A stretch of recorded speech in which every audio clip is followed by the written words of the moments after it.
Welcome to today's edition of Mario Maker 1 All-Stars, where we are recording everything we can of Mario Maker 1 before the servers go down in just a little over a week's time. By my calculation, 9 days remain, which means that this, our fourth sitting with levels by Magatoro, will be one of the last solo features that we do as far as going through entire Maker profiles is concerned. The intention is to spread out our interests as much as we can over the last few days of the game remaining online, and while we might cover some small profiles here and there, we'll probably be doing mostly a lot of recommended classics and other suggestions from our viewers, both here and in the Discord.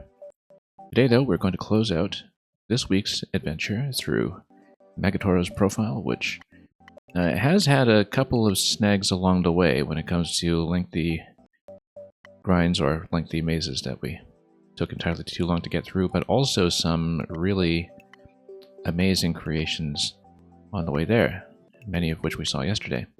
And we've definitely seen a couple of recurring themes and mechanics, and we'll see if those continue as we get into late 2016. Also, sound has been a little bit inconsistent, so just give me one moment while we set up and just make sure that audio is going to work consistently before we get going. We'll be right back.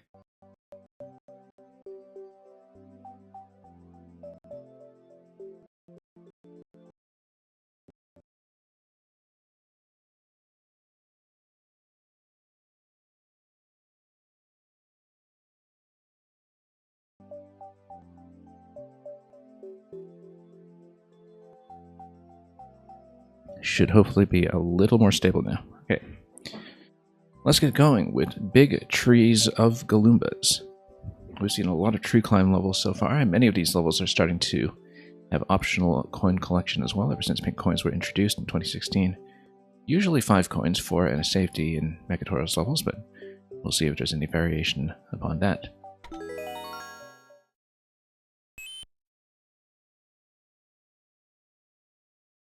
We've seen a lot of airships, a lot of shooter levels, and certainly our share of trees. That said, we need to bring this a little bit, and I think it's just an up throw to get the key. I don't know that there's really anything else that we can do to climb, for instance, unless, of course... Well, we'll try it. It doesn't quite give you enough height, so I think we'll just continue this way.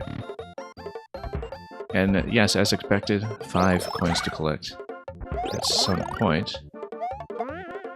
I kind of wonder if maybe... Oh, we should probably just up throw towards the blocks there. That's a lot better. And then crush the bomb. That opens the gate, and then that means that we can continue using this one. And throw somewhat accurately. Probably not taking it much further than this, though. Yeah, actually, it looks like this is specifically here to prevent you from tossing the Goomba over with momentum. Now, let's see what this is all about. We just have a mushroom pipe. And a little hollow inside a tree that has a pool of water. Or so we might imagine. And we know there's a key up there, but we'll get that, and then what else can we do? Not much here.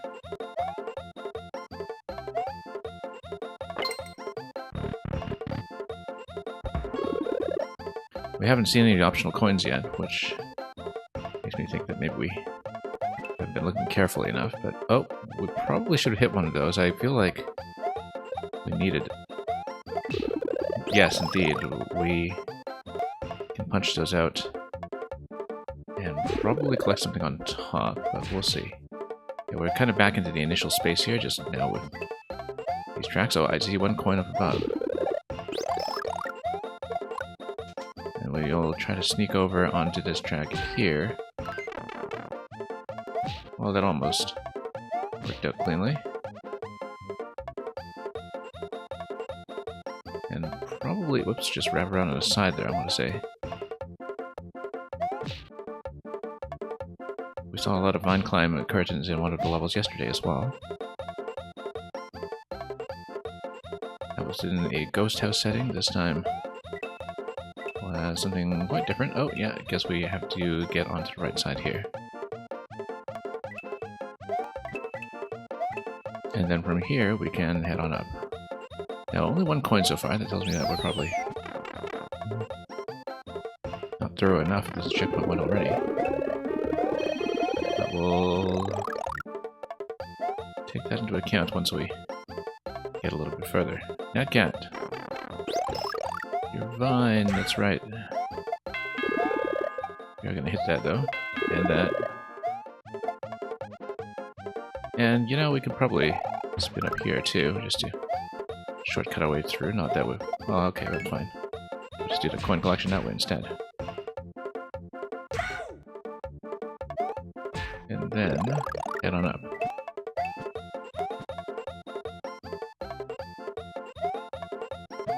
Now, these levels have been impressively dense in many ways. Okay, now we have that. That spike top here is just there for the flavor, I think. Oops. Oop. That was a mistake. We do have a coin down here, though.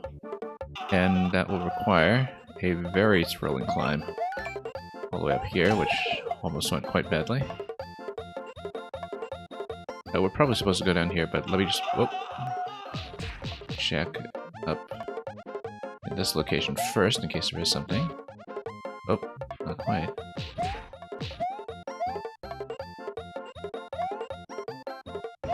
Be nice, share divine.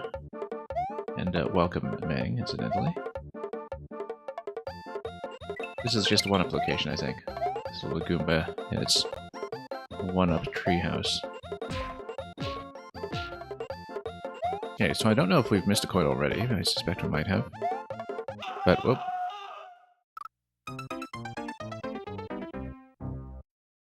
Maybe we didn't aim that well. A minute's welcome. Oh, actually, did I just see something on the right side here? No, that's just an isolated piranha room. The Goombas lugging their plants everywhere. And yes, here we just do a series of up throws. And once again, just collect it that way. If the winged block would kindly come down, and then we'll just spin up this way instead. Maybe we could have just climbed it, but who wants to do that? Whoops.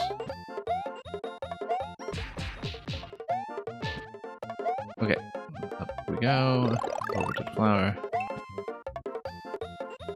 And we know there was one coin over to... no, we have the Shaman over here. Coin-wise, it's going to be the next section.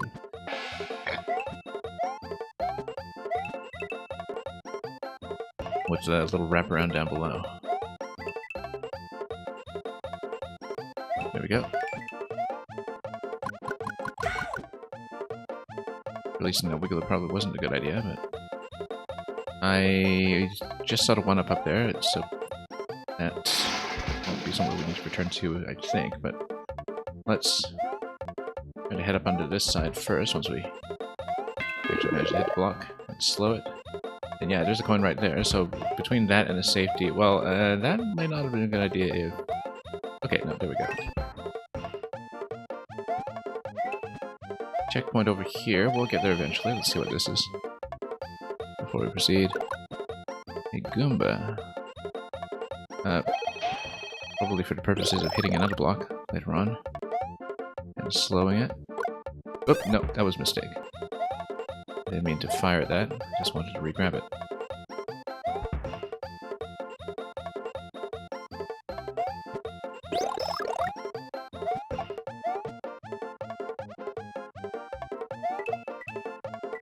And we'll juggle until we gets skewered.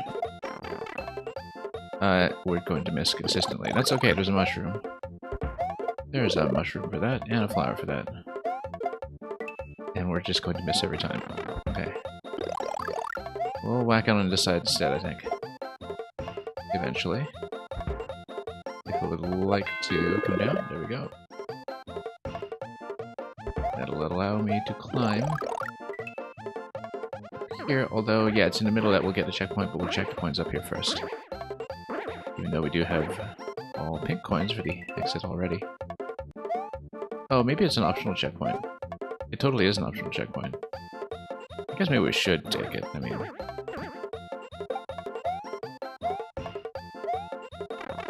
That's okay. We'll gradually work our way up.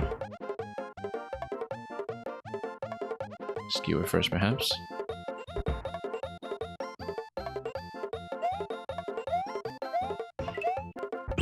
Honestly, don't mind having to earn a checkpoint from time to time. Oh, we should have checked the pipe on the other side, though. Except now we're stuck up here, so... Oh, never mind. I guess we didn't get to check that location. I thought there might be something on that pipe. Yeah, no, not an optional checkpoint after all. This is the main path. The other path was the optional path. That should have been obvious in retrospect. But what we'll do is we'll release everything over here. It's going to blow up and we'll get some stars. In a moment. And a safety coin. And then the true ending over here, of course. Where we'll pick up a star. And is there anything up here? Not really, but we'll get Yoshi for the Miiverse screenshot, naturally. And then there'll be some kind of ending. That's just a lot more vines. We've seen bouncy endings very consistently over the course of this profile. Something a little different every time.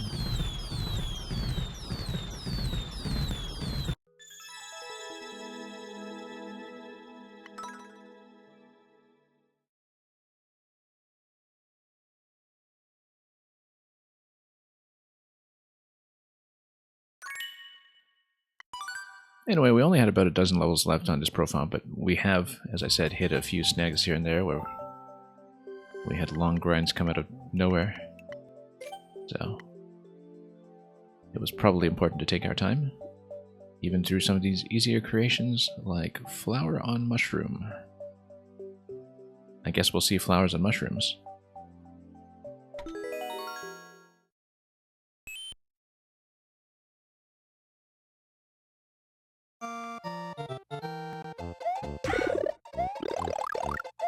And yeah, at this point it's very clear that there are a lot of makers I've wanted to see that I just won't have time for. We'll just have to do that in a few years when everything's up and running with Pretendo Network and the level archive. But let's not count on that too heavily right now.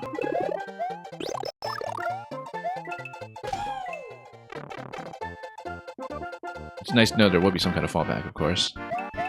Or at least we hope so. Depending on how accessible it will be to us.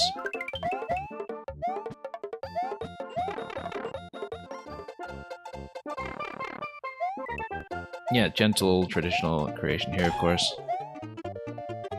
With a bit of Nintendo-style piping for you. But, whoops, totally flipped that. Much better.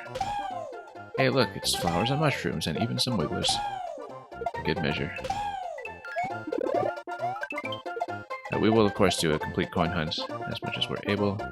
Oh, that was an awful jump.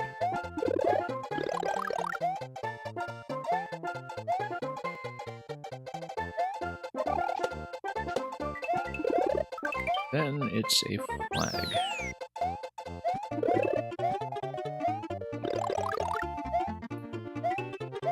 And we'll keep on looking, obviously, and climb up whatever we can. There was a block down there that looked like it could be bashed with a shell as well. Right here. Nothing to use against it right now, though. Might just be something cosmetic, too. To get the wigglers to walk back and forth in confined locations. If this would like to head up. Oh, that was a mistake. You were getting a midnight rice snack and now you're here. It's alright, you didn't miss anything too important. But welcome back, B-Minutes. Hope you've been doing well. I did see that you were streaming a bit of Strikers earlier. P5R... P5S, I guess.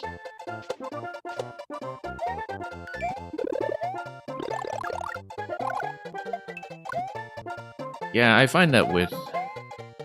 I mean, I don't know how close it is to the whole Dynasty Warriors style. I find that I usually need a few years off between games in that format. I did really enjoy Age of Calamity when I played it though. And I do have Fire Emblem 3 Hopes on deck at some point.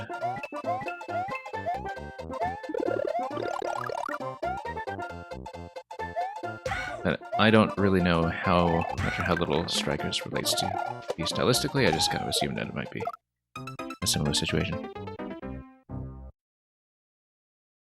With a more action-oriented spin-off. With the occasional fort control.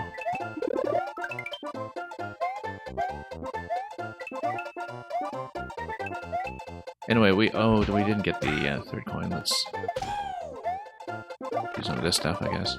It's pretty Persona-like, I see. Yeah, I've only really played the Nintendo spin-off ones. So both Hyrule Warriors and the first Fire Emblem Warriors, although I didn't really get that deep into it. Since it's one of those formats where the post-game is most of the game.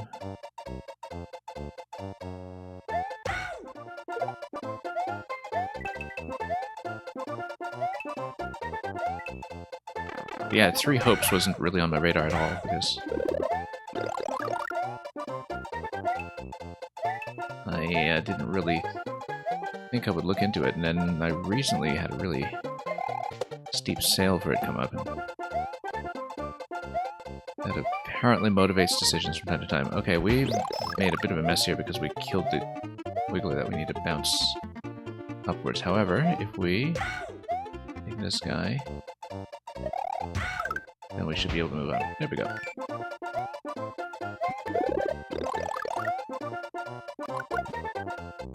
You played one of the Dynasty Warriors games, we hated it. Yeah, it's... I mean, like I said, I don't really know how closely the Nintendo spin-offs relate necessarily, but it's a very specific kind of appeal, I think. Let's see here. This coin will go down below somehow. It'll have to be down here. And so that means we'll have to open this up and probably, yeah, open up both of these and then navigate our way down there once we get rid of this Wiggler. We'll have to just let it walk.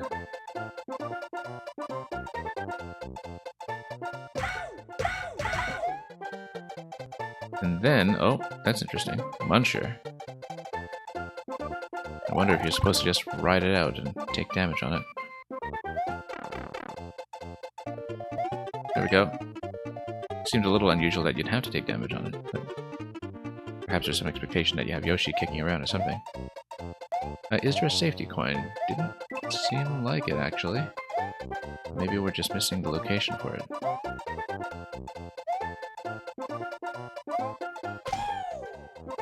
Let's spin jump through all that, if we can. It probably is up there, and then we just drop down directly to the door. So rather than just a safety coin, it's just a sort of trivial path between point 5 and the ending. And that is indeed the case, so let's not take the key out here.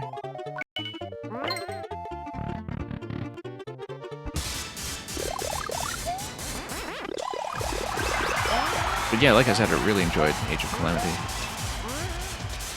First Hyrule Warriors is kind of like this big fan service grind game, basically, but Age of Calamity does a very interesting job of rendering a lot of the different champions and other characters in Breath of the Wild in playable form. And the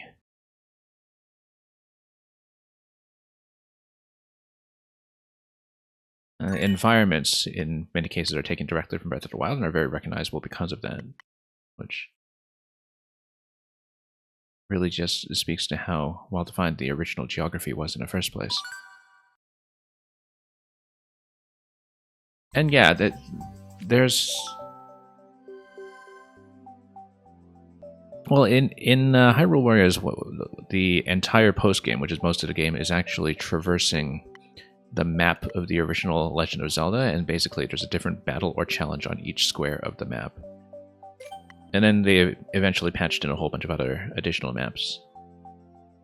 It was very expansive, and in some ways very grindy. I only ever really dipped into it in some ways.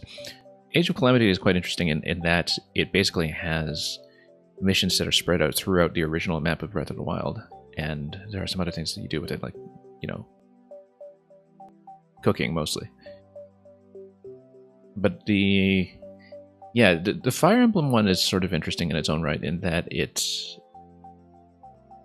is much more about playing the map than it is playing the characters. I mean, you still press the buttons, you still eliminate some enemies, but for the most part, it's more about, you know, pointing your lances at the swords and taking forts and really thinking about the command posts and the like.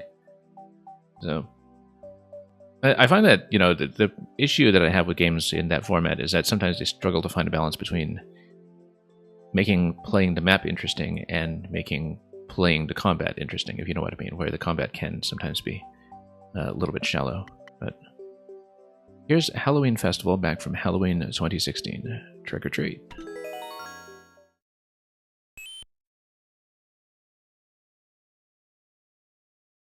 Hocus pocus. Hey, it's Ashley. Perfect for Halloween. Not gonna sing the song though. Woohoo! Woohoo! Woohoo!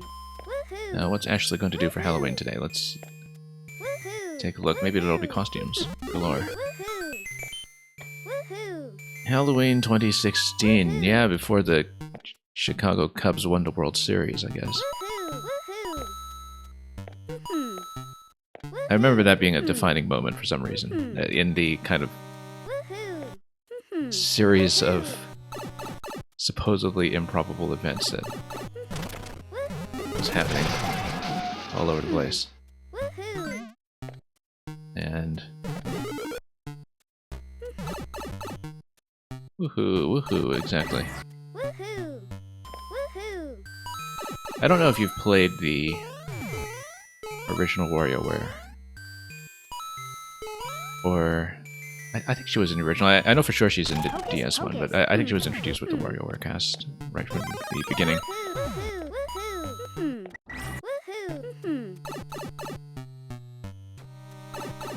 I haven't actually looked into any of the Switch WarioWare games, despite being pretty fond of the series. What are we doing with this P-switch anyway? Oh, I see. I guess we chose Trick instead of Treat. And now we have the bouncy house. But it does give us one of the coins, so... Oh, I see. Yeah, that's there just to basically sustain this entire mechanic, perhaps. Anyway, we're not going to make it up there, so let's just get back out. Yeah, because we've been entering every house and breaking in rather than taking the front door, and apparently it's trick or treat. E-door over here.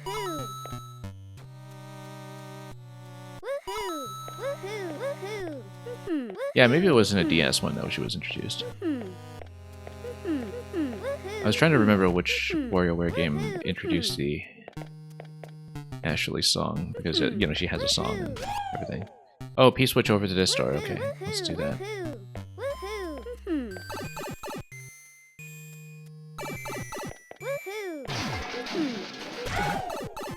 I'm trying to remember, in what capacity is she even in Smash?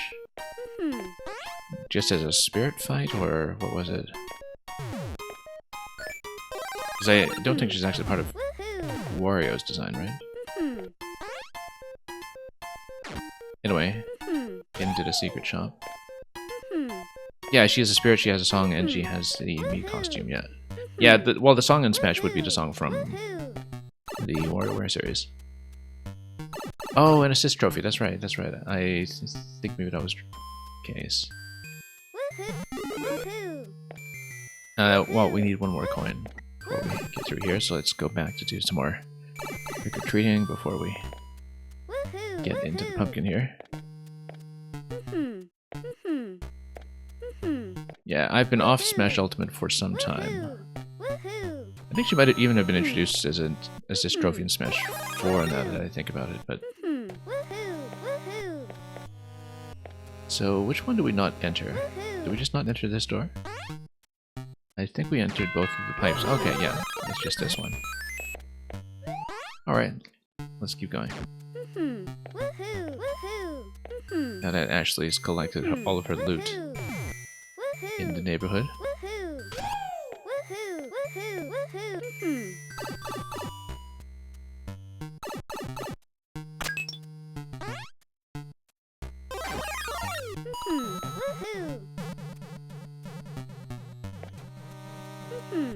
And I guess we're inside the pumpkin now, if I understand this correctly. Except we need to head over to that side. Oh, yeah, I guess we just need to hit these probably and use them to climb. Yeah, everything's going to contain a vine. That's just how pumpkins work around here. And we'll send this one down.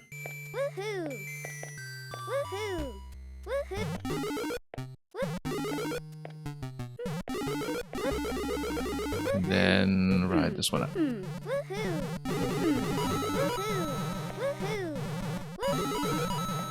Looks like this pumpkin had some issues with pest control.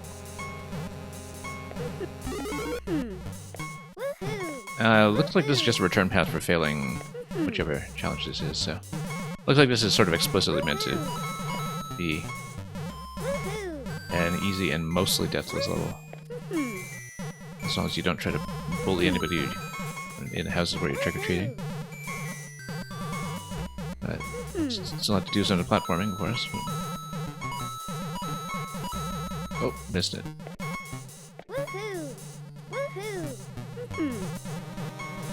Does mean that we get to see the vine climb animation, which is unique for each mystery mushroom.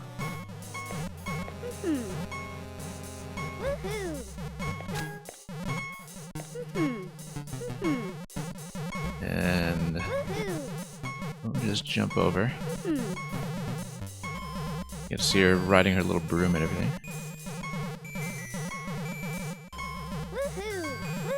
Oh.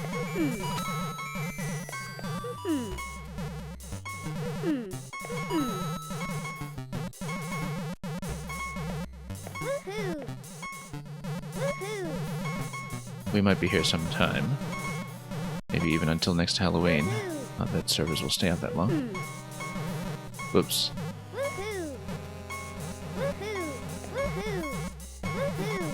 And then, well, we managed to get through that time, we just missed.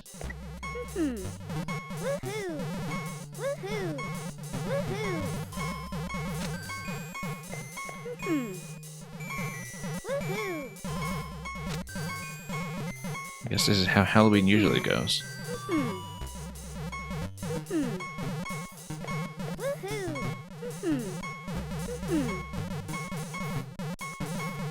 Oh.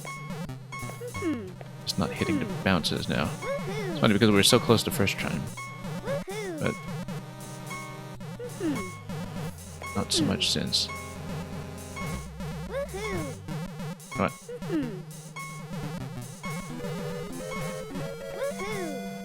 Jumping off of vines is something I have trouble with for some reason.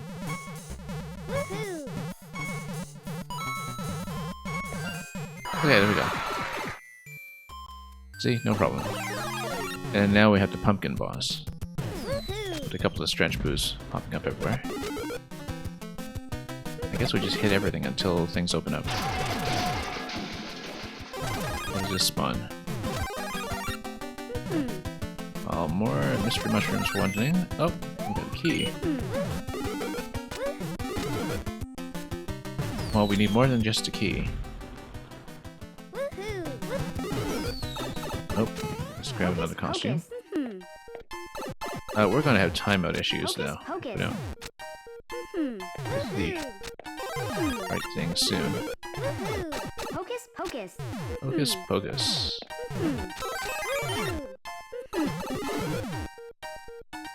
Hocus pocus. There's a right arrow over here. Oh, we probably need to hit Woohoo! something like this. Nope. Oh, there we go. Yeah, no, you just need a standard to get within range of everything going on. Hocus pocus. Woohoo! Woohoo! Hocus pocus. And we're going to get out of Halloween with time to spare. Where do I plug in the key? Woohoo! On top? And there's a key there for a reason. Woohoo! We'll have 12 seconds to find out.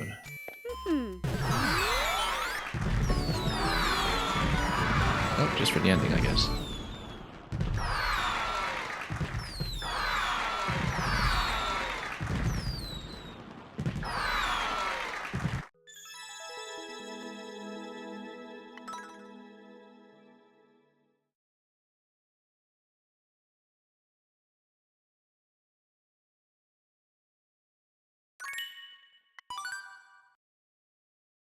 Well, breezing through a few of these. Let's go on. Super Mole Brothers.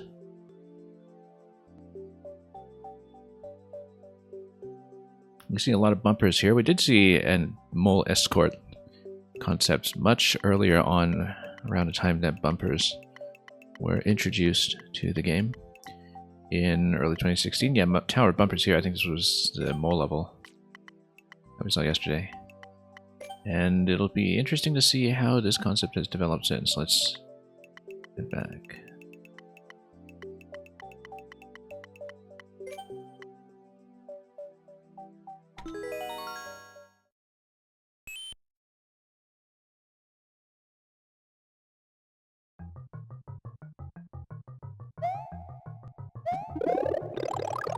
Well, we see a bit of a coin hunt down below already.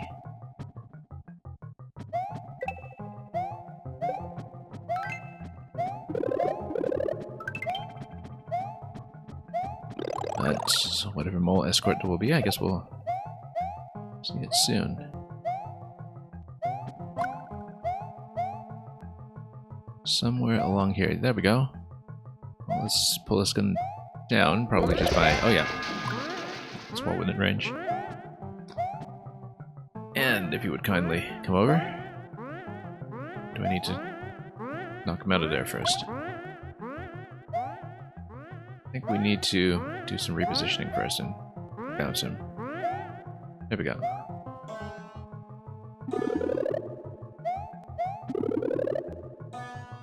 Yeah, it's going to be another teamwork level. We've seen a couple of these across multiple profiles.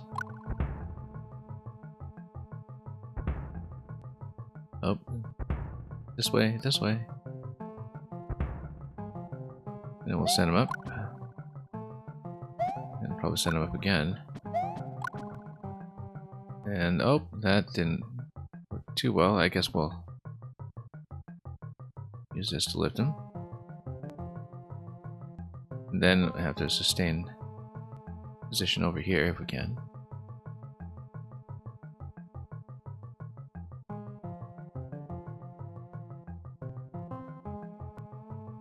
It keeps bouncing back that way. Oh. Oh, no. Here we go. Each switch is going to freeze the conveyor. Once it freezes the conveyor, we need to make him run forward. It doesn't get pulled back.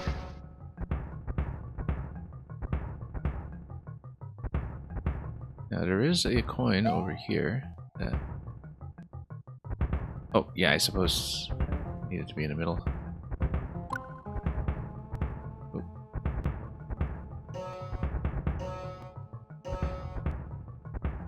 Can be a little bit fussy, but we'll make it. And even grab a coin too.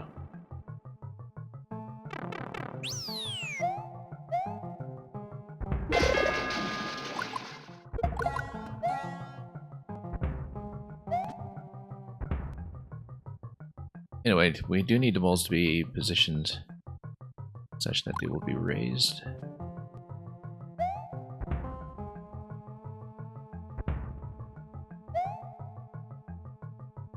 Why does this remind me of the bulkhead design of the Titanic?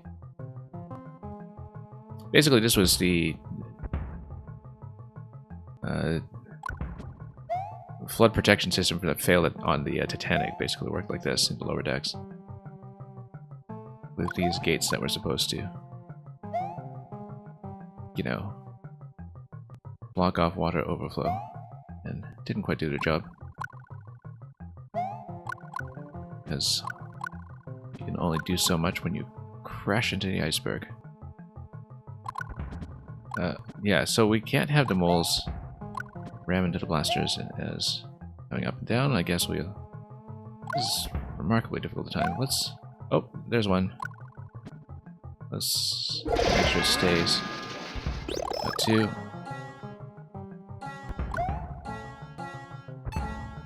And then we have to sneak it in over here while watching our step up above, which is pretty easy to forget. Oh, pretty easy to forget, like I said.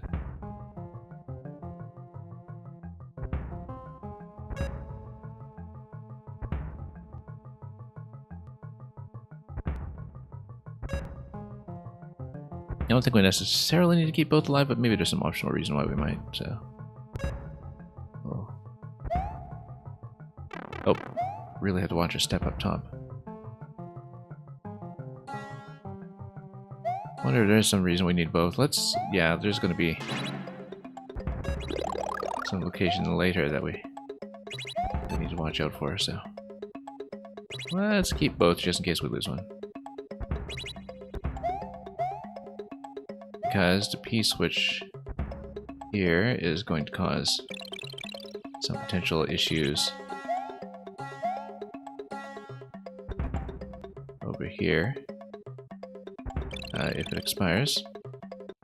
Oh, no, we're gonna lose it. Oh, except it's actually going to come back up because off camera there's a bit of a protection mechanism. Unfortunately, we lost some of the blasters. We despawned them, I think. Whoops. That's too bad. That we hit a bit of a bug there. Let's go back and we'll need to get the moles back, obviously, but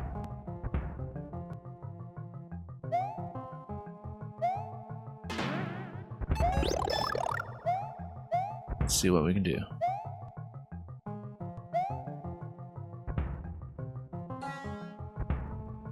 We'll have to work through all these gates again.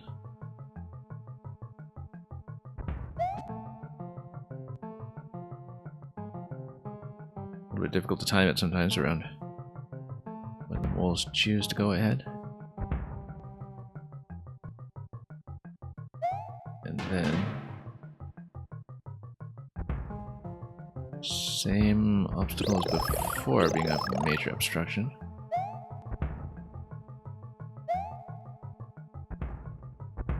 Let's pull it over. Nope. We probably are going to run out of time out here.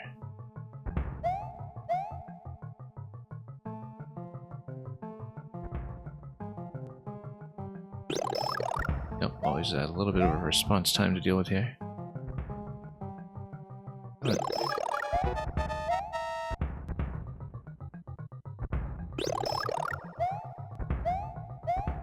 here we go. Trapped it. Good. Let's go.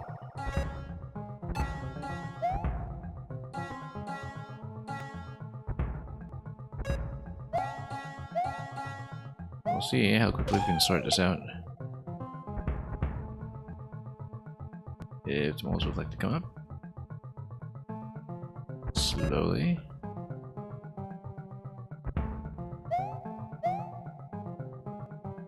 We're almost out of time. Let's just use one for the time being and then we'll put them back.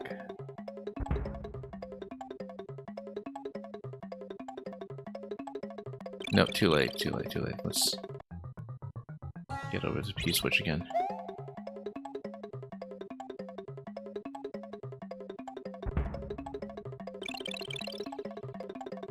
And then, oh, we despawned it again, except switch over here. Yeah, it's supposed to be a stack of 3 over here, and we just dropped it out of position. So this does bug out a little bit. But yeah, because if you don't have the blasters, then it's not going to run across. So we did unfortunately bug it out excessively, and we couldn't determine how. Now, we only have a few seconds remaining, though, so I think this is going to restart in just a moment.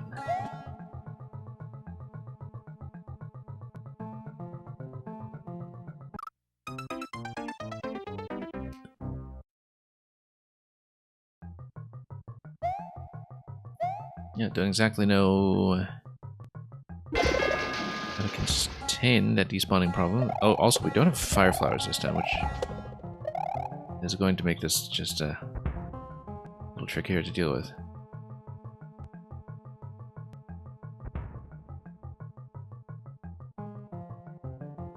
We do have 3 moles, which must surely count for something.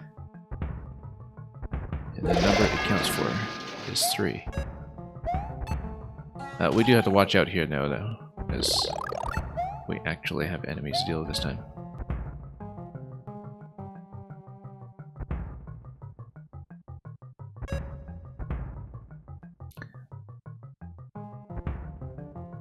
But yeah, if once we hit the P-switch down below, we don't have a great deal of time to make it over to the next gate.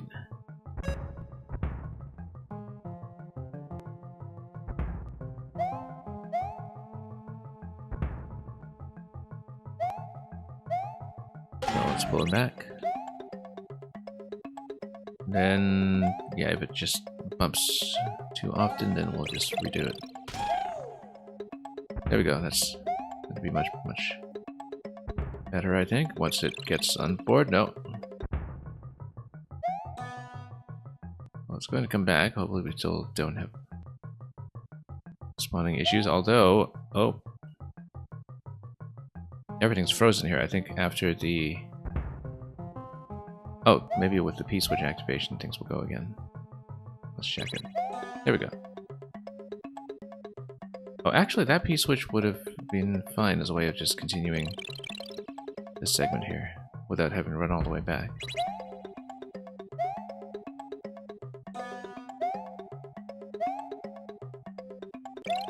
Oh, this way. Getting a little bit stuck up there sometimes.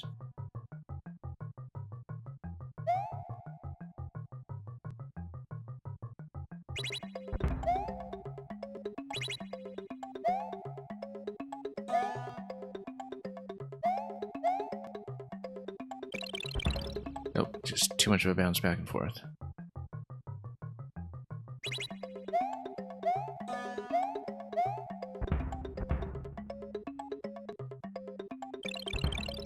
Here we go. No, no, no. Don't fall back down. Yeah, the bump against the wall is pretty significant. It's something that you need to play around.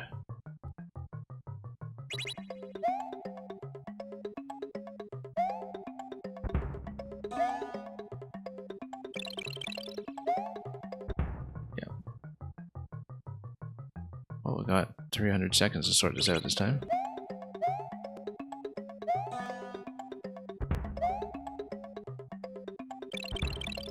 Yeah, the problem is that every time it bumps, it just takes so long to get back that it's already going to miss the next blaster cycle.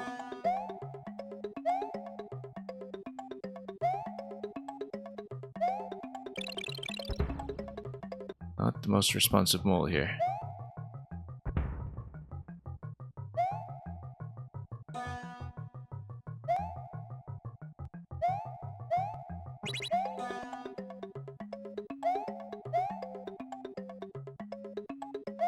Nope. It's gonna take way too long because we didn't pull it far enough to the right. I was trying to avoid the wall bump. We just wound up going nowhere.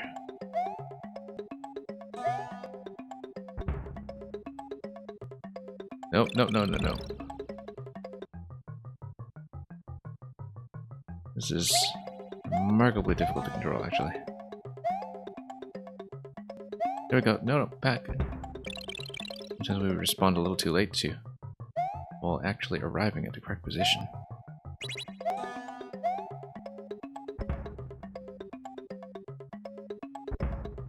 Okay, over here, all the way over. All the way over, good. Long last. I mean, we'll just have to do it again or we miss some coins, so.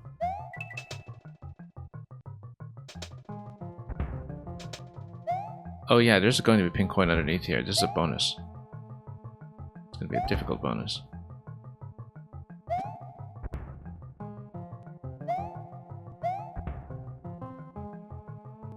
I want to get this on board. I want to carry him over slowly. Once the mole hits the note block, then it'll unlock a pink coin for us. Oh, nope, almost got it. Just noticed a little late that he was in position.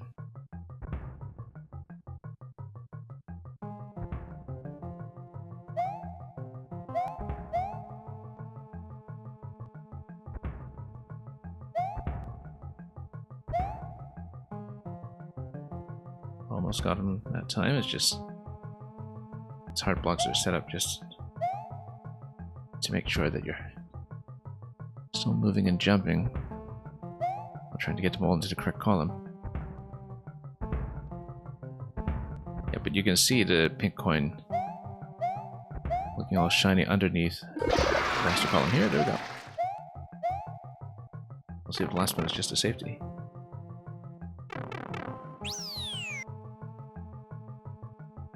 Okay, now it's going to be a lot more moles.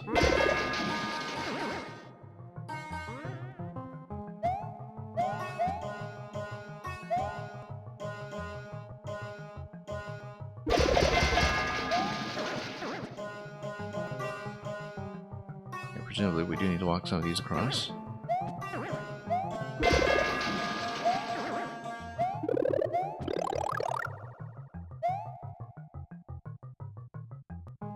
We'll just wait along here and the P-switch allows the top moles to come down the conveyor belts.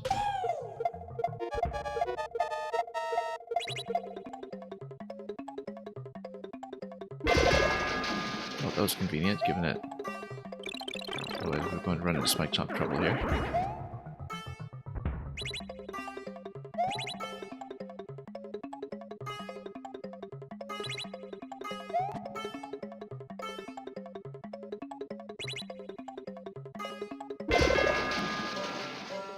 Okay, that goes down.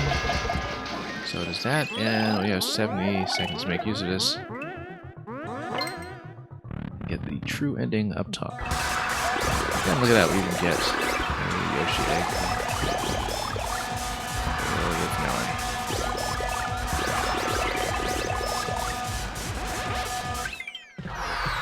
Okay, thank you for the GG.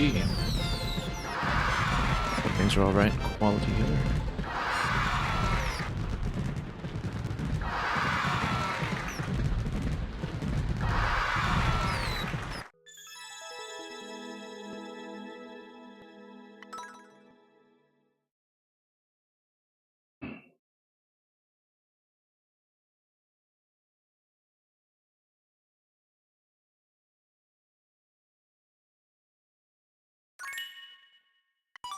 It took me entirely too long to position the moles as usual, but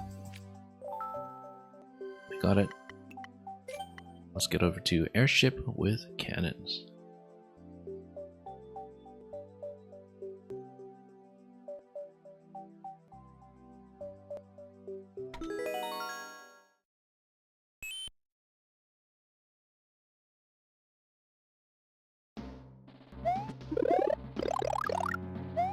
It looks like we should probably hit this with a shell.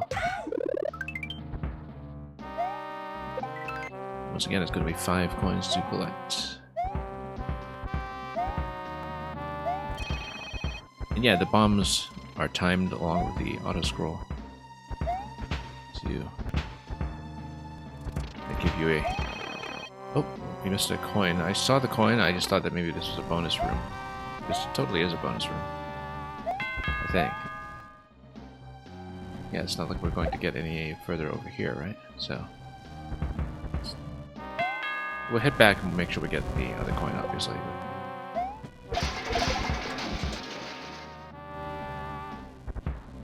Maybe that opens up something we need later in the level. Well, it does open up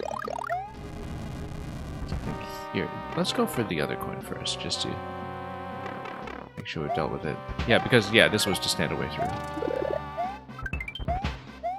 We need to get back in here before the auto-scroll. I kind of wonder, though, if the cannons in the bottom right there provide some kind of speed skip.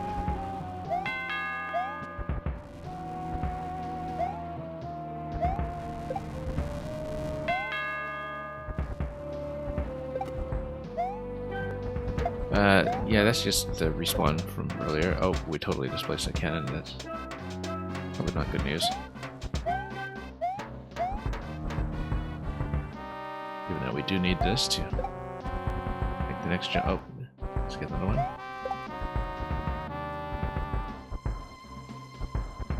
Looks like we're supposed to knock this down. Rather interesting having all four of these on the same block. But that's what the bomb is here to destroy. Everything goes down. We'll wait for another volley up here.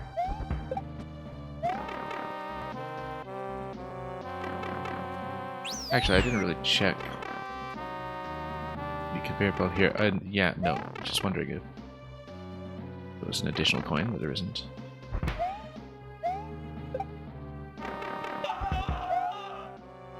Oh, let's just pop this guy.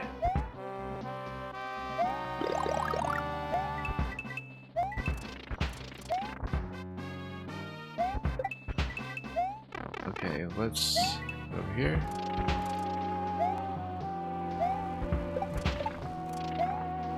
I guess we won't really see those, and we got wrenched from off screen.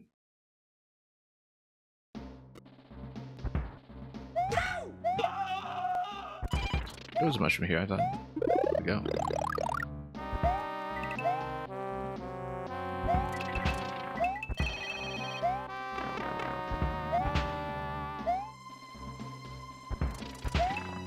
And if these would kindly come up, then we'll grab a mushroom. You're supposed to go down, but first we'll go right.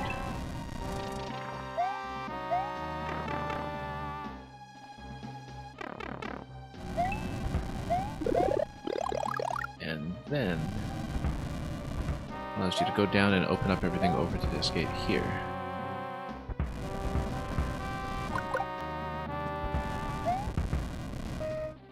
Sort of interesting that those middle burners just don't go. Oh yes, they do. They just have an alternating pattern that we didn't pay attention to.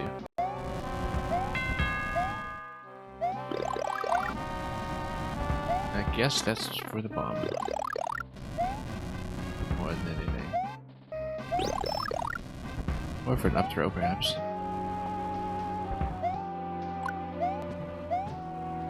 Well, we're supposed to hit something here. I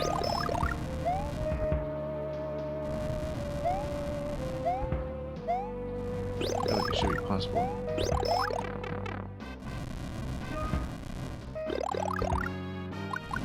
Yeah, we actually just need to take this guy out and ride the blaster. That's more sensible. That opens a gate. And the shell allows... Oops. To hit this here, I was about to say.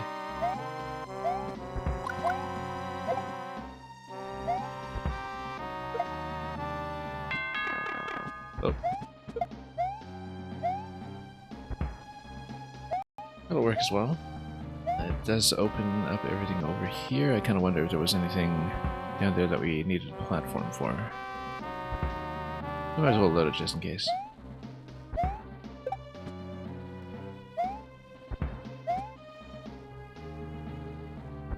Oh, and it does look this way. Provide a ride over here, which will then open up the way to the flag. Oh.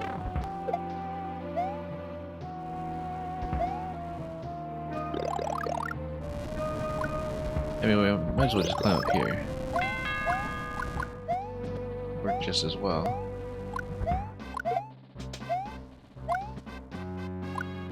Yeah, because the door is up there plus a checkpoint, so...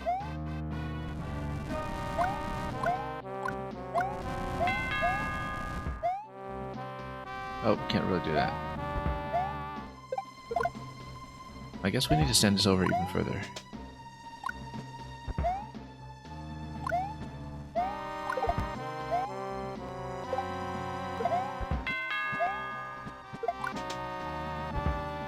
And then that lifts you all the way up.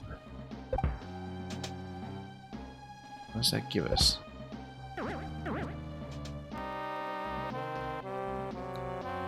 Drop or continue? Seemed just fine.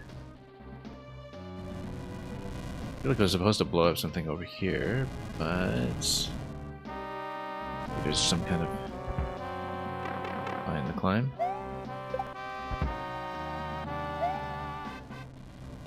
Yeah, like if this was supposed to drop on something. Oh.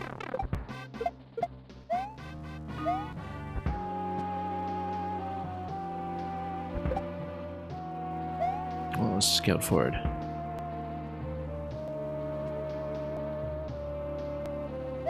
Nothing else to look at up here, I think. Oh.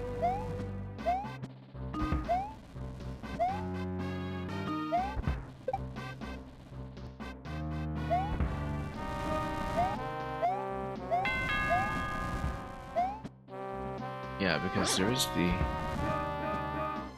Up there, assuming...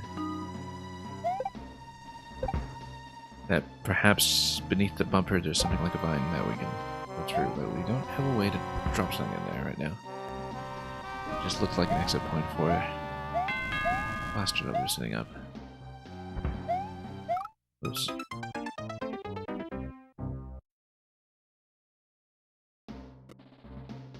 Okay, we're all the way back here, back to 2 coins. We know where the rest are located though.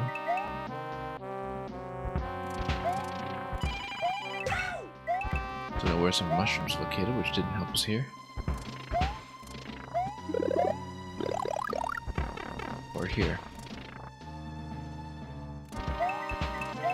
Oops.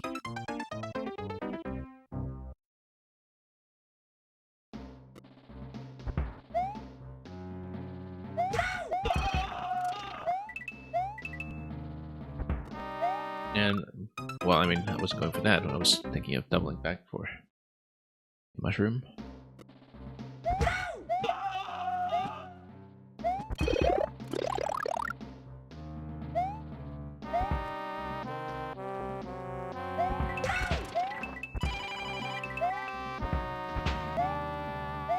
Up here, what have we got? There's a flower, yeah, that helps. Momentarily, anyway. This is going to be the point 3 location.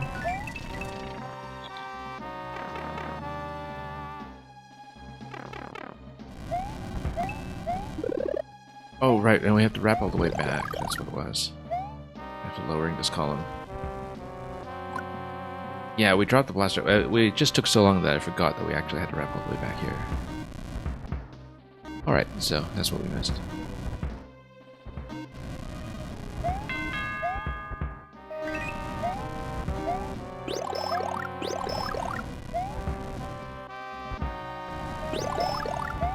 Oh, and we get rid of this one.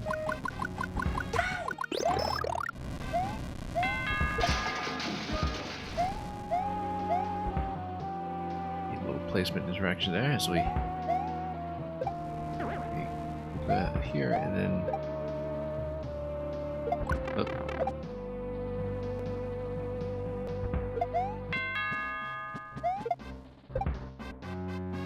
That's 4 coins accounted for, and once we activate this platform then we go all the way back.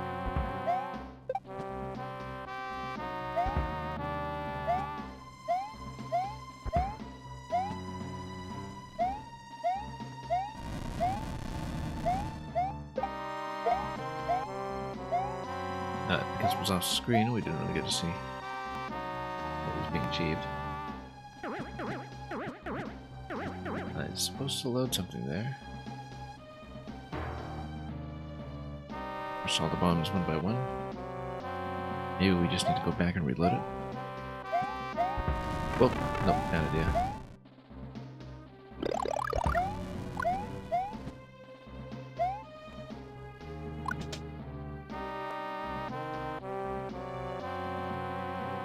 Interesting that it's there to blow up the bomb.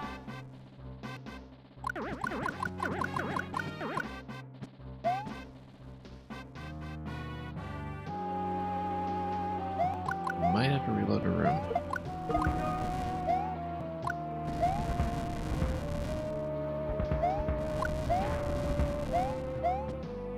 In order to get everything to function.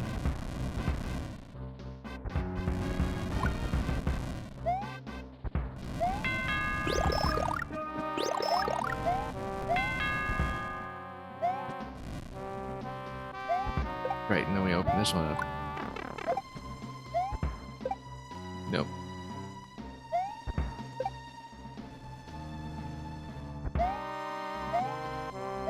Well, we'll just grab another one.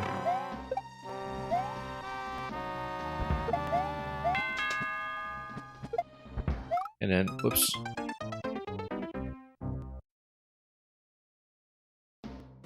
Okay, that was not so fortunate.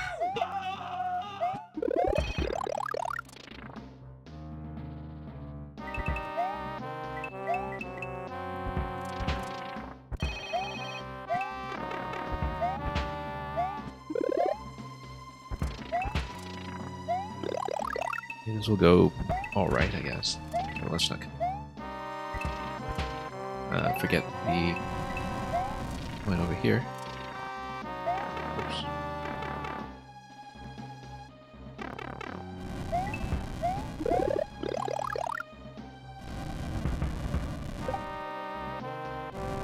Okay, we'll just wait until it goes down again.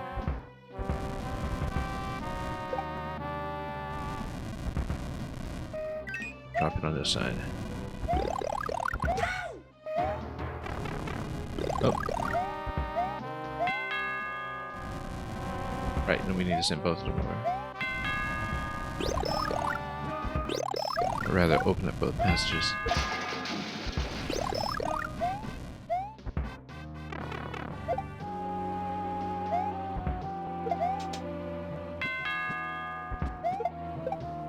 And, oh, no, we wanted to get into the right side.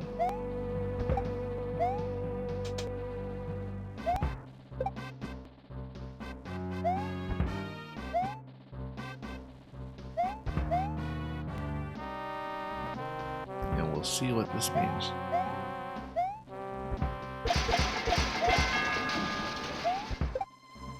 Right, and then now at this point we ramp all the way around and back.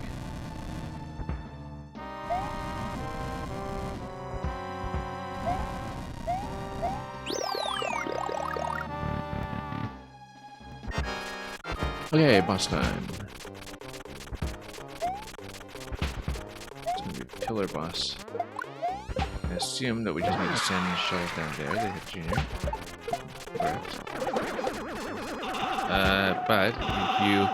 I see, if you get pushed, then you very nearly die. And then you die.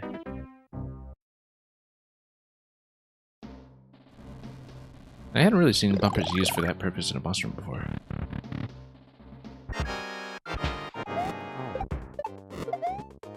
This is a little bit of padding around the damage zone.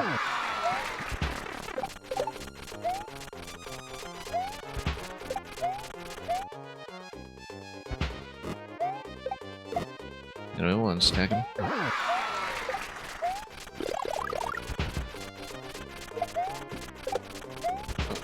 this is a little early.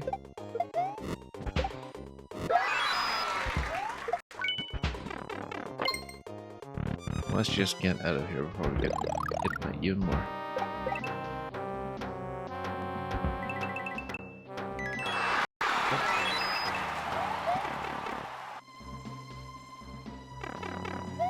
Well, okay, here's what presumably looks like the exit.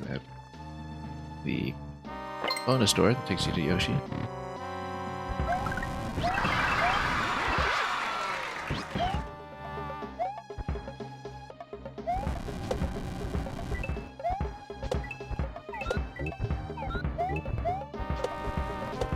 And I guess we'll just ride the displacement.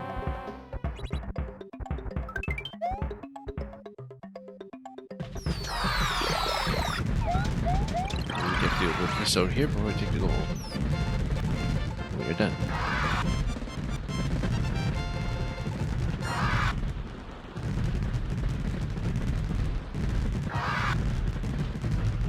That's quite a little ending trap though.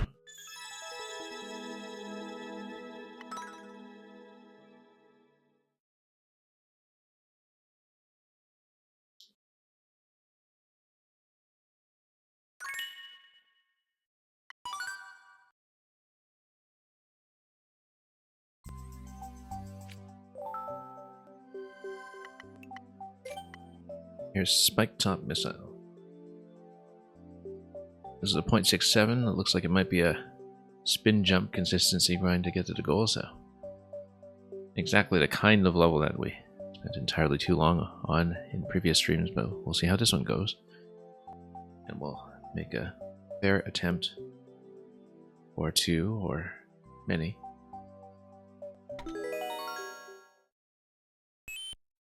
I mean, it's probably just spinning on top of a spike top, right? That seems implied. Or maybe not. Oh, no, this is going to be what it is. It's going to launch. And then, because the spike tops are on top, you have to be careful with it. This actually reminds me of the Hadron Collider level by Supernova in Maker 2. There's a little bit of forward momentum that happens here as they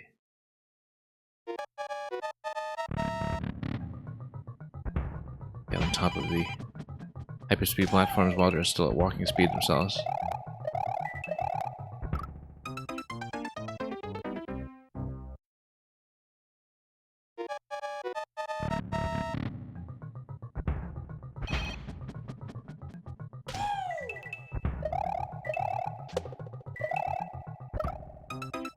Yeah, very difficult to control it, but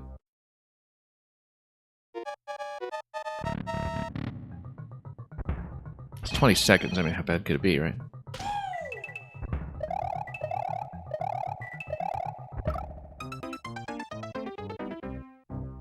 I guess the counters there are just telling you how close you are to the goal, not that we're going to be terribly concerned about that.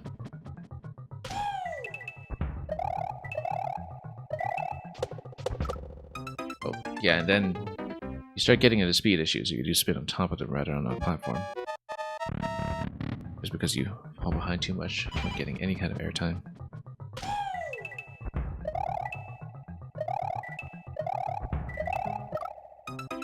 Need to be fairly quick about it. Ideally not land on top of the spike tops themselves.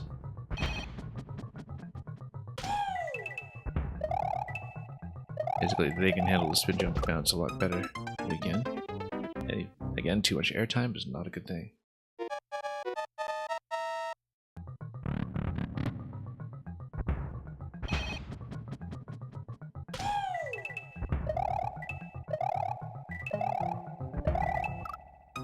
And yeah, they just keep on spawning there.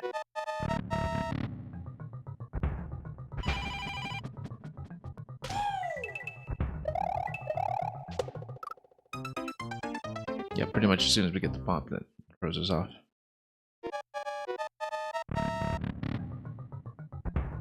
In a very literal sense.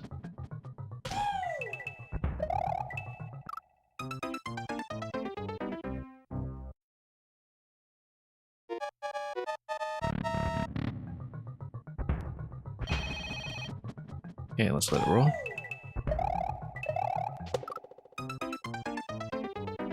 Not great timing.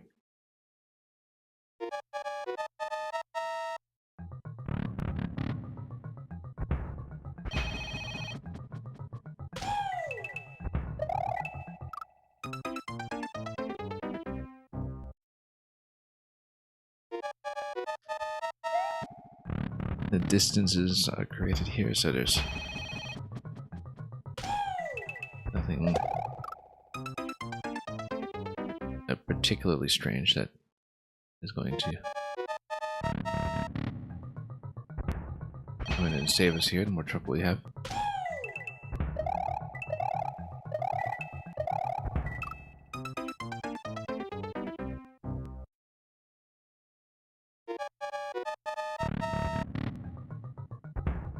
Well, I guess it could take a while, but...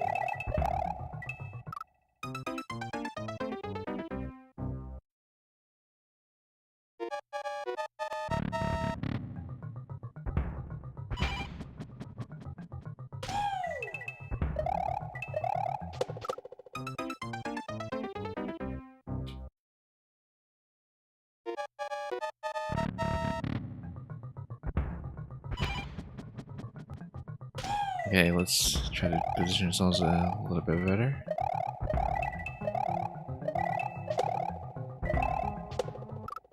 Almost, just thrown off a little bit there as we approach number 2.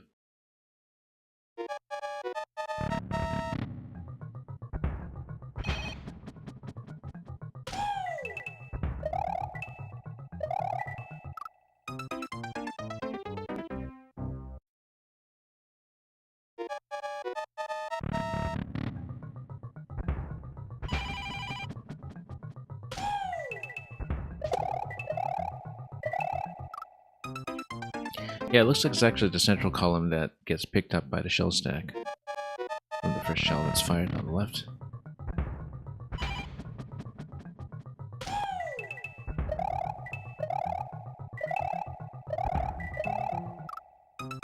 Have to be very rapid near the end. Perhaps this method isn't ideal.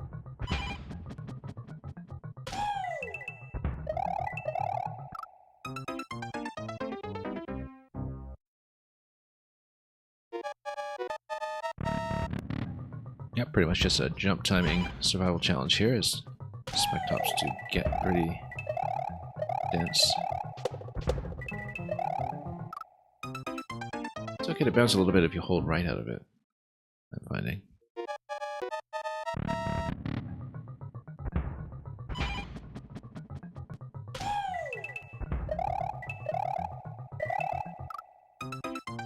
Yeah, just kind of getting warmed up with the running method. Be a bit limited with that later, of course. Given all the plant enemies are liable to make a comeback. The entities are there to spare, they might not be.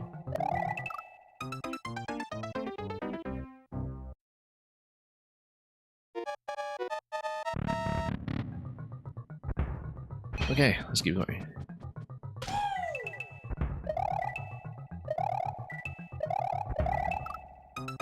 Yeah, very difficult to position it, but we'll make do.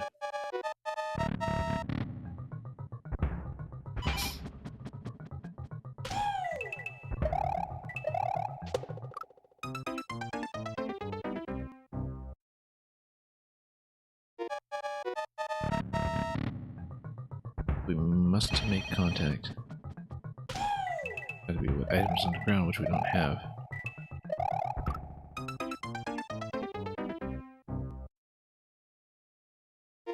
Again, I'm pretty sure that the central mechanism does require the Maker 1 stacking logic to work. In terms of momentum conservation between everything.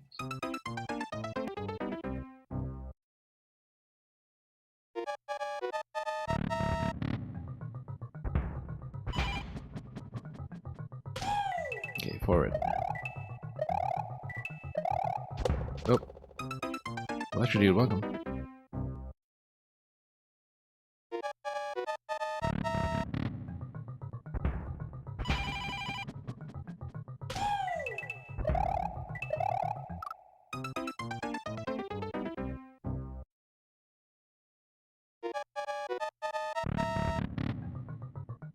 Well, we've made it over to the number 2 so far on the countdown. That was a particularly fortunate attempt.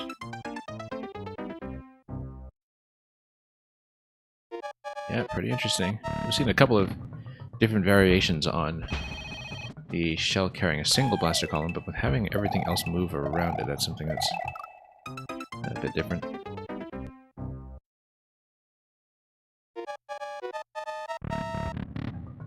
The momentum control on the player's end is quite difficult, though.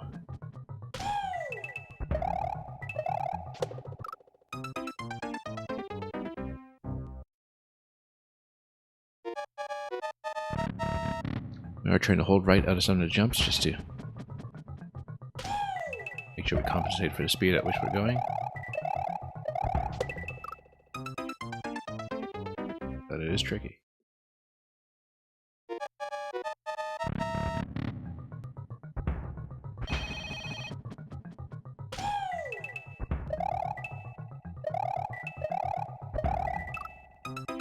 Yeah, we have to really anticipate the positions here. If we were heading right, maybe it would make sense to do a longer jump.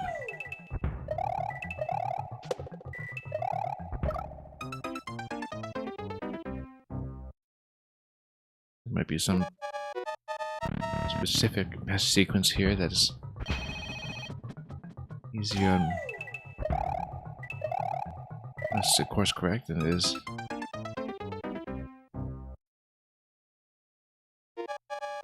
for other classes that just cut through everything.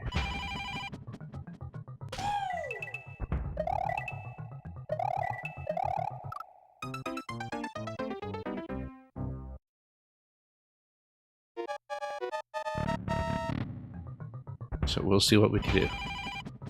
Could be on this for quite a while. Given that it's been a handful of consistency survival levels that were the ones we did have to bail on so far.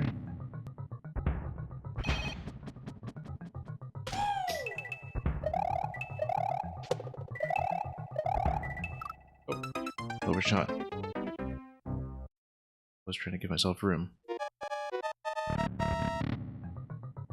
Cat Cage, welcome. Hope you're doing alright.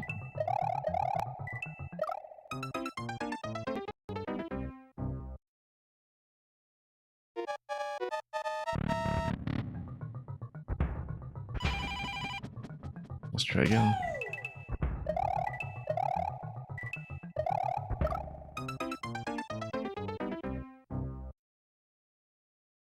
Like I said, we did get it to the number 2. It is just a 20-second level maximum, so every move here is pretty consequential.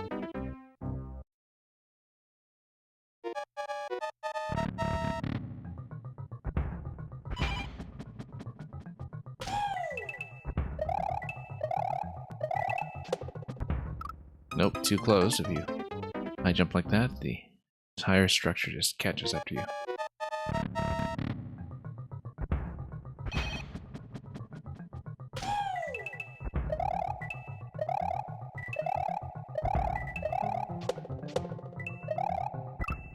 Almost, actually. Just overshot a little bit while readjusting our position on number 3. That was one of the better attempts in a long time.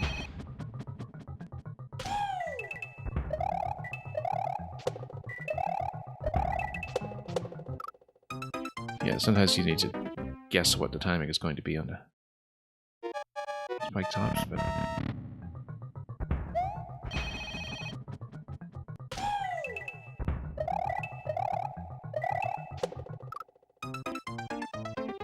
sometimes, though, the margin between 2 successive spike tops is just a little too thin.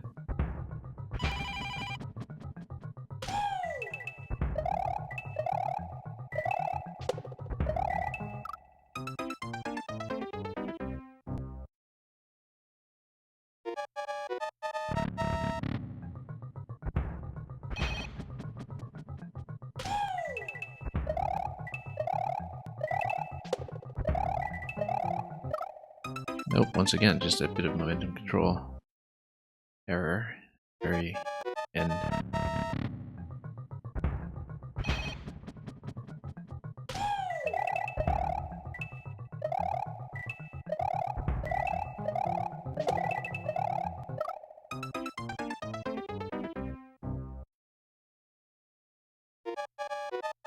I think this has to be the only way.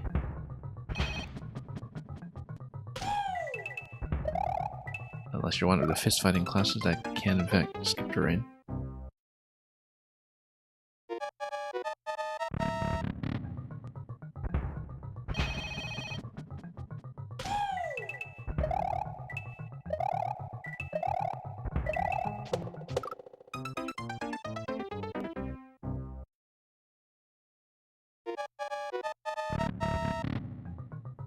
Well, we'll see.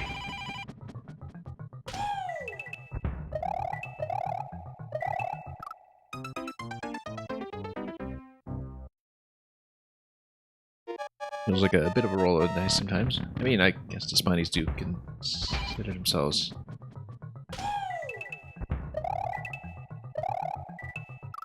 as something that will come down predictably, but not so with some of the mechanics that we see here.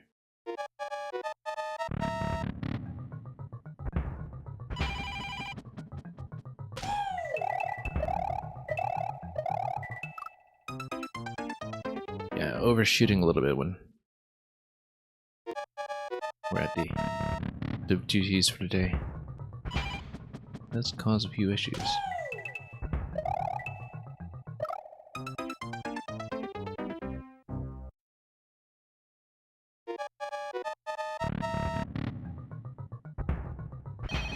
Let's wait it out.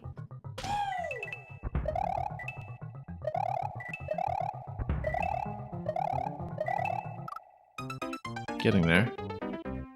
Just a few more to go.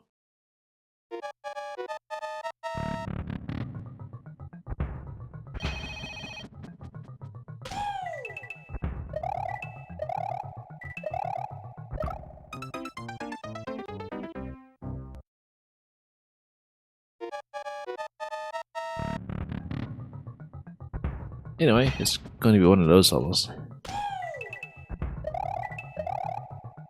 Be accustomed to it by now.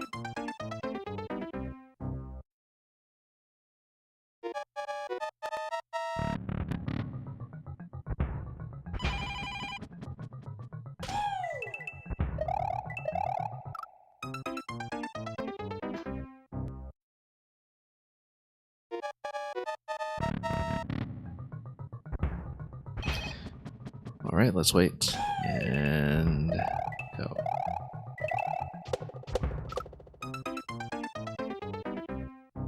Wasn't expecting quite that many bounces, but oh well.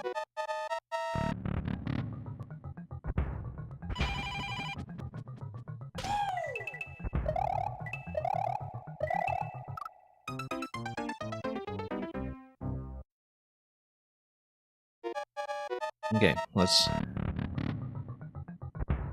try to focus a bit here, although it doesn't really feel that much under my control, so.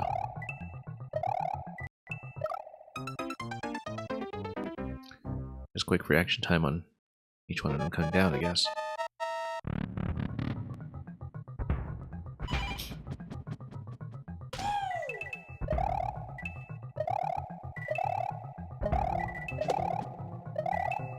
And, oh, just missed a spin there on that last one.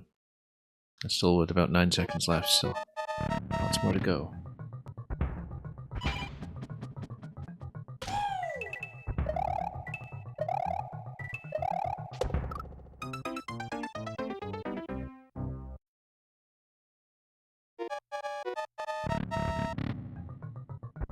Alright, let's just release and reload.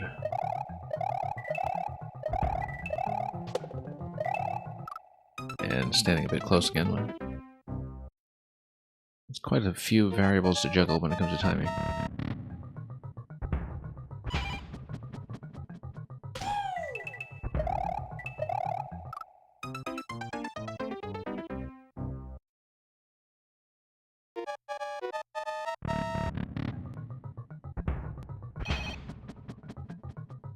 So wait. Not quite.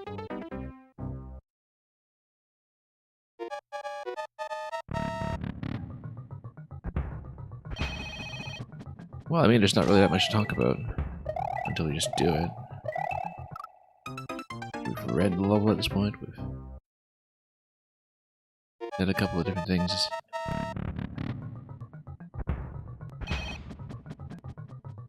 The overall data set.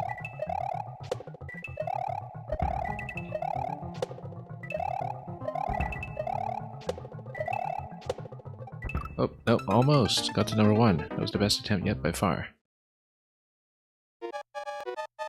Only to have a majestic choke.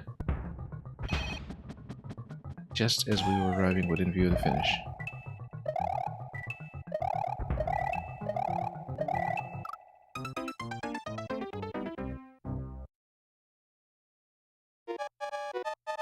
Well, now we do have a new record.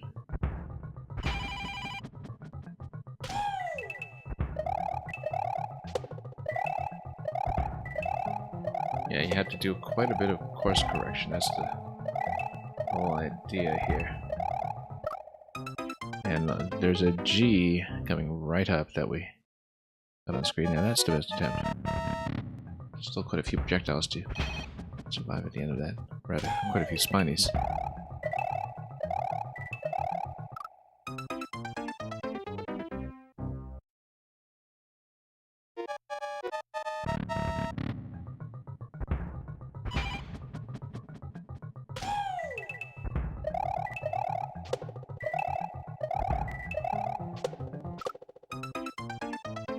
And we need to be wary of overcorrections like that.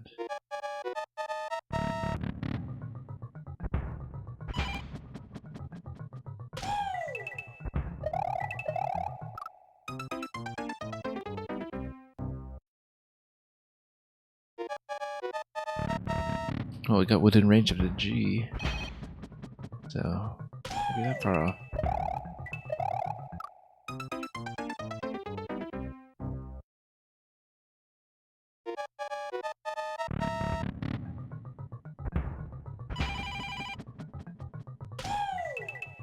Let's wait along here.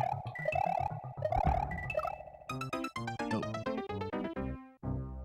Need to adjust a number of things here.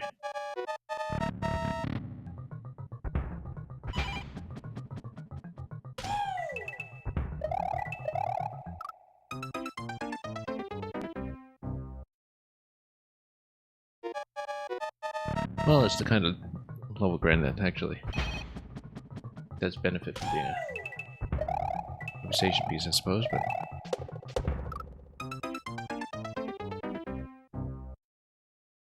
not much else to really remark on at the moment, apart from just clubbing all of the entrances and exits in many, many ways.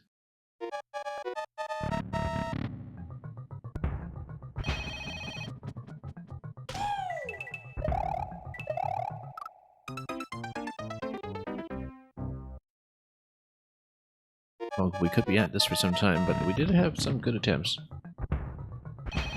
Remarkably close ones, in fact. But it was just a bit of unexpected time pressure for anyone intent on serving meals much more in one's comfort zone.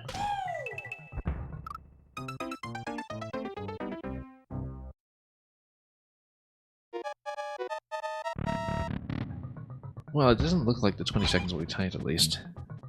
But we don't really know. We haven't seen the ending in sequence in its entirety.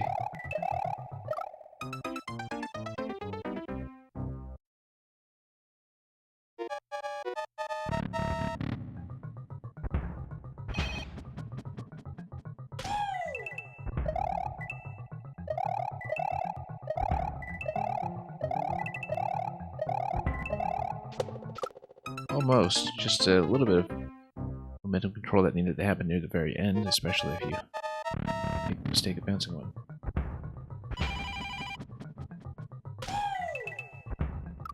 Oh, whoops. Wasn't watching that at all.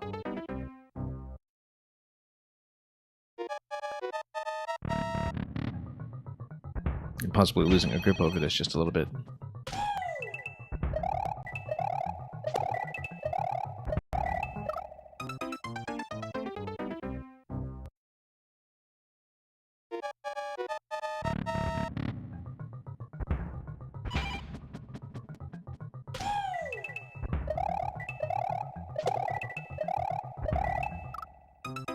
Yeah, occasionally just standing a little too far to the right and getting squished for it.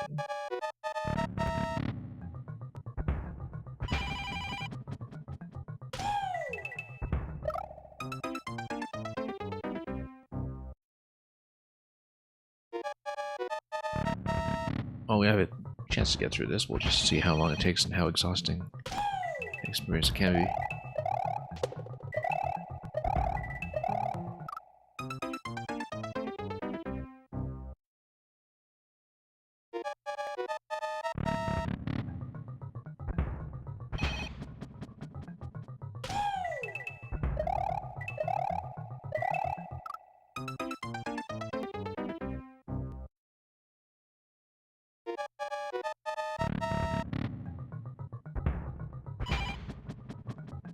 Anyway, let's watch that around. Oops. Just looking at this and thinking about how the acceleration is managed.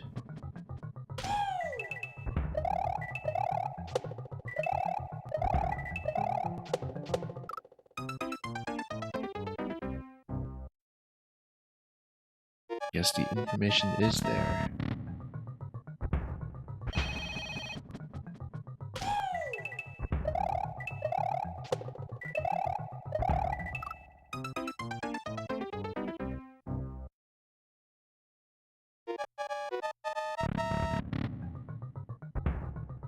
I'm a little bit restless over this, but we'll see.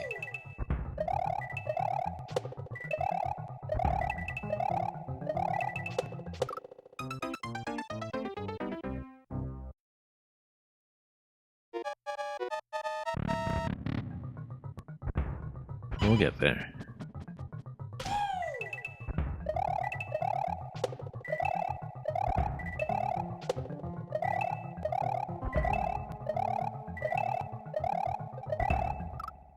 So close, we actually got past number 1 that time. Not the best attempt in that we didn't see the G come in.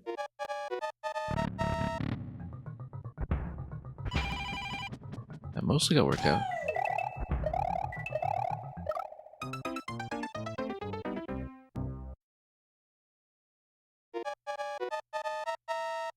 I guess we'll take the call.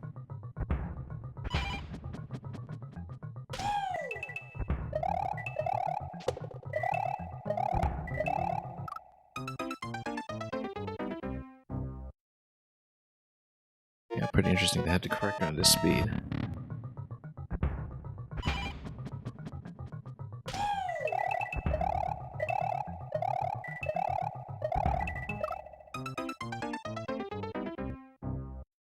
You can see that all of the depth markers are just arrayed in a single line across the screen. Just because you're always going to be on this row anyway, I guess. For nearly the entirety of the level.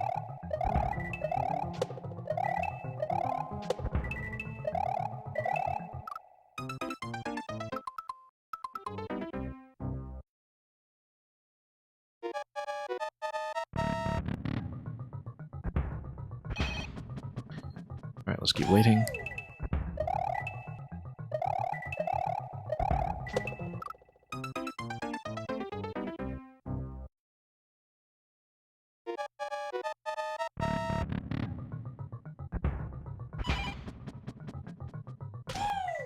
Let's just wait this out. Whoops, no, not quite.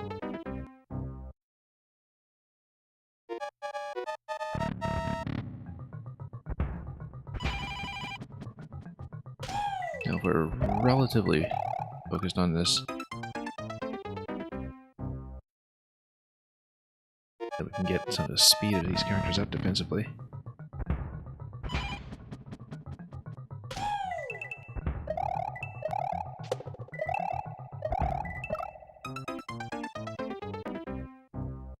Well, like I said, it's just countdown practice at this point.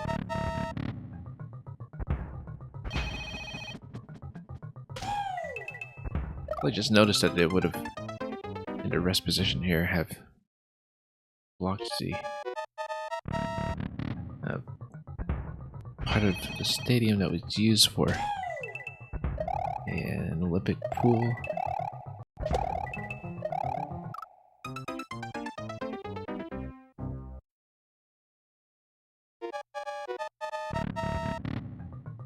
For some reason, that's just the object that comes to mind. Comes to visiting somewhere and picking up a souvenir accordingly.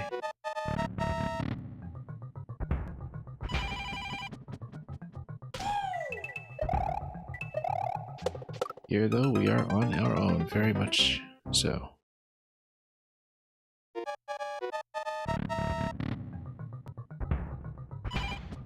I mean, it's a very short little vignette, at least, which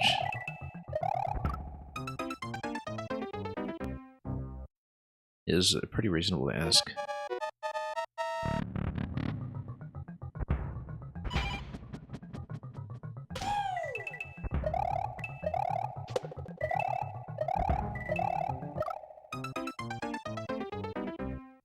Not much room for error, though.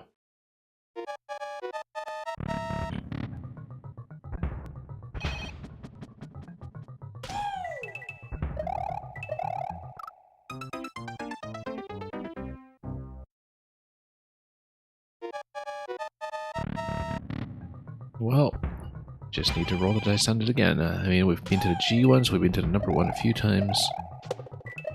Occasionally things do settle down. Yeah, we're pretty much holding right as much as we can at that point. It's just that the platform's going to catch us anyway.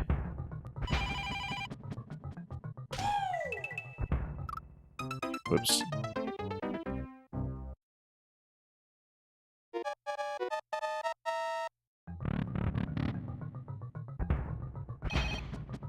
Now, of course, because of the 20-second timer, we should just dawdle when it comes to launching, but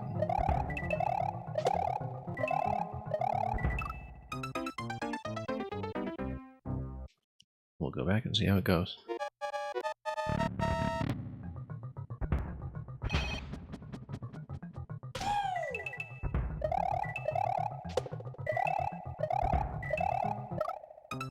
Not quite there yet.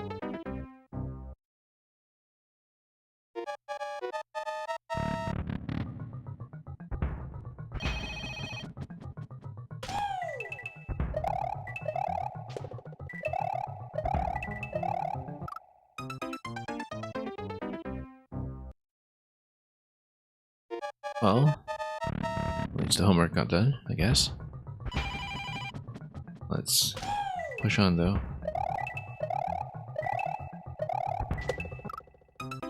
Whoa, just spilled right off.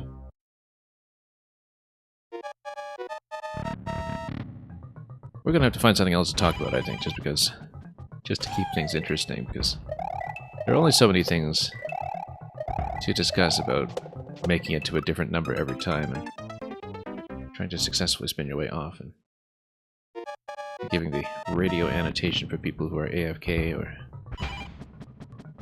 just have their screens running in the background.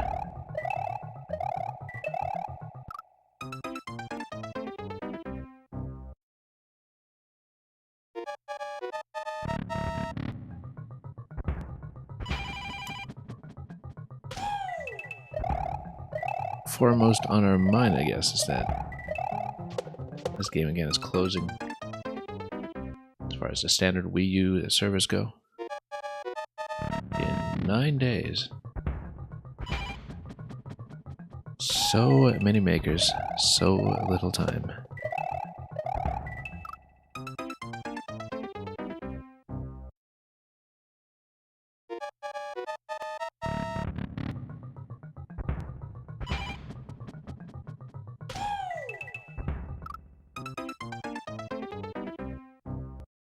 Probably need to tell a story or something.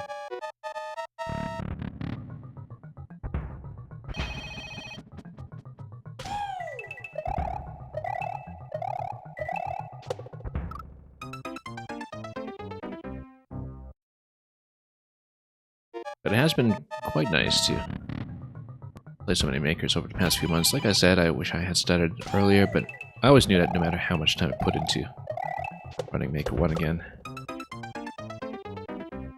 we would eventually reach a point where we regret every moments that we didn't get to play even more of it. see more creations that will be moments lost to time. Like Goombas in the rain.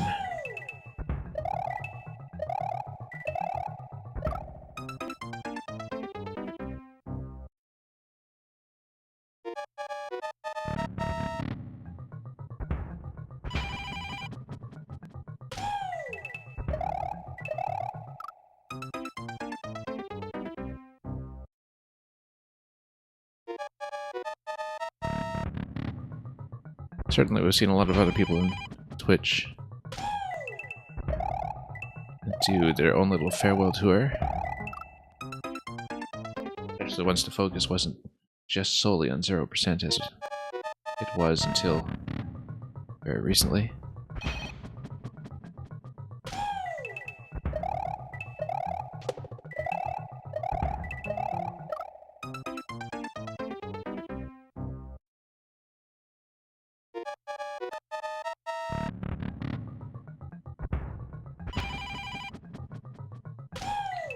But it has been nice to get so much use out of the Wii U again.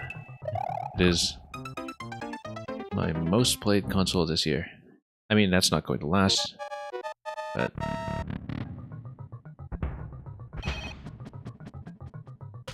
it's always pretty satisfying to give the system another go.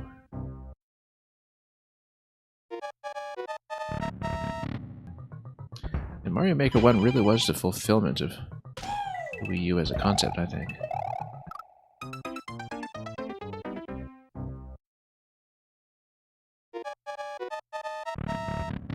I mean, imagine how different things would have been had that been around a few years later as the launch game for the system. Maybe it wouldn't have made too much of a difference in the end, but for years the Wii U struggled first of all from branding, but also from a lot of perceptual issues about what value was being added with its unique feature set and controls game.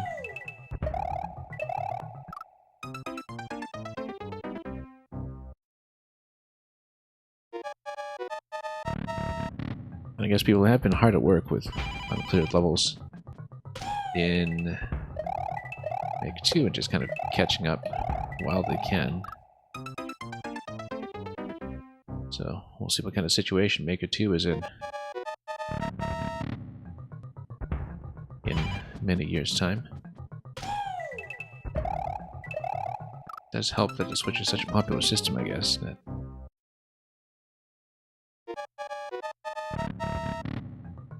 would be a strong incentive for system's longevity.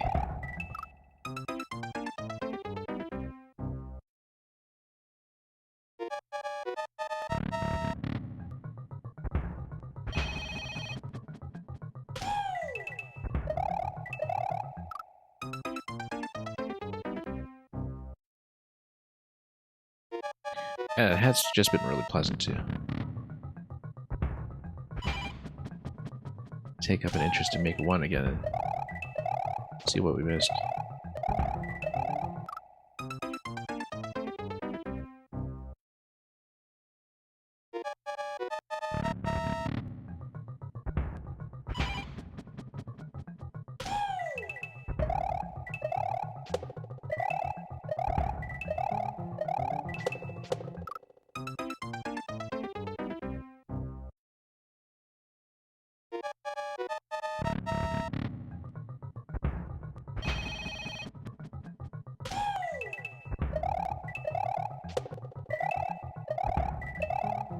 I think a lot of it has actually highlighted what we talk about sometimes in Maker 2, where Maker 2 has so many great concepts, a lot of use of the toolset that wasn't possible in the first game, obviously.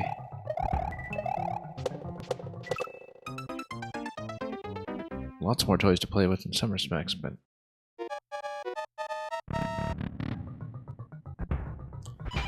did have a problem with things looking excessively alike.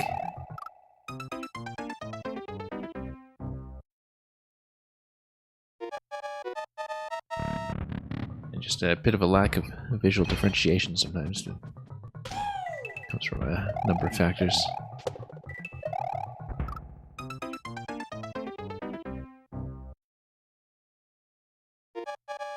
Lots more toys, less interaction between said toys, yeah. Yeah, less flexibility with what you can do with them. And, you know, it makes a big difference because not only are you making levels sort of in a vacuum for yourself or for your own profile, but for a level to stand out, there has to be a lot of room for variation to let it differ from the look and feel of other people's levels, basically, within the same amorphous community. And you see lots of that in Maker 1, where people really push the flexibility of it to do things that just look completely unalike.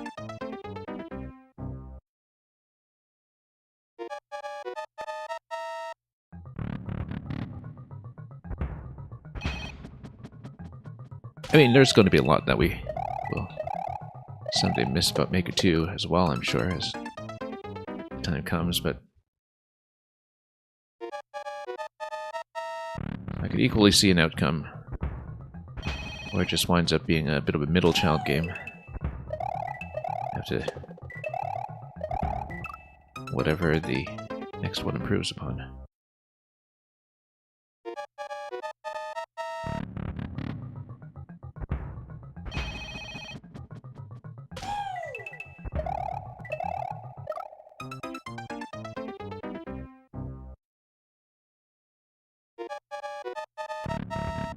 But yeah, just a lot of more flexibility throughout Maker 1 when it comes to where objects can go, and there's so many obvious examples of that, like all the different offsets and overlaps, and certainly how a lot of the stacking works.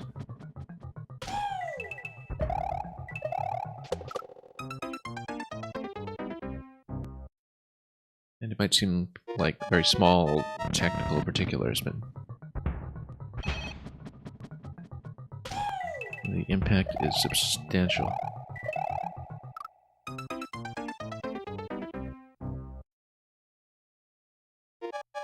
But in some ways, they're just games of a very different character, and it's strange to say that about games that are driven by user content, but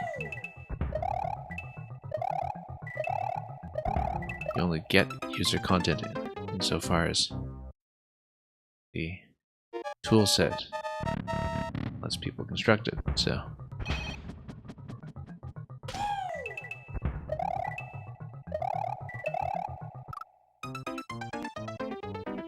It's like the differences between Maker 1 and 2, just in terms of the overall character of the games, are also reflected in the user creations, at least the ones that we tend to see, just as a matter of who this is appealing to and to what extent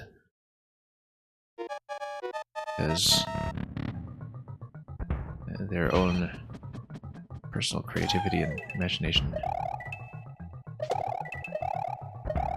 from other fields of expertise and experience, what any of that brings to bear when it comes to what they make in this game. So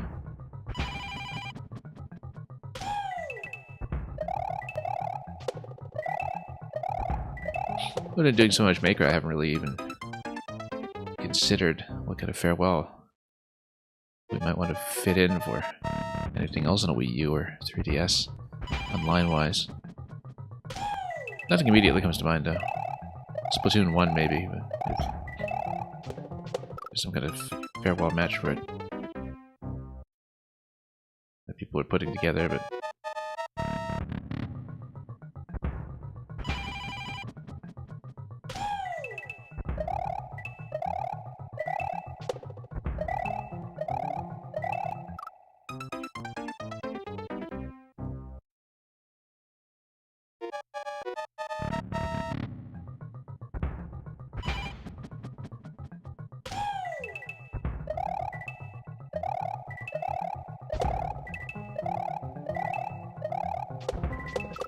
And yeah, just a couple of consecutive bounces. Like I said, we are holding right sometimes to try to correct for momentum and push all the way forward, but not very successfully. I did expect we'd have a couple of levels to grind out today. And given a clear race, we did breeze through a whole bunch of the ones in this profile earlier. This one I don't mind taking time on, even though it doesn't really feel like it's that under my control when it comes to what we're doing here. And yeah, sometimes we just overshoot when we're running, and that's, in a way, we've died late on many occasions at this point.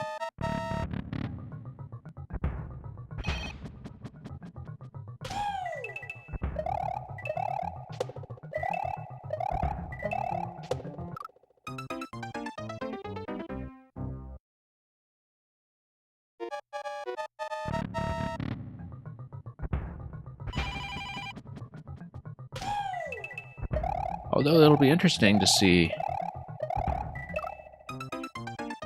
how Maker 2 feels going back to it, and going back to it especially for some of the quality content that we're pretty excited to see.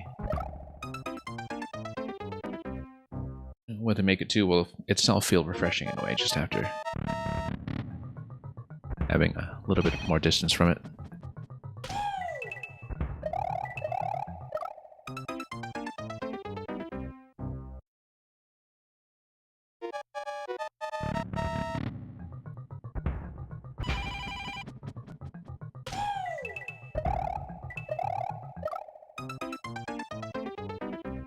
I mean, Maker 2 does deserve quite a lot of credit in its own right.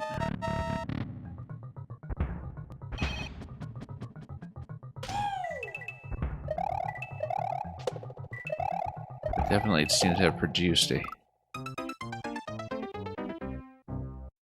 level list and overall culture that have a bit of a different mentality than what we've largely seen in levels here at Maker 1.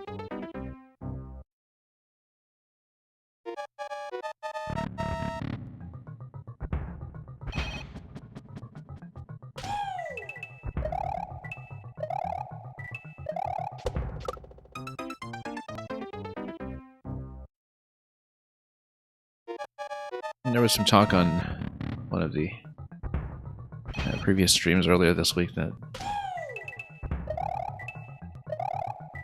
was about the attrition in the streaming scene in particular, and Maker 2 over time. I think it's been very keenly felt in the last few months. Some of it is actually people diverting attention back to Maker 1. I think in general there was a bit of a post-New Year slowdown.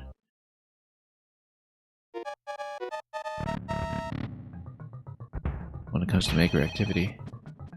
I mean, it really is limitless content, though. And not even that, but fairly limitless quality content in both games.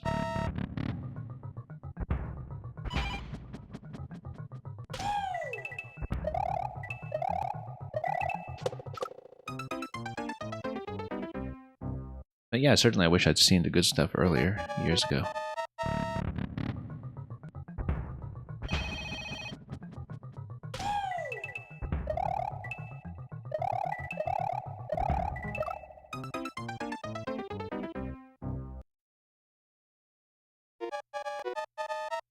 Yeah, these little consistency survival levels have all given me tons of trouble.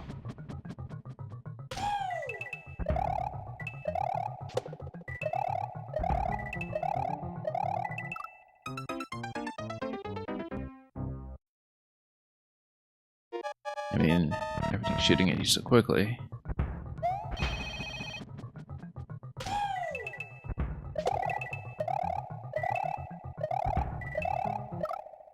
Yeah, very difficult to catch the timing. They just come down so suddenly. We should think about the timings in relation to the numbers, perhaps.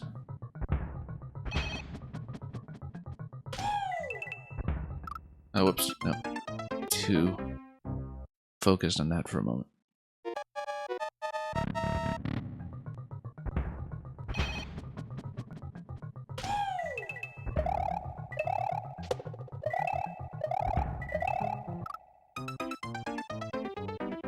can't see what's happening. That some of them do collide and bounce back.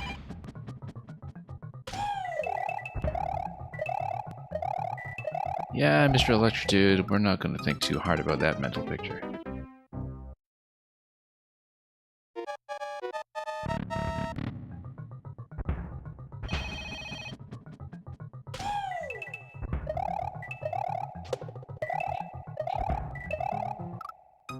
It's like one of those Chuck Tingle ebooks waiting to happen. I don't know if you're familiar with that whole thing.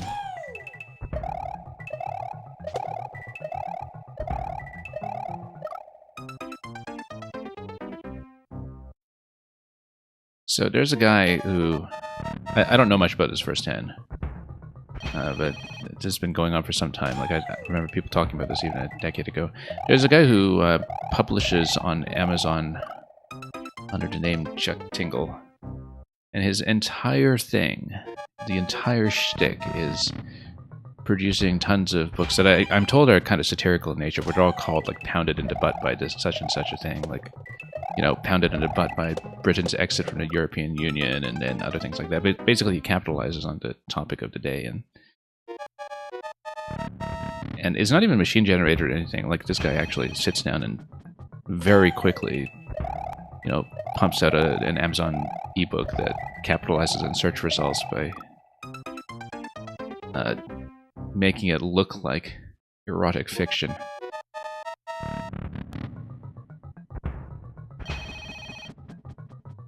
I'm told it's funnier than it sounds, and not as lazy as it sounds. But it's kind of its own little category, and yeah, I think whoever does it, and I don't think the identity of this person has ever been revealed to be anybody who is famous for something else. But there's a fairly big online presence for this stuff that's been going on for quite a while now, enough to, you know, make it a full-time income or something. Maybe, I mean, you know, some people really manage to succeed in the whole cheap disposable ebook space, and it's kind of its own form of search engine optimization, but apparently this actually had some effort put into it.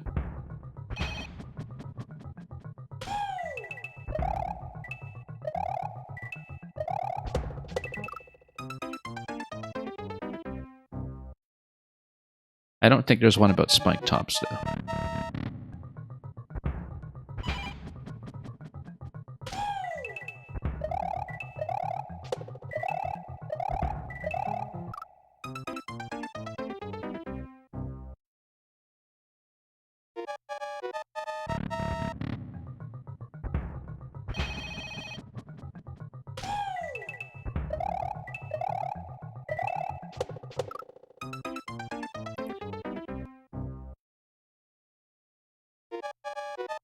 We might be stuck here for a bit. I mean, we saw the GG screen, basically, on screen on the best attempt. Or at least we saw the first G. It might just be a G. But yeah, there's so much momentum control going on here, not only in the air, where you have to react and really crank to the right whenever you hit one of the spike tops up top, but you have to be careful not to just run into them as you're going right, because there comes a point where the spike tops collide with each other and some of them turn back. So you kind of have to stick around the middle, I think, but at the same time you have to deal with how quickly they spawn and project towards you. I mean, it's pretty much as soon as they walk down, right? It's not anything beside that when it comes to when they start going. So I think we just need to keep a better eye on when the spike tops individually are reaching the corner where they start to project, because I always get caught off guard by them coming over, and it is visually available information. It's just that We have so many other things to juggle here.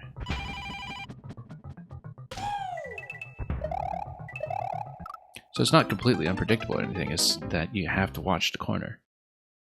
But you have to watch the corner while also watching where Mario's standing.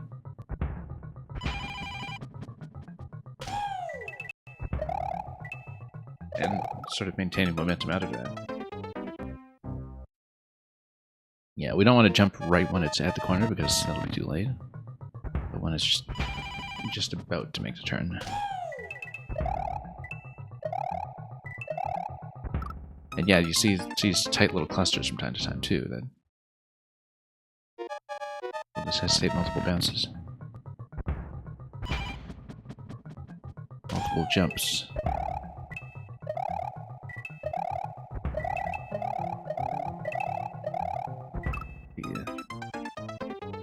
Well, we are getting a little further, but once it gets crowded there, it's very difficult to do this by watching the corner. So you do also need to watch your feet. Whoops.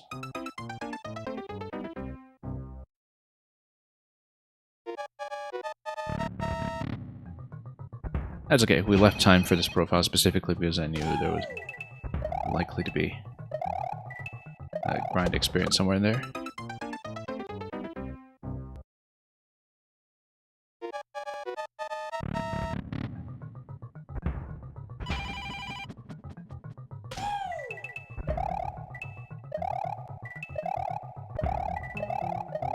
Even just run-of-the-mill normal platforming is going to feel quite different after this, I think. It's missed a spin.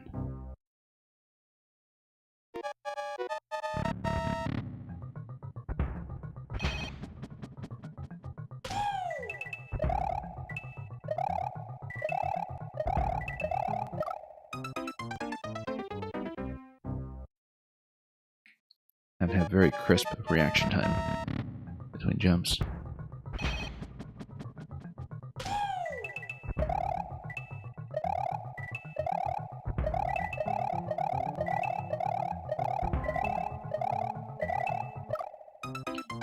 Yeah, try to adjust jump height sometimes when you see a gap between spike tops. We made it to number 2 that time, which is better than usual.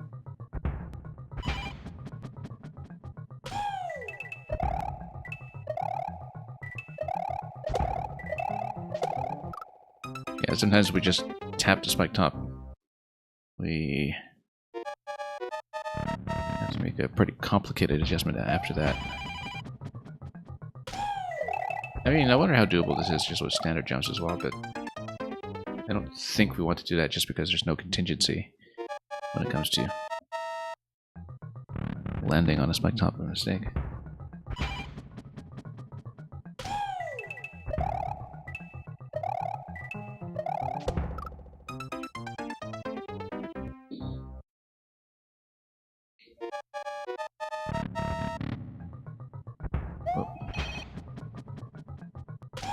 Maybe we're trying at least once, actually. Just because we get much better momentum control. Except, of course, when we get that much airtime, doesn't really help too much. Now we should spin it.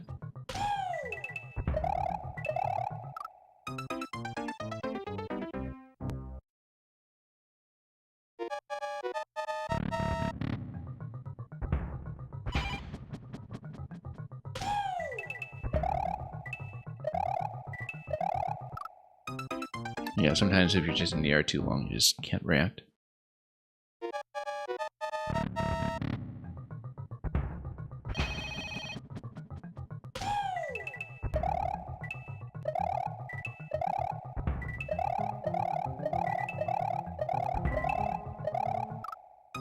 And then, yeah, the frequency of the jumps after a little while is very sensitive to any particular slip-up in timing.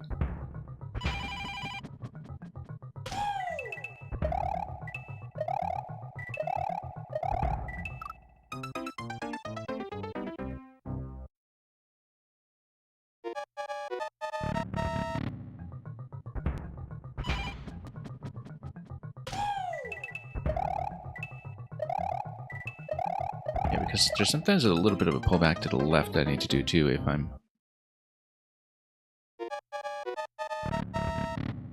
in a situation where I'm stalling and waiting between these.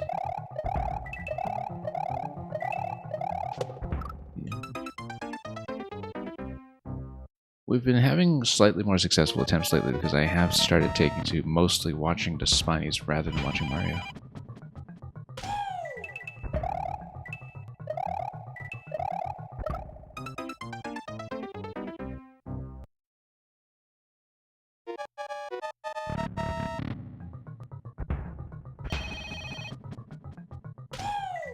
Well, works well enough is one of those kind of autopilot levels where you can sort of talk at the same time.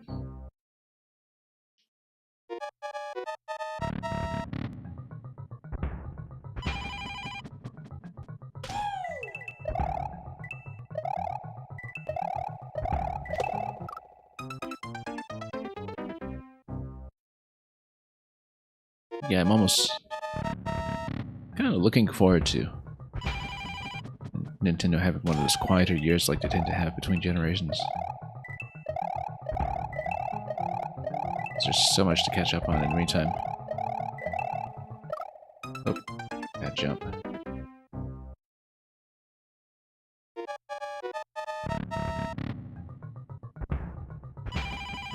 I mean, you never know when it comes to the back half of the year since it's always announce things on such short notice.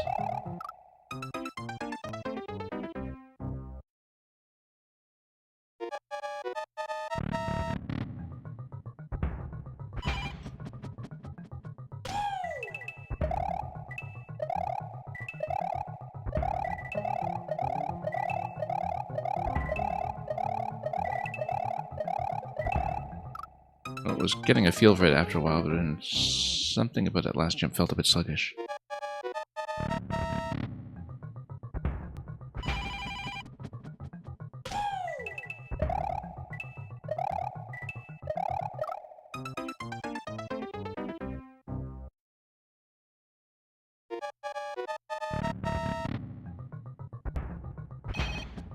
I mean, I guess we don't want to hit these anyway.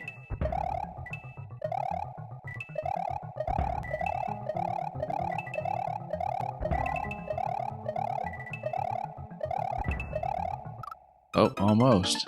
So we were almost at the G. That was past number 1.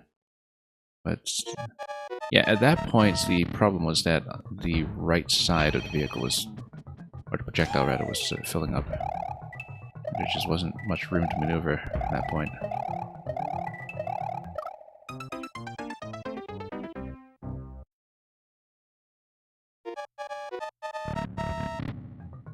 So we've pretty much had 2 attempts that have gone as far as the big G.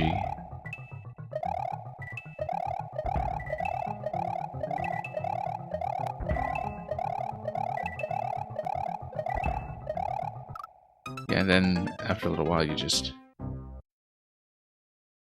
start seeing that little disparity in time just add up between jumps.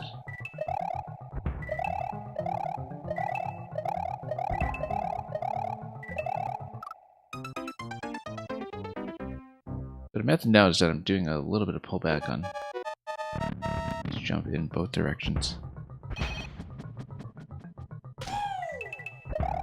There's a ton of adjustments that's happening here on the D-pad.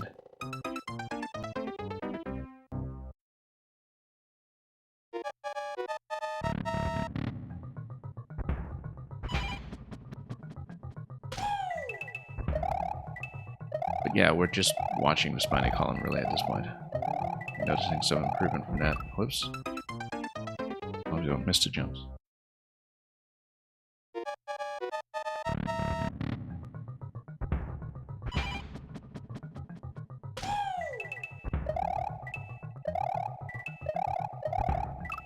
Yes.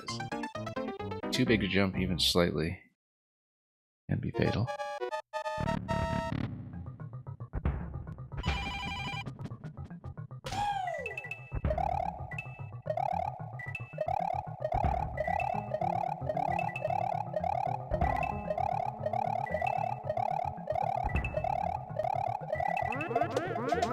There we go. That took entirely too long. But yeah, it required a change of mentality where I had to watch the spike tops. I had to actually adjust Mario a little bit to the left at the very end of each one in the back half of that level because he was starting to get crowded out of the columns that were on the right half.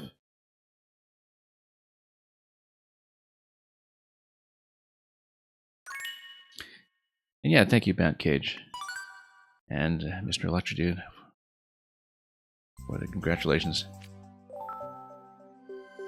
We just straight up ran out of things to talk about in that level. But you can take a look here at how the stack works. That, as we knew, it was based on some kind of movement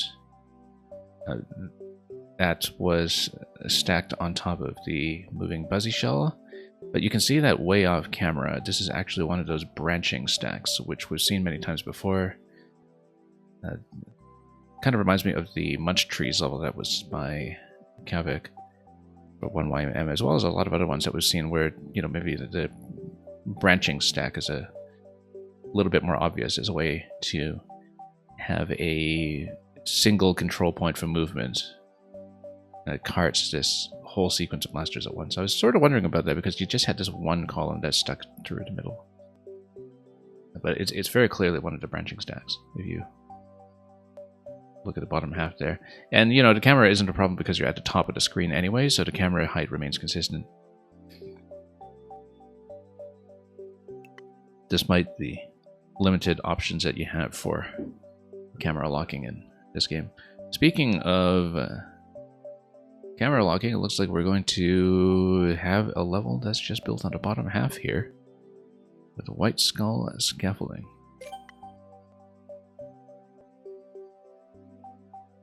Well, glad we survived to push through at least one of these. We did have to bail out on a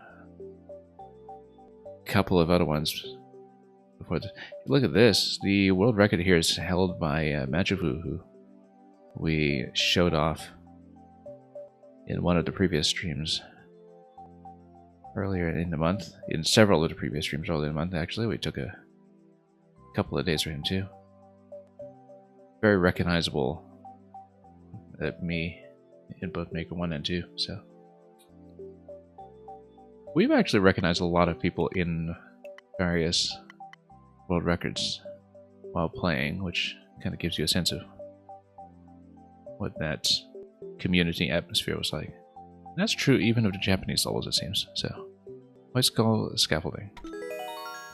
And again, this looks like this is going to be a massive semi-solid tiling extravaganza in a way we don't see anymore.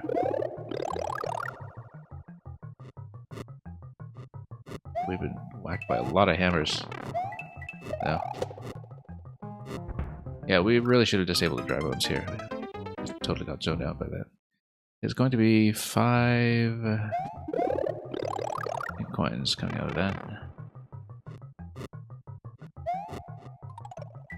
Oh yeah, we should have activated this much sooner. Now we have a problem.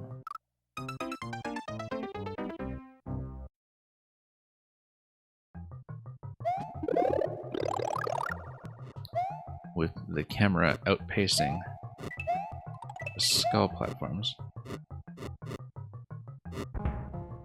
Oh, whoops. I was trying to jump off of that before the dry bones revived. Oh, interesting too that the plant actually loaded onto that platform because of the discrepancy of time when it comes to the activations here. Yeah, the plant's totally going to load on our current platform, and no, this time we made a miss. However, had to deal with that chomp. I do think we go top first, and then grab the coin and fall back down to the other one with the wiggler.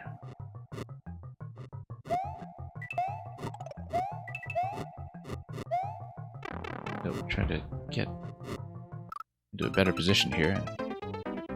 We want to hit the dry bones a little later than we've been doing, because it was respawning at a very inconvenient location. I mean, you can only delay for so long, though.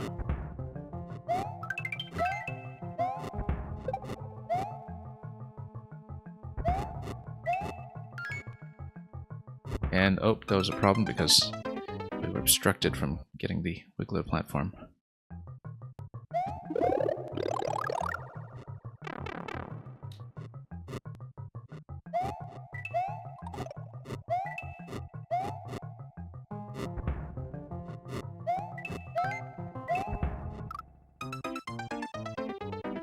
Maybe we do go to the bottom first and jump on a Wiggler to go up top.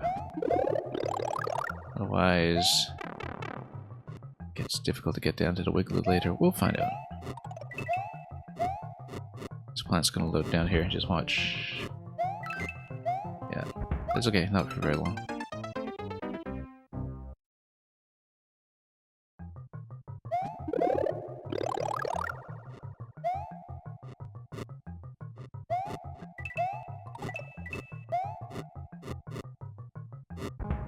Stand on the right.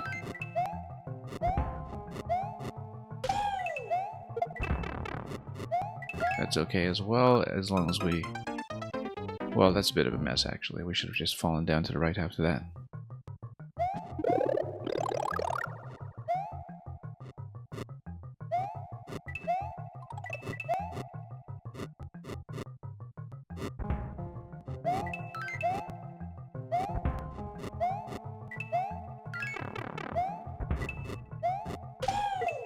Yeah, the problem is that the Wiggler totally obstructs you if you don't hit that platform early, so we might have to go bottom first just because we can't count on there being another opportunity to approach the Wiggler.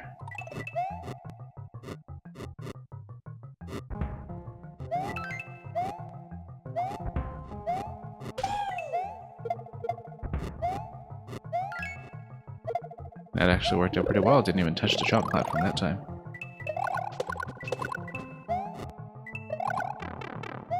Then... Oh, got a lot going on here. I mean, we should be mostly spin jumping around there, but... Had a bit of tension there when it comes to momentum control.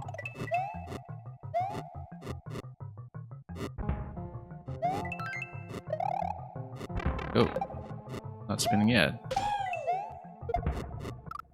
But yeah, I think we just ignored a chomp. It's better to ignore the chomp. I don't think we need it as an upper skull later, at least not yet.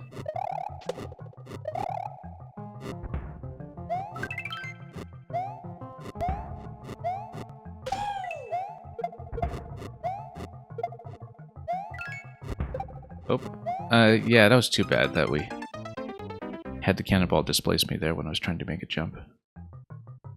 We do say that sometimes.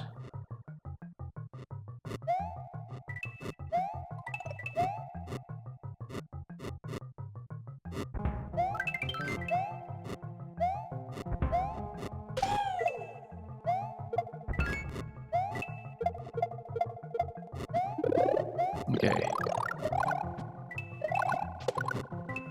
Now we do want to activate platforms whenever possible, but we'll spin jump anyway. And we really need both players? Not really, if we just stay here a bit longer and go straight for the flag.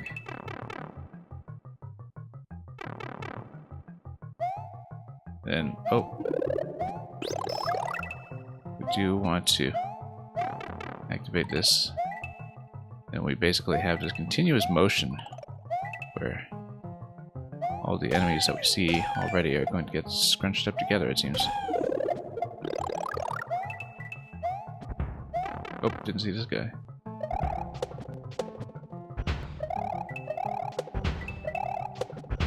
And those are going to get bunched up as well.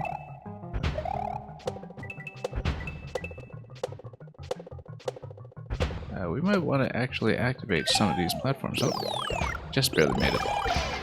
That looks pretty close to it with that Wiggler.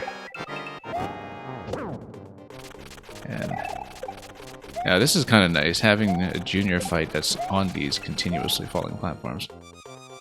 He is going to get out of my way, though. Do I need a key off of him? We'll find out. We will need a key off him, I think. Let's not activate too much at a time then. Yeah, I think the idea behind this is that we try not to activate platforms too quickly, because then we have more to stand on. Very nice.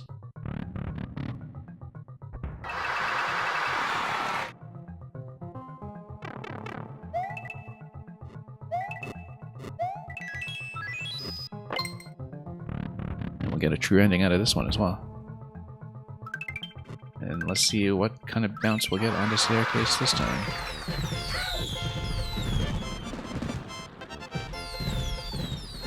Love how it just consistently reactivates the Hanafuda bird as well. I haven't really seen that used as a repeated effect for one of these ending sequences.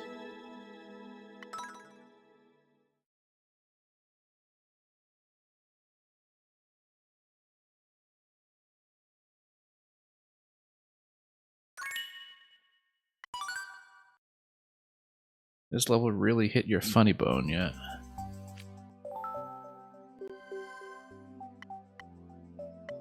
I can sort of see why. Well, now that that kind of skullduggery is out of the way, let's take a look at Final Bowser Arms.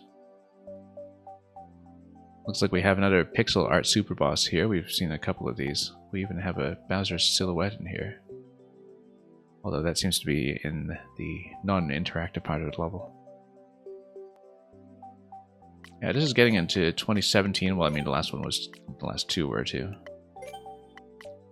So we're kind of getting into 2017 at this point. This would have been pretty shortly before the launch of the Switch. In February of that year. Let's see it. Final Bowser Arms. Maybe some relation to the... What was it? The big Bowser Arsenal level that we saw yesterday. What was it even called? I don't think it was this deep. It was... No, it wasn't one of these.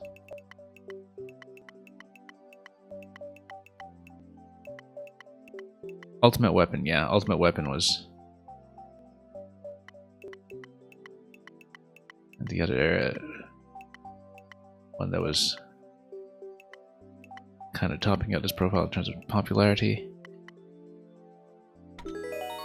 Well, we'll see what Bowser's getting up to this time.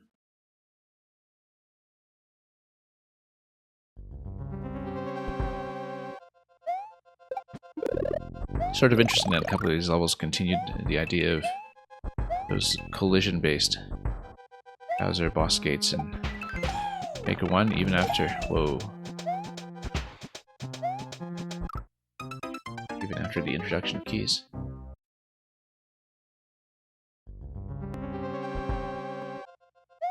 We actually had seen one previous level that said that had that rapid back and forth motion in one of these stacks. But I think that one had a base that was off screen. Came to getting everything to ride on the fuzzy shell.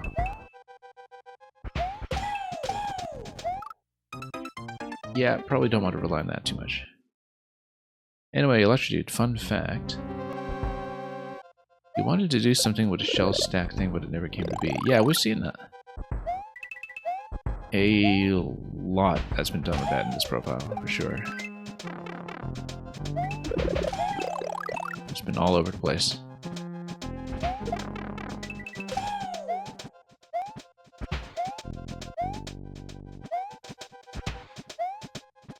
It's not really available anymore in the same way. It's because, well, for one thing, blasters just crush everything so aggressively now.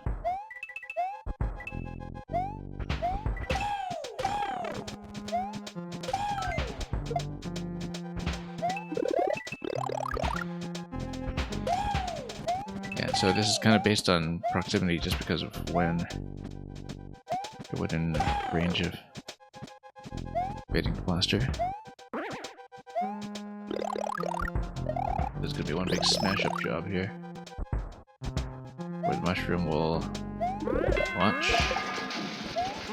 Then probably something up here. Let's see.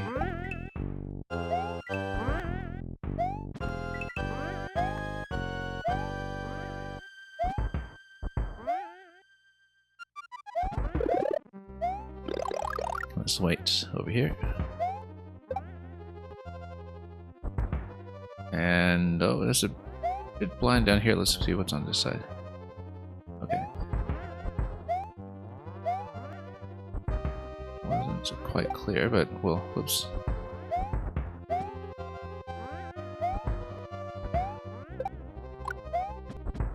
Oh, I see. It actually turns. Oh, that's interesting.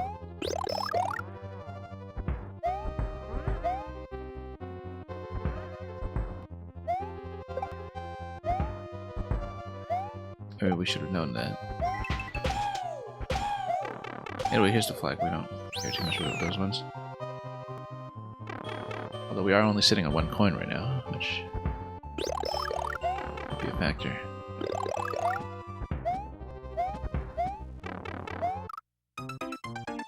Just didn't manage to get in position in time.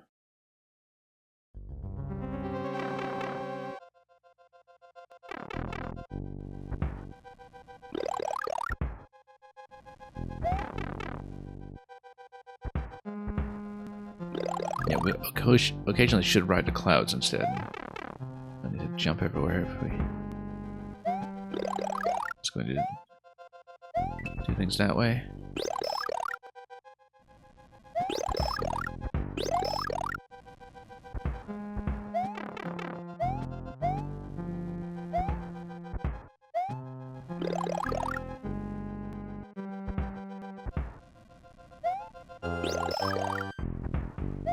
Okay, and then I see, so you can fall in here and through another cycle if you wish. Let's try to avoid crush deaths from here.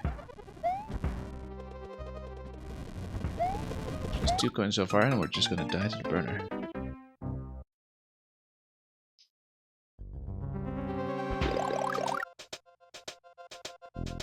Oh, interesting that this gate is down here. Yeah, that's how it disassembles. I was wondering about that. Alright, we created a bit of a situation here, though.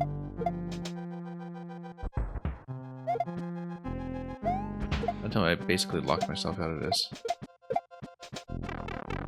I was trying to damage boost through it, but no, wiggly collisions are going to have word of us about that. I think we actually did lock things up. Whoops. Got a bit too fired up there, exactly.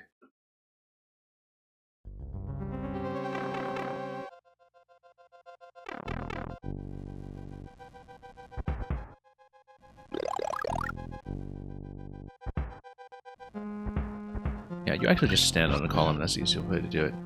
Because when you're standing on the edge of the belt, you do stomp.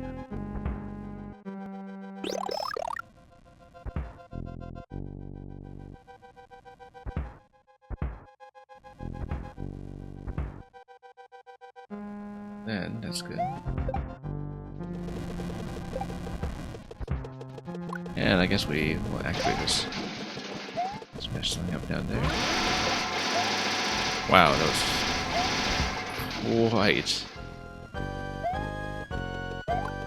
the rapid fire shell there.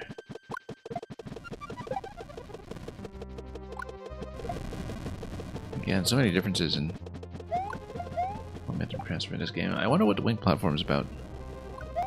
Might be a way to get across the moat, actually. Let's try it.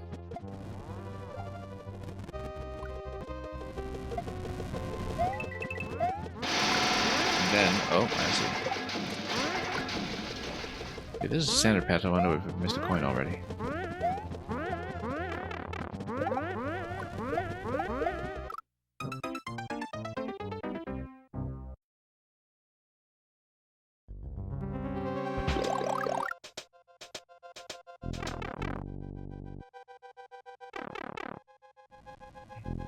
Some high caliber armaments from Bowser here.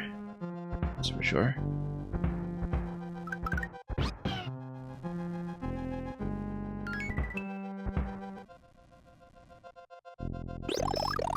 Anyway, we'll head up.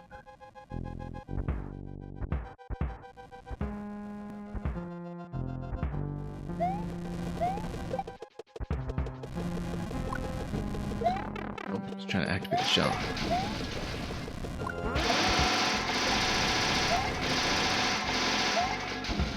And it's just going to erase the level. Very satisfying to watch that in action.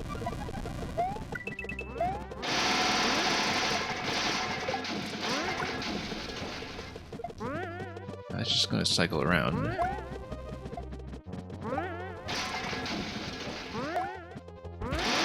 we reach a point where shells will knock each other out.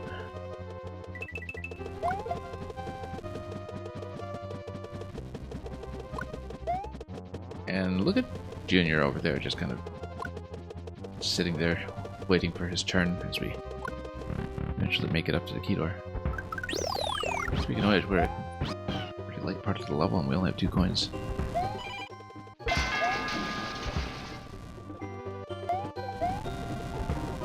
Whoops, oh no. Grab Yoshi. Nope. That's alright, we'll do this.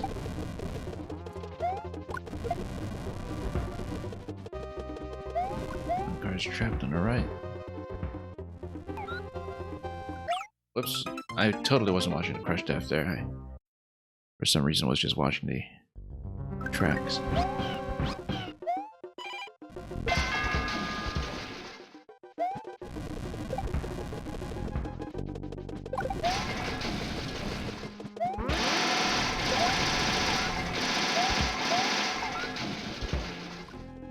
Okay, that works out well enough. Yeah, we just basically created a shortcut here. Check the top, go back to the bottom.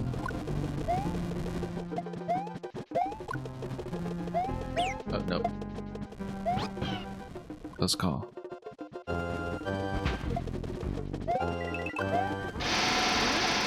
a shell, it eliminates everything.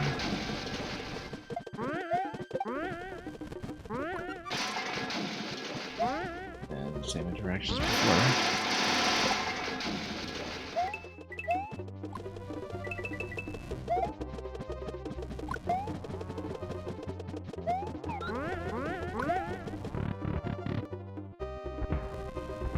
You're saying we're overcomplicating? Oh yeah, we're back here. That's right. Well, that's what we do.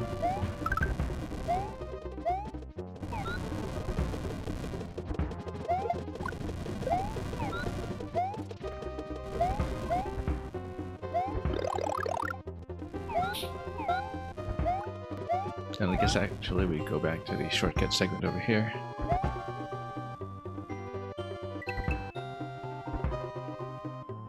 Get out? No, conveyor belt takes precedence. Here comes that sack.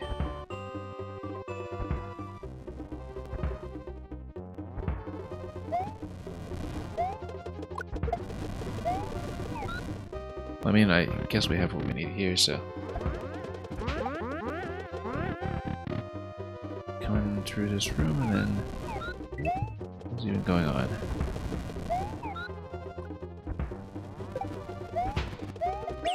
Oh, we just lost him.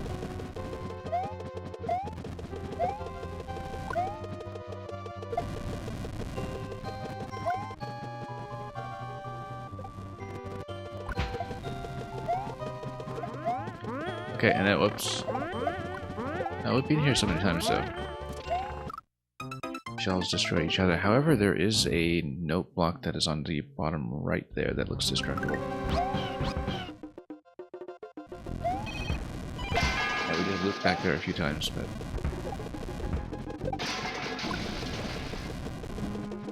wait for the spring to do its job.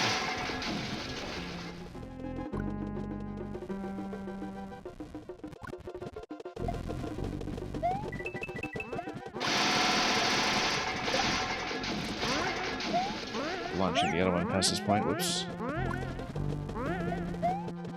I do have Yoshi, that's right. I don't have Yoshi. We'll get him again at a checkpoint, I guess.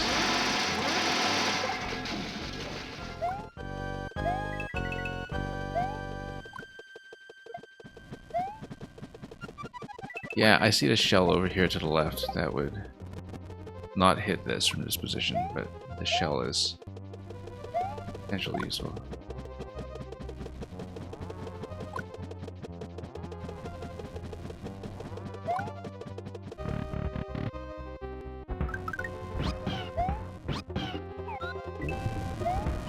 We'll figure it out. Oh.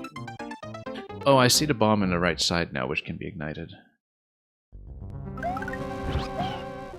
That's what we were overcomplicating this time.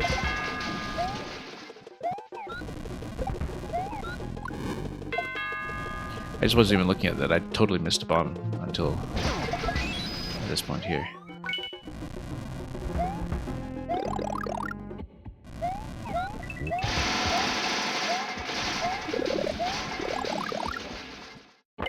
Anyway, that's just taking it out on the level. Whoops. Oh yeah, we've been missing tons of coins. We'll have to do it again. There's no way there's just 2 coins in this segment, is there? Like we lost something.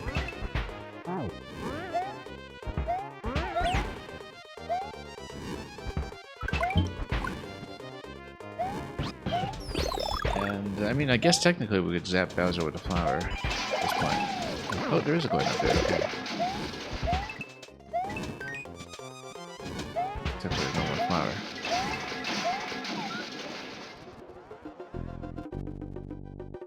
Now, the column's gonna come here, but we're...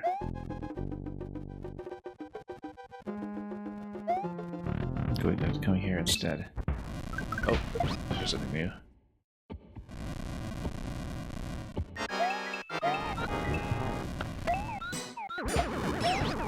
Bit of a confined space as we get pushed through the bumper. Oh. That is a lot of fire. Literal flamethrower here. Watch the pattern.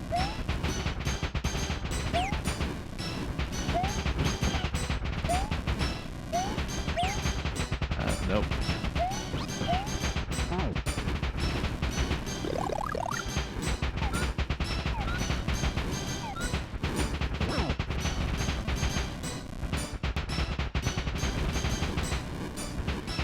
Yeah, this kind of mega projectile effect actually does remind me of one of the Magatoro levels we didn't finish in Mega 2, which was the one with the hard mode where you ride on tons and tons of cannonballs that project like this. You've seen this actually, okay.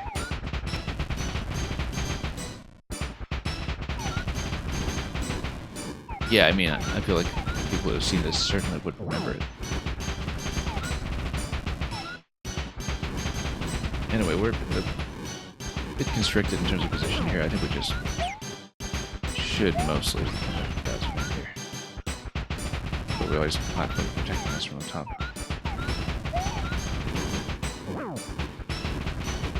Would have been nicer if we still had the flower. We can break open the bomb too, of course. That's probably should be doing.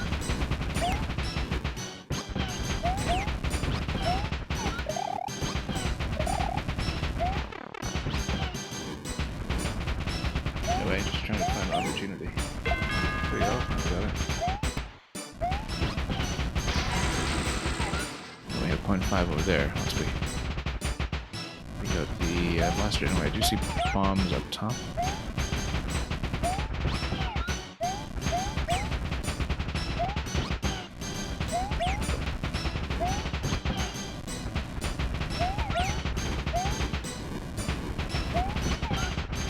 The Yoshis aren't running away on us.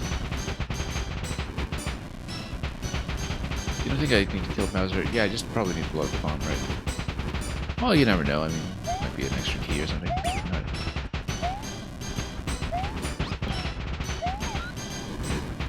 I mean, the option is available. It just takes a while.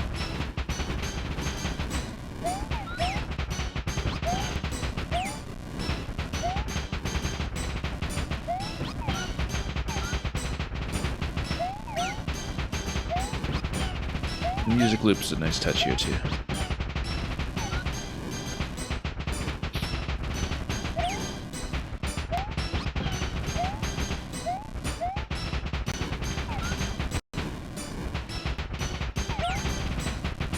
Yeah, once you get shot, though, it's pretty difficult to get back in position.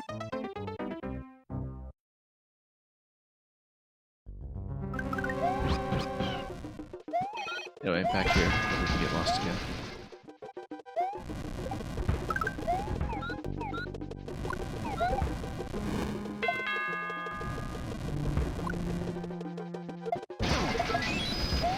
We're junior.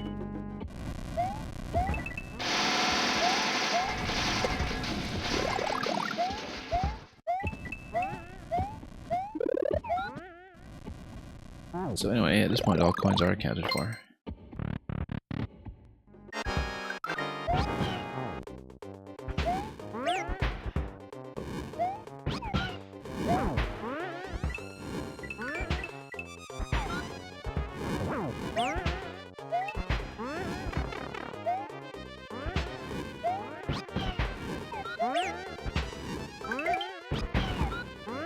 Okay, let's try this.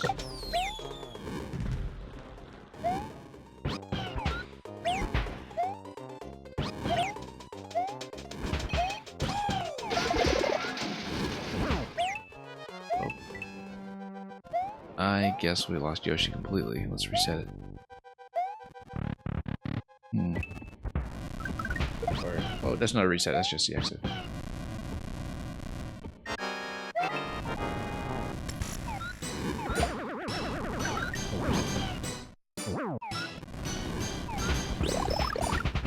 Missed the coin, yeah, I just saw that.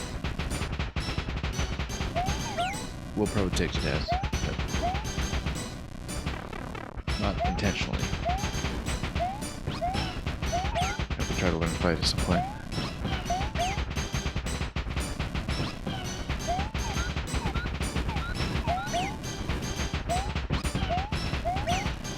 I mean, I guess the burner is the most reliable fire source if we wanted it. That tends to be a little bit safer here. Yeah, we'll probably just go after the coin.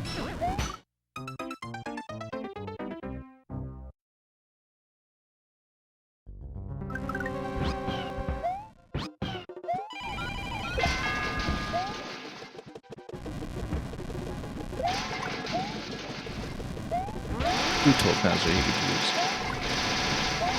Flamethrower here.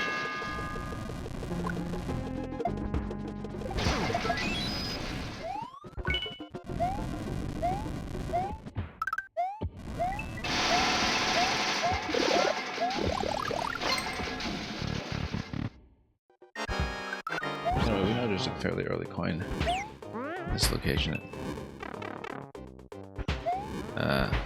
This is gonna be a problem.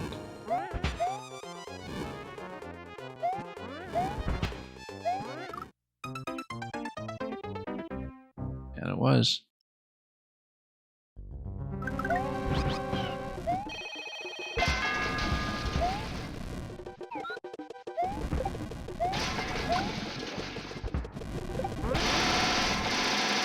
Oh yeah, we just got tired.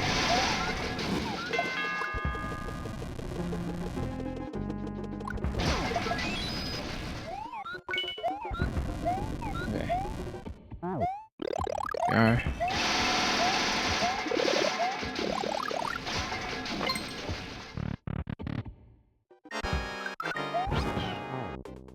Then we'll go on this way.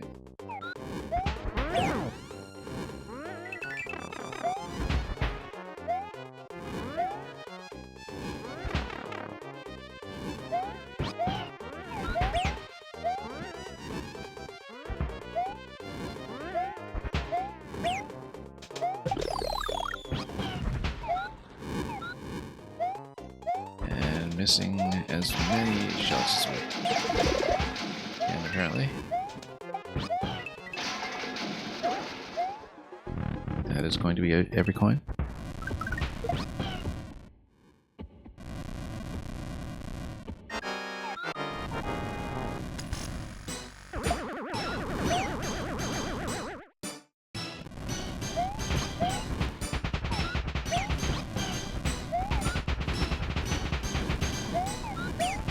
Cancel all the big ones.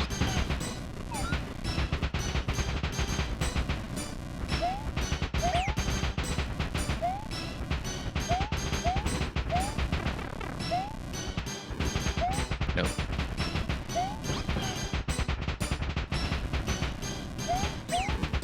Yeah, hard to get in position for anything.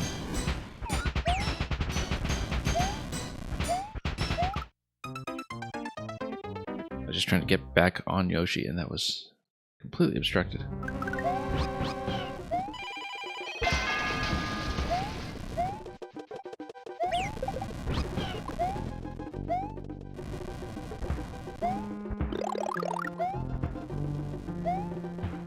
And what are we going back here? Let's open this up instead. Whoops.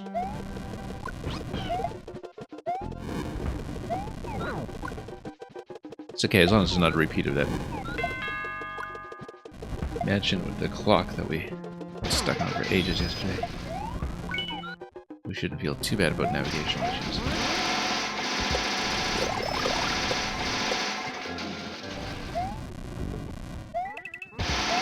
Speed run the bomb up top.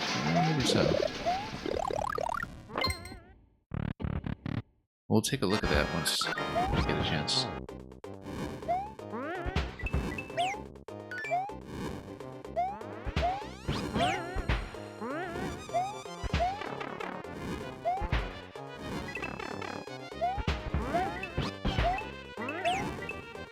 Oops. We were doing better on earlier positioning, but we'll see what happens.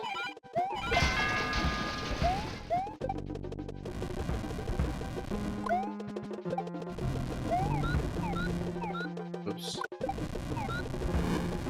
Let's light him up. There goes Junior. You know what, let's grab this one. And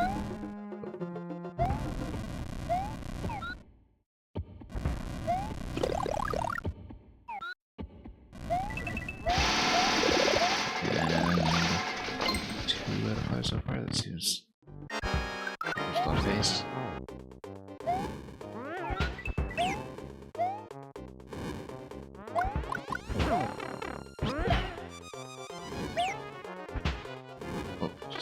Bit of a lapse there. Oops.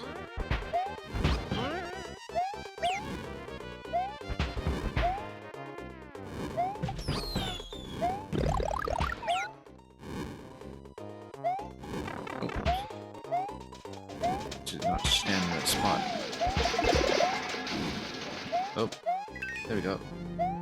Almost missed it. But we have it. Next segment.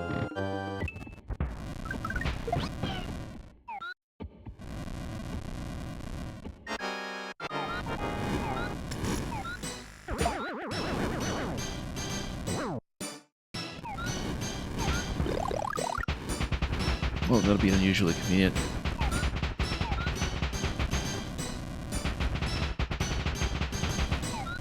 Yeah, we want to bust open the bombs as much as possible. Oh, notice the bomb does immediately to the right of Bowser as well.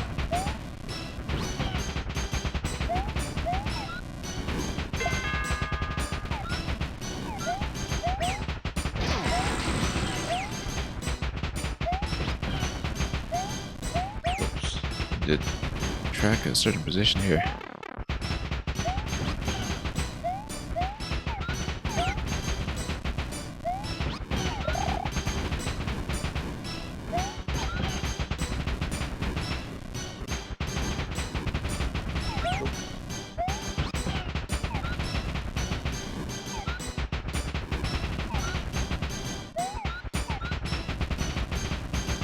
I can also kill the spines in phase 1. We'll think about that later.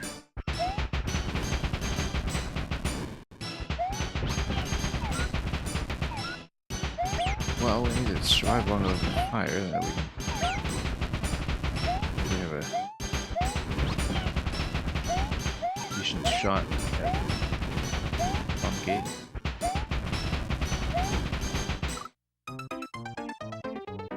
Whoops. Oh, that was just overlaps. Okay. Too much going on.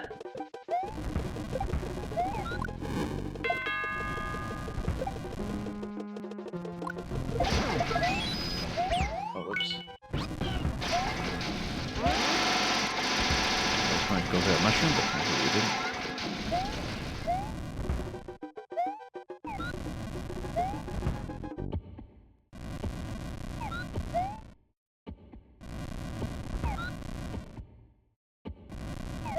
Let's go for it. I mean, we'll get one soon enough, I'm sure, but...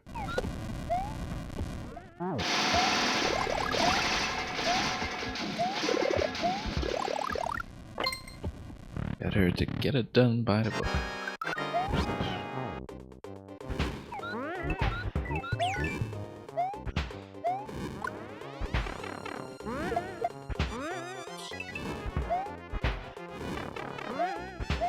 I could have missed it already. No, it's later. I think. We'll see.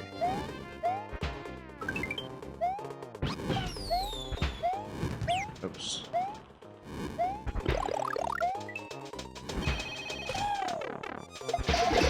Nope, missed it. Just kept getting pushed out of the way because we were trying to get back to that coin.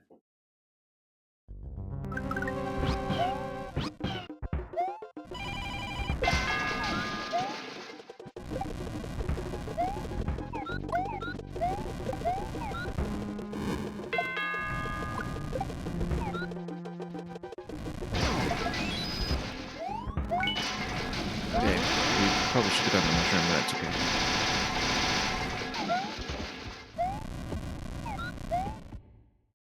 Actually, I doubt it's gonna be okay. Let's take it.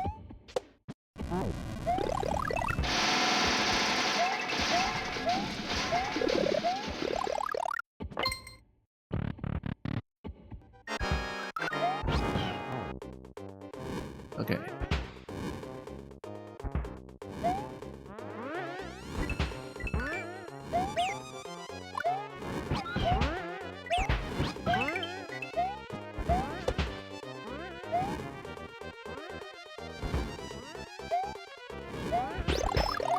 Let's keep going. Oh.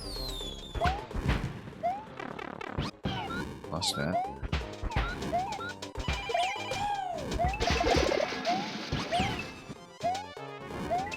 Oh, no, missed it again. Probably take a dive so we can pick up the coin. Might be helpful to at least learn some of the fight, but the issue is just getting up to the upper bomb quickly enough. Which suggests to me that we should get up there sort of right from the start.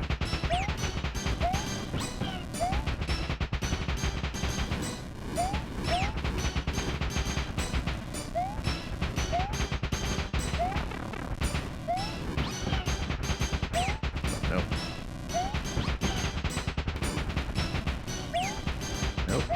Heal enough by have the fire down low.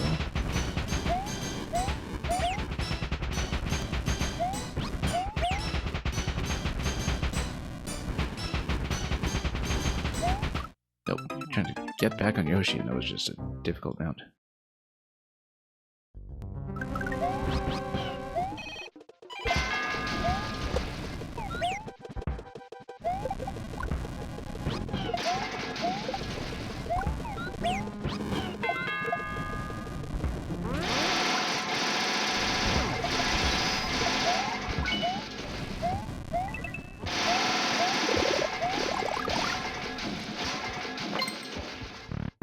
You have to wonder how it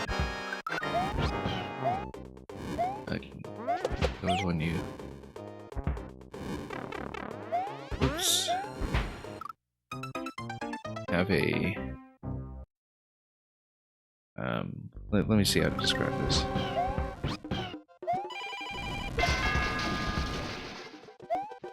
I was about to say something about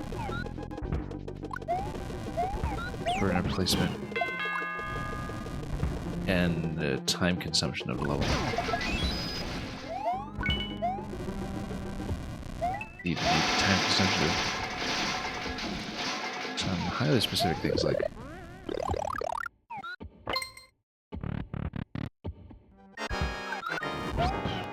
whoops, where is the whoops.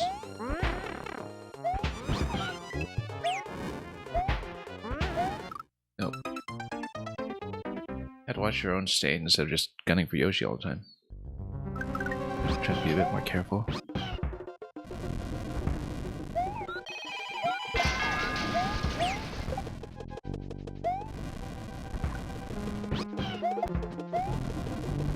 Oops. Okay, let's grab this finally.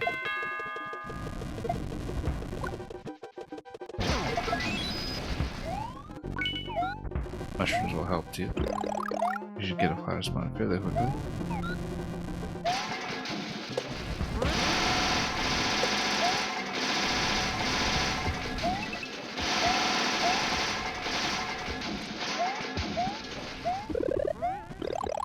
Now we got out safely, but at what cost?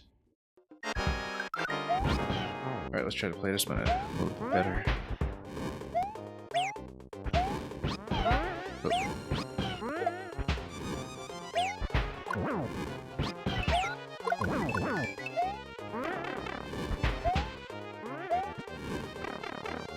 Getting into a bit of trouble.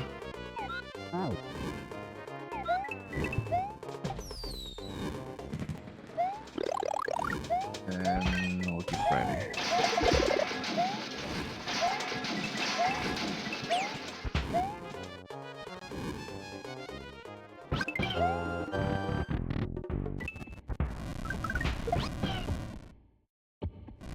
Now for the segment where we try to survive the machine gunning. I mean, I guess it means we do need to disable the top bomb as soon as we can.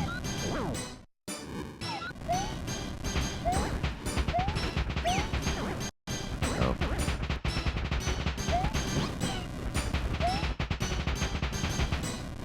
Maybe there's something we're supposed to be doing that makes the prospect of taking things all the way till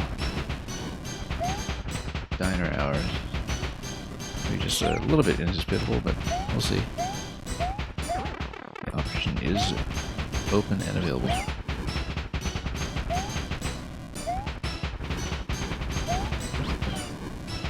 And no. Has to be on the way up. Basically follow that up on the way up, I think.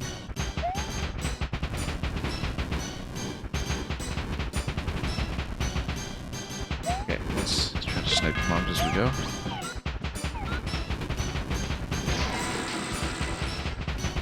Alright, that's a bit of a plus. Get a little bit of variation here now. Tricky.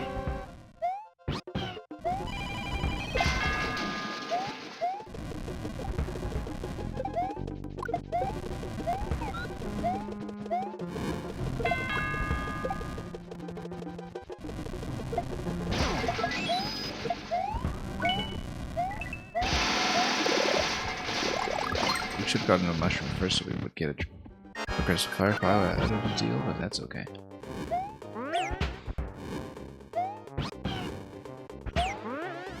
Oh. Super Mario World collisions.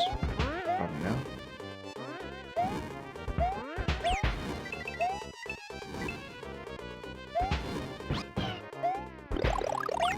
Or just for safety.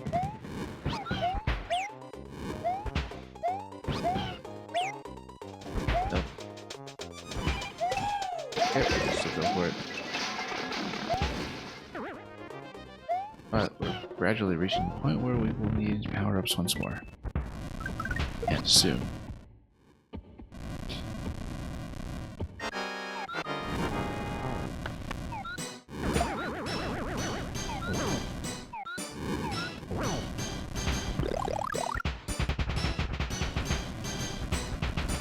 Okay, let's see.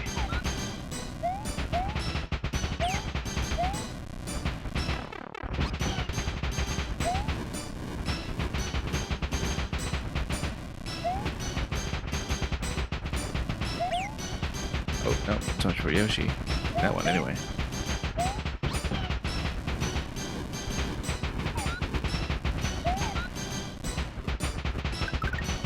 Well, let's see what we can do. Whoops.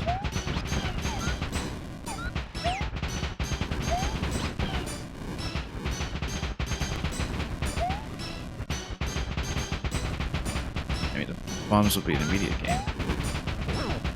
Probably need to do some kind of spread shot to the other one, but we don't have a fire flower.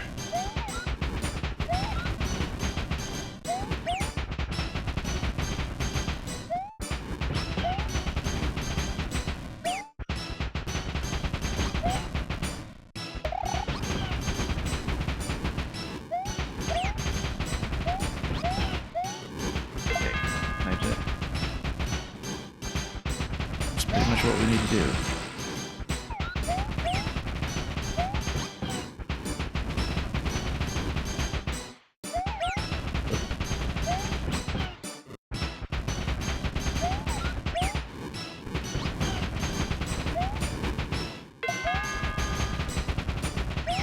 Well, we'll see how this goes.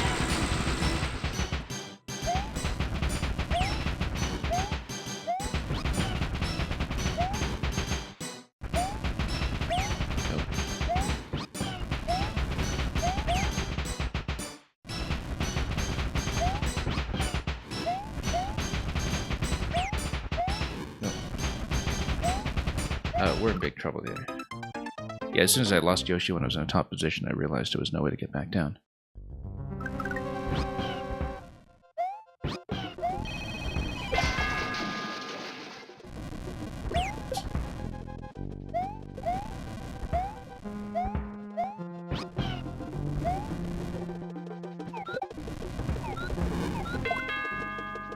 Anyway, this at least is a clue as to what you're going to be trying to do later. Mushroom. There we go.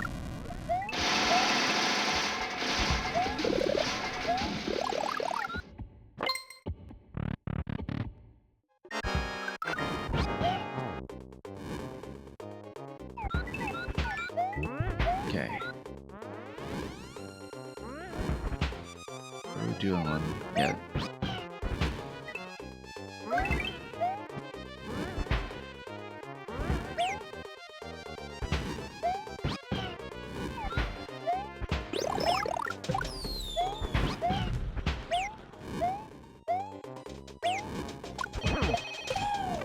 Oh. Well, at least we got to the door. Got the 3 coins so far, right? I think we missed one. Again. Yeah, I think we missed it.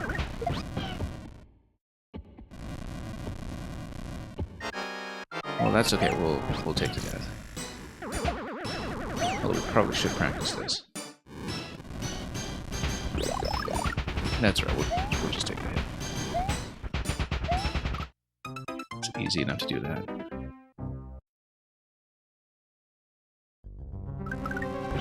But we keep forgetting the top coin.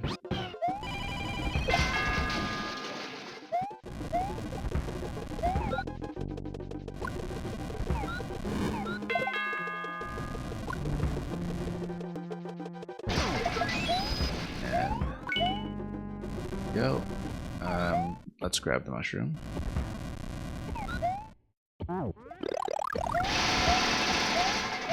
Also gives me the flower.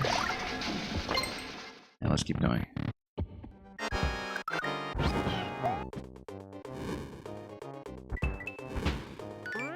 We'll go up top after this. I think it'll be easier to do something to hit that spiny, big spiny.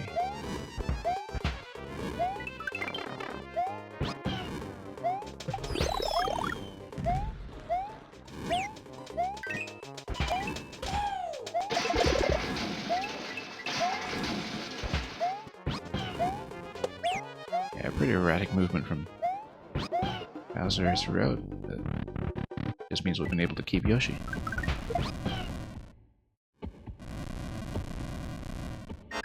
Anyway, everything's gonna load in. Oh, we should have swallowed that. I'm actually gonna go straight up so we can get the top bomb right away. We had so much trouble hitting the top bomb. Now what? Oh, there's actually another bomb up top, even higher. Yep, Yoshi.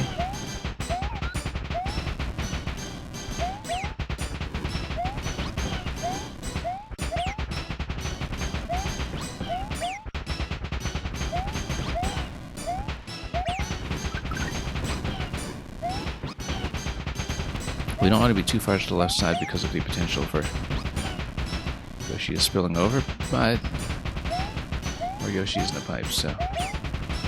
Oh, I hit my Bowser fire that time.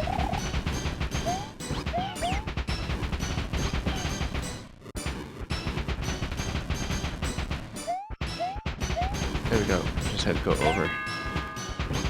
You're pretty much expected to repeatedly take damage here. Look at that. That's a crush. Then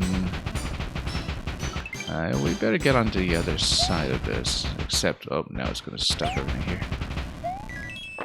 Let's just go in. And we'll get a cave, just no Yoshi. At least not at this point. Oh, we'll even get a little bonus sequence here.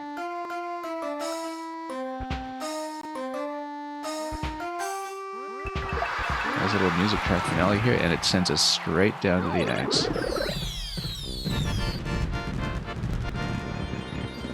And look at that, the THX 1138 in blocks on the left.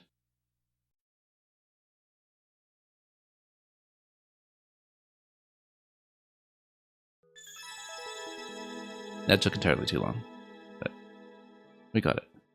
Oh wow, look at that 40-minute time on this. Just past checkpoint.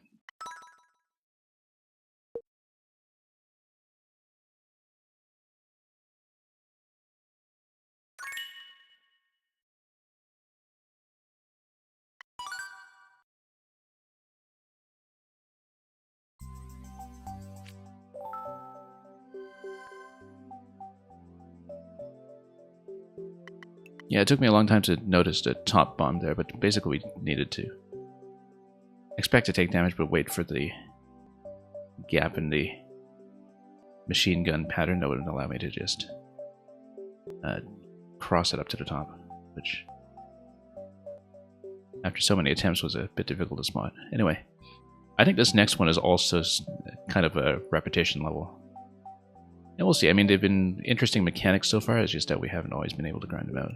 But getting near the end here, though, with Over the Sea, which is 21 historical clears and 0.56. So yeah, it's going to be looking at the structure here. Another lengthy survival challenge of some sort, probably. But I think we can at least make some attempts. Seems like there are all kinds of blaster columns and everything in midair that are going to drop in on us. But we'll see what happens with the track setup. But yeah, it's going to be some kind of massive object stacks on tracks that we have to deal with here somehow. And who knows what it will look like. After the last bit of machine gunning trickery, I'm expecting it'll be something similar. Oh yeah, that's what I thought. I thought it would be something like this.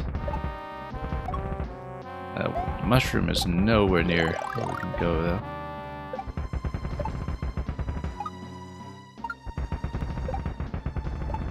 Well, might as well do more with that trick while you can, right? So, yeah, and so we need to not fall in the pit, because after a certain point we have to deal with it.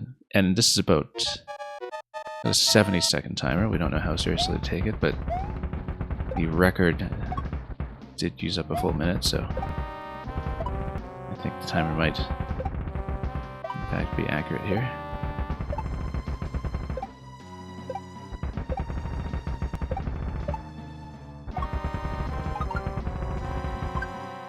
Oh, I was trying to reach the helmet, and not from that position we don't.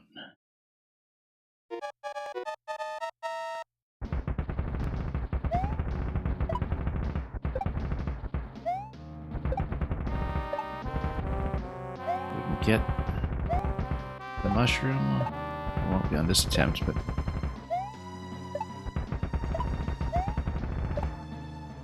we'll try to approach the Shelmet from underneath, and we missed.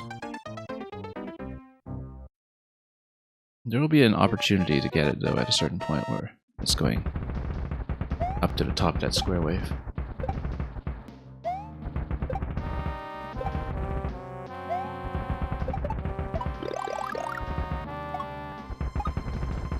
Falling down, I think, is a bigger risk than taking damage, at least early on.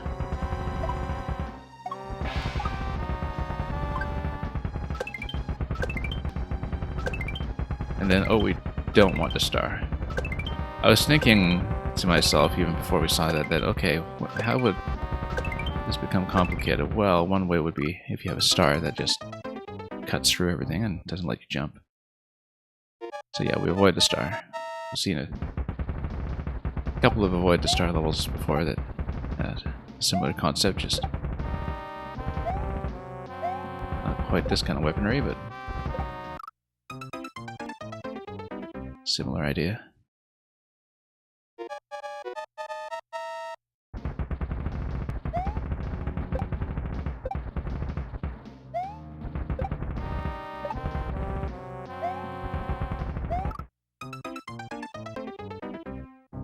And that's going to jump all over us.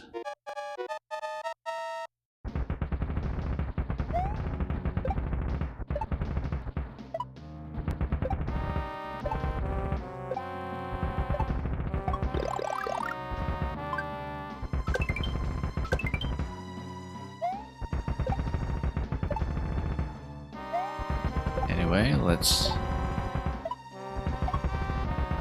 we're totally going to lose the shell because it's just going to cut through something. Like, basically, if we don't get the shell from underneath, there's really no opportunity to wear it.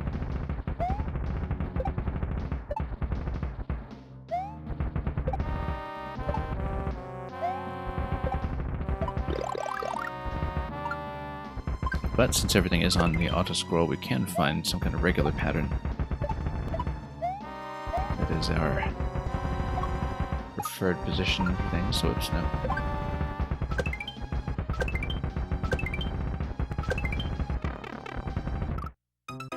Kind of dodged the star there, but came in a little bit low.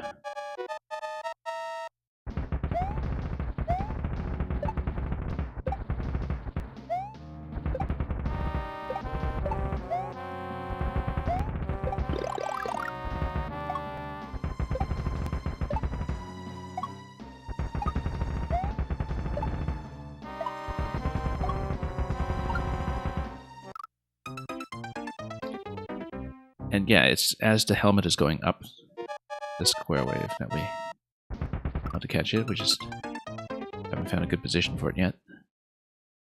And we do need to be fairly accurate from one attempt to the next.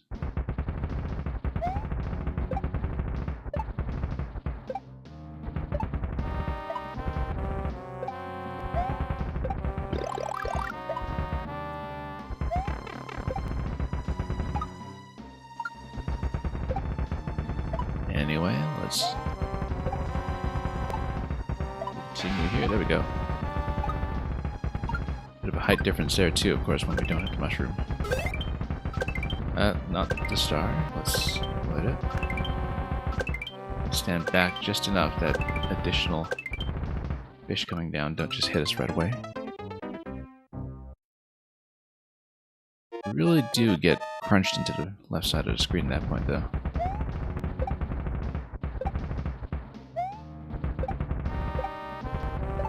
Blaster columns were also taller back then, and you look at this moving column that's there to prevent us from interfering too much with the blasters. It's a much taller single column than we can manage elsewhere nowadays in Mega 2.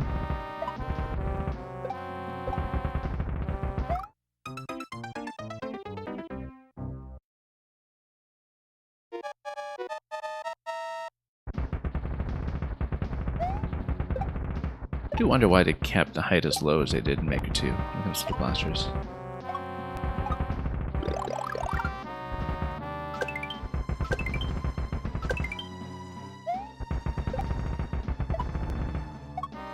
Because the thing about Maker 2 is that when things fall off screen, they actually fall for a very, very long time. As we know from falling blocks that hold vines in them. And because I'm trying to think about, like, maybe whether there would be some kind of screen boundary rule that needed to interact properly with blasters and compel the change in maximum height. Or if there's some other reasoning for it, which we'll never know.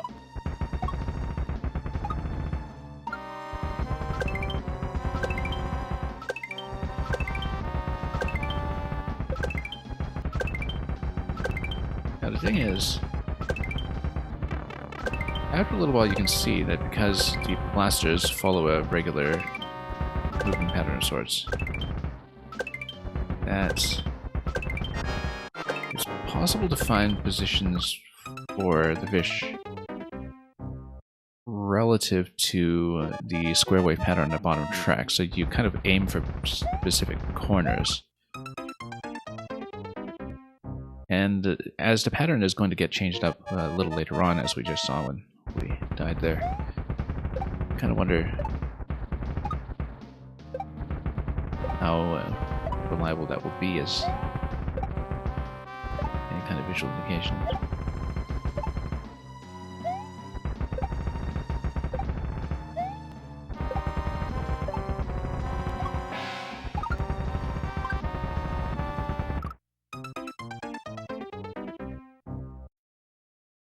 But essentially, if we watch certain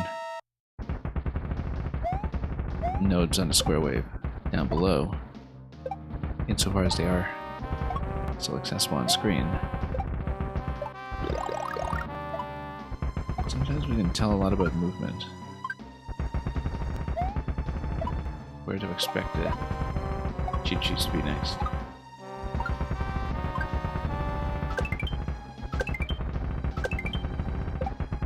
This is, of course, a good time to use that shell for a shell jump or something up the column, which we, again, won't do because A, it's a shell jump, and B, the column extends pretty high.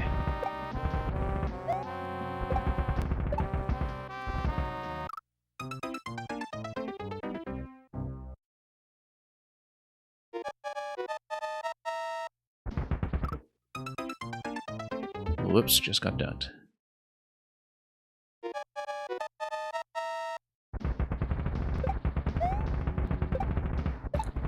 Yeah, judging by current pace, we'll probably only have time for this profile today, but we'll be closing it out soon, and we'll let ourselves take our time through creations like this one. Whoops.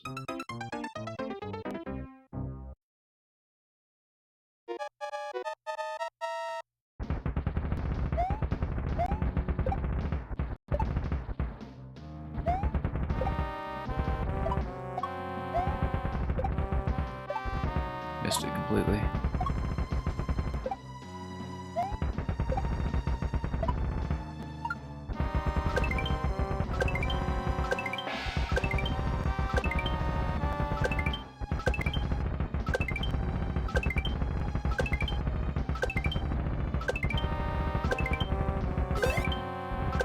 Yeah, there are definitely certain locations that are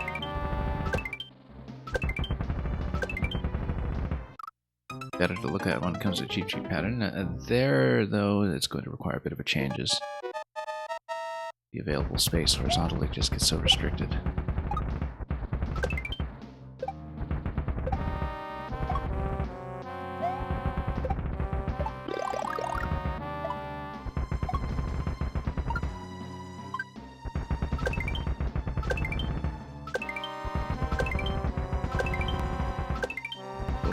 Too much.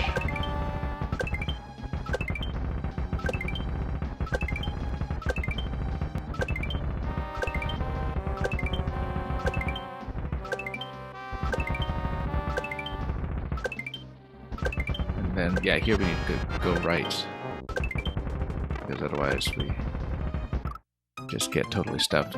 Once we get to that point at about 30 seconds remaining, we have to go much closer to the blasters. But if you're going close, you can't be too low because then you get hit by additional fish that are being projected towards you.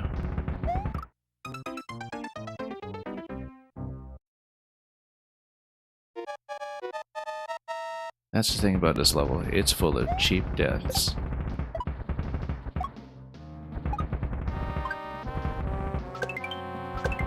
And let's... Whoops. Sneaking under is maybe not what we should be doing here.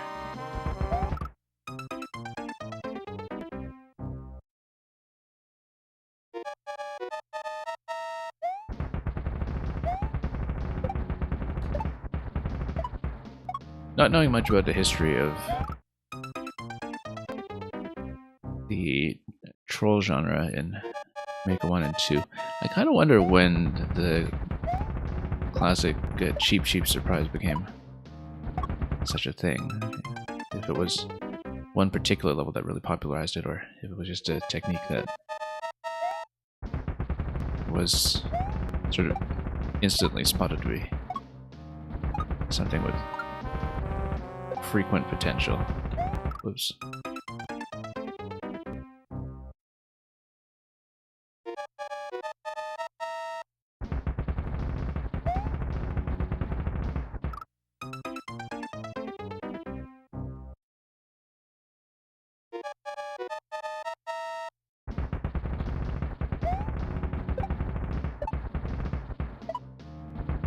Oh, why?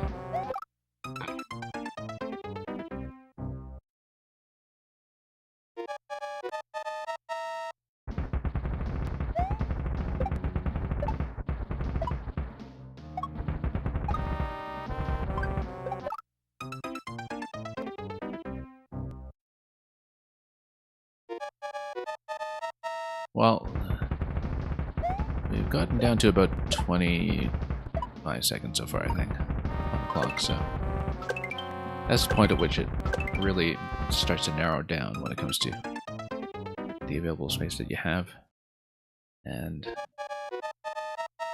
you have to get pretty close to the blasters at a point, I think.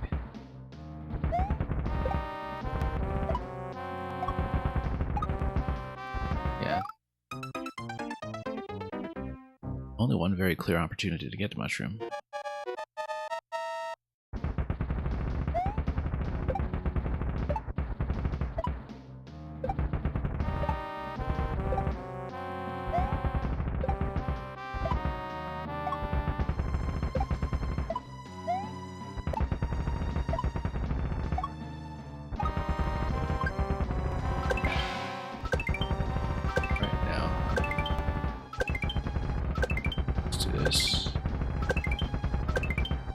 No, we don't want the star, obviously. I was about to just go for the star because, you know, that's just a habit, I guess.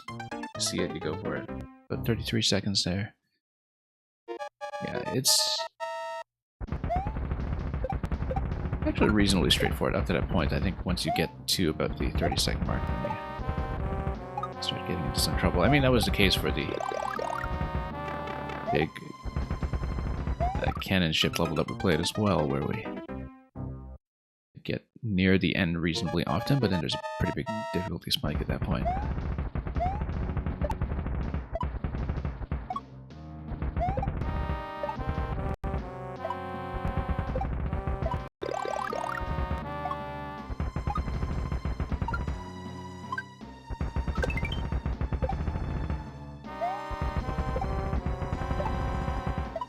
Okay, that's not bad. We just need to not lose it immediately, perhaps.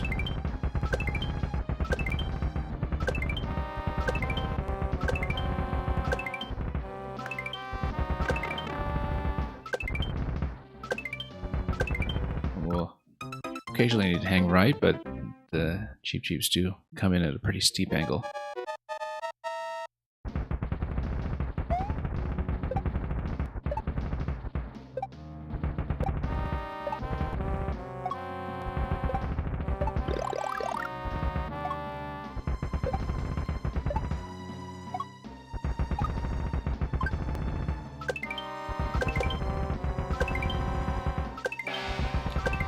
accurately this time, which is not always something we can do.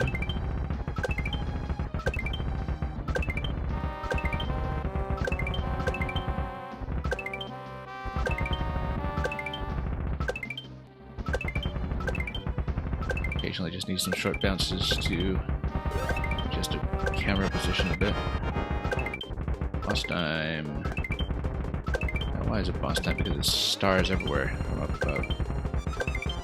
So we need to stay low. Sometimes 16 seconds, so... Yeah, it's the red blaster up above that's also firing tons of stars at us.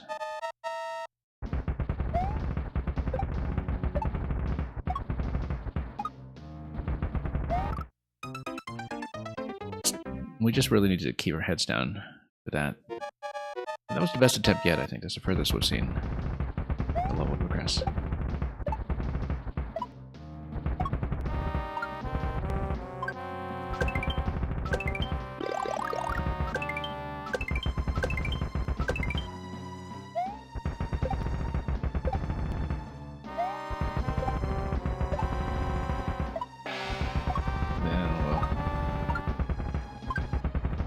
This way.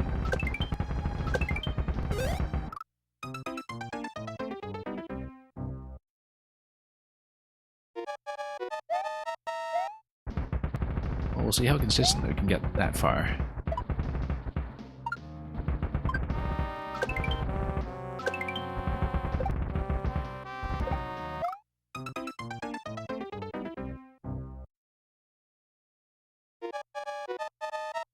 I mean, the stars weren't really that close by when we saw them just now. It's just that they enforce a bit of a low ceiling.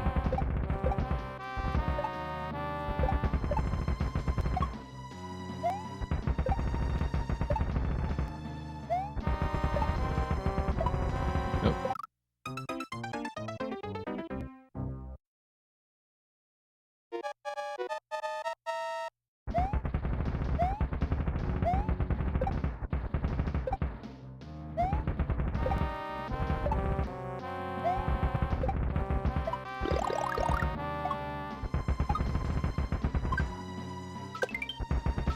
Yeah, at some point we'll want the flexibility to safely take a hit. Just given the steep angle sometimes.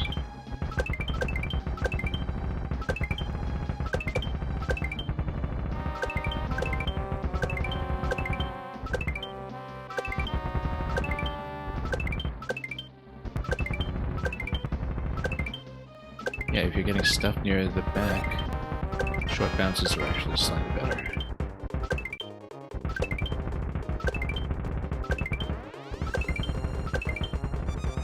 Oh, yeah. Once again, I was just trying to avoid the stars up top. That was 16 seconds, the exact same spot. So I knew I didn't have the momentum to go right, but we really needed that because these stars make it so that you can't go high.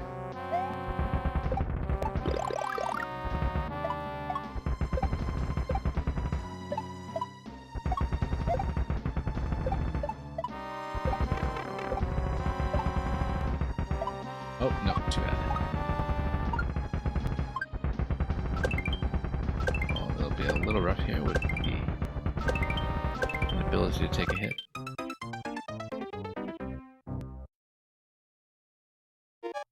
In general, of course, we want to hit the crest of the cheap waves.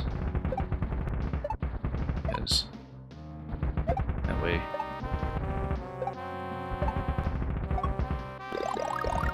it's not just going to be damage from every sidelong collision.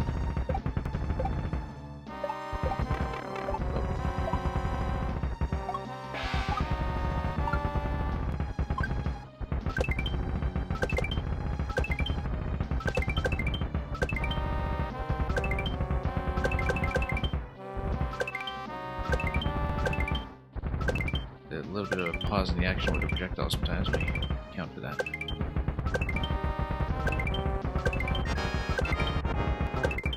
Okay, stars incoming, except stayed left for too long.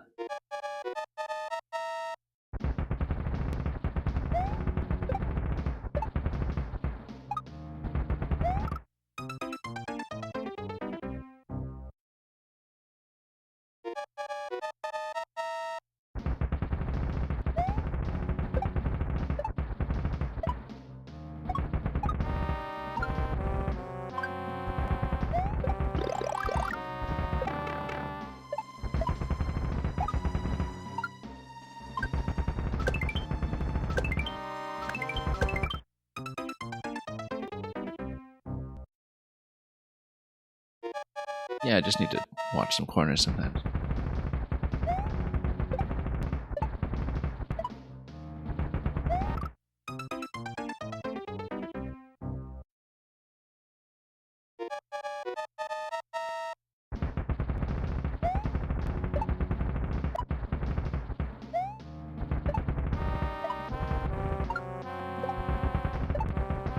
And then, nope.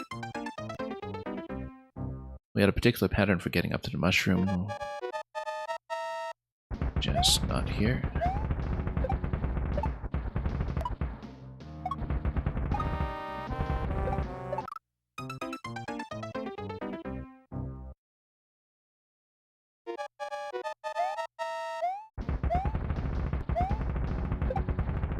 I mean, very nice of the timer to just tell us what our pace is going to be. Wish we could see that more often for this kind of challenge level without it being just a super tight timer, you know, just a timer that gives the player information.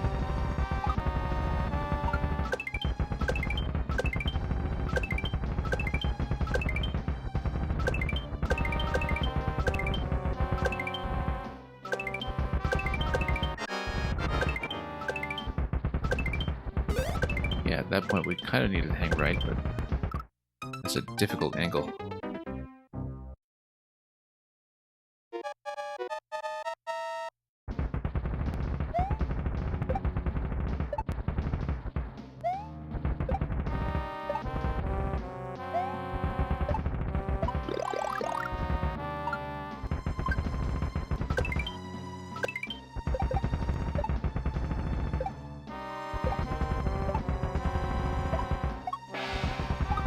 Anyway, let's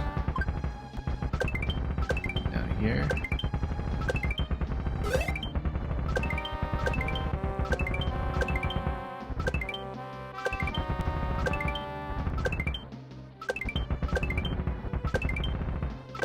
Yeah, sometimes when there's that sharp angle incoming, it's very difficult to find a safe spot. But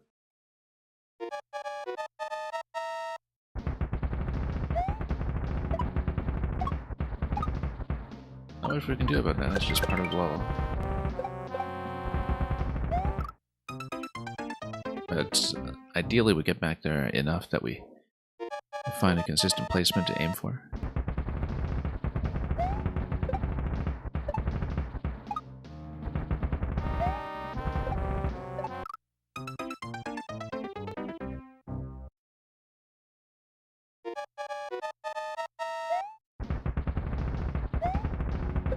Well, I mean, the best so far is the 16-second mark. That can't be that bad from there. But we don't know.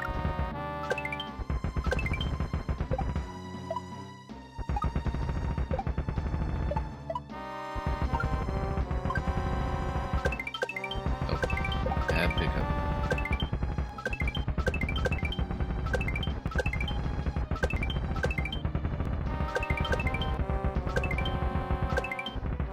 Yeah, the problem with the bit where it scrunches you to the left is that there's not enough room on the left for the Cheep Cheeps to go back up in a way that is reachable.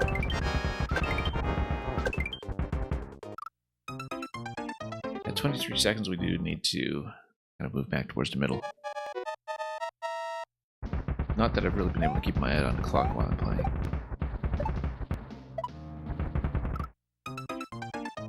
But on every death, it does make sense to collect information about that.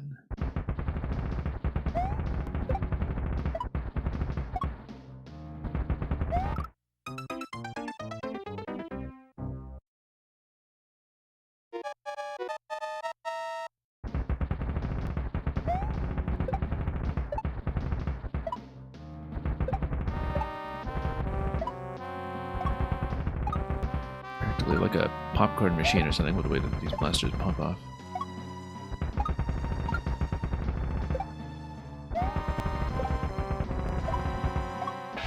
What they really need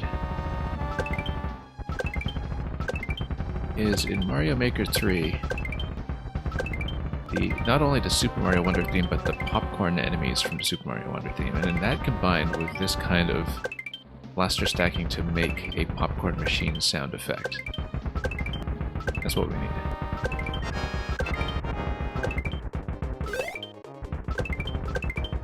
So we can have a little custom popcorn machine going. Okay, that's, again, as far as we've been able to go, because every time I see the stars with wings coming in, I be able to find an adjustment that allows me to get over to the right side. That's been the maximum extent of our attempts for a couple of attempts now. I've been there a few times.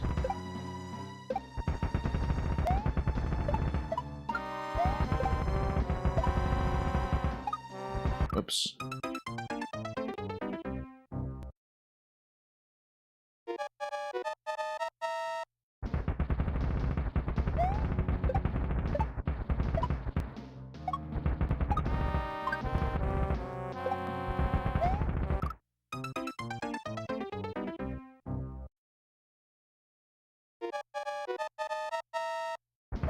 Okay, let's keep going.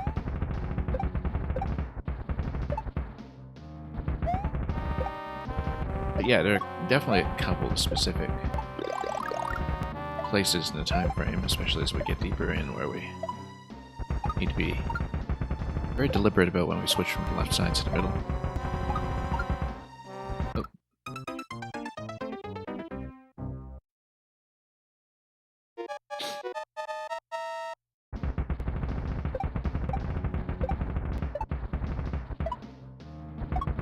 And we'll just try to find that as we go along. Missed the mushroom completely this time. I was just totally out of position with that.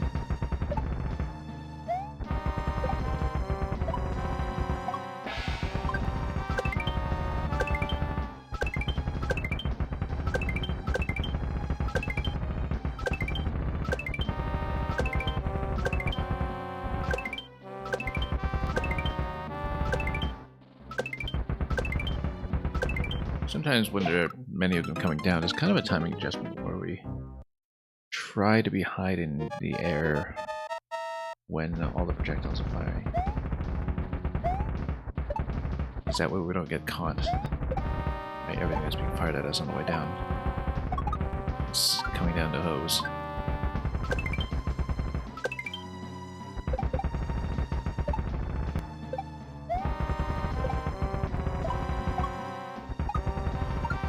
Just it.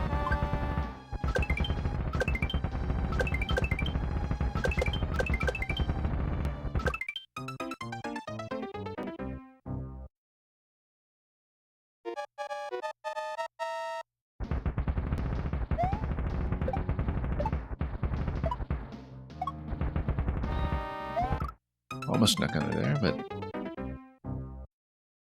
that was also not too successful.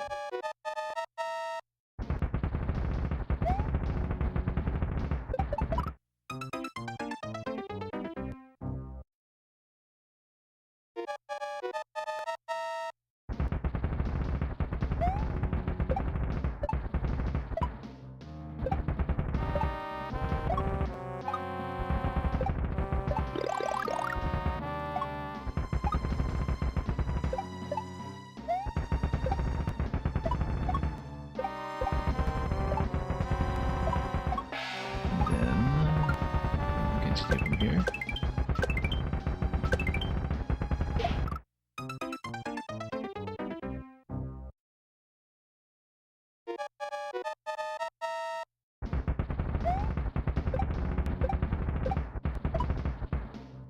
Yeah, I mean, we're definitely taking all kinds of deaths here, just from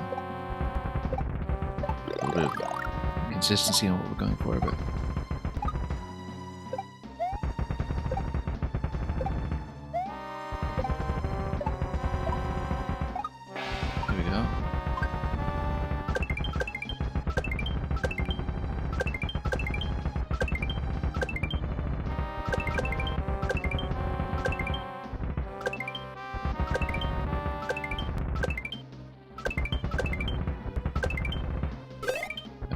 little bit better, but okay. Let's get ready to go right now. Too late. Your YouTube playlist is quite possibly the hardest whiplash you've had.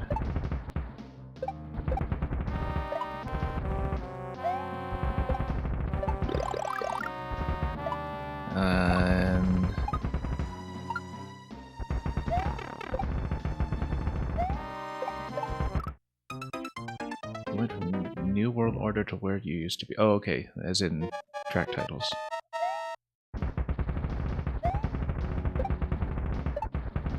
Took me a moment to understand that you weren't talking about like the actual state of the world or something.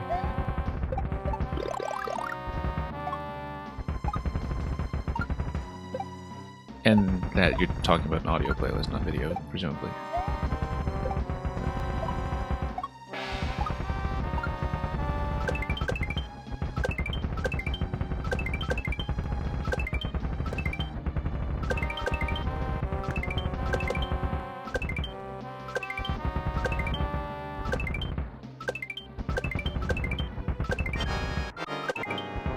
Okay. I was just about to say something about how if we catch the incoming projectiles near the top, we're reasonably safe, but that didn't quite work out.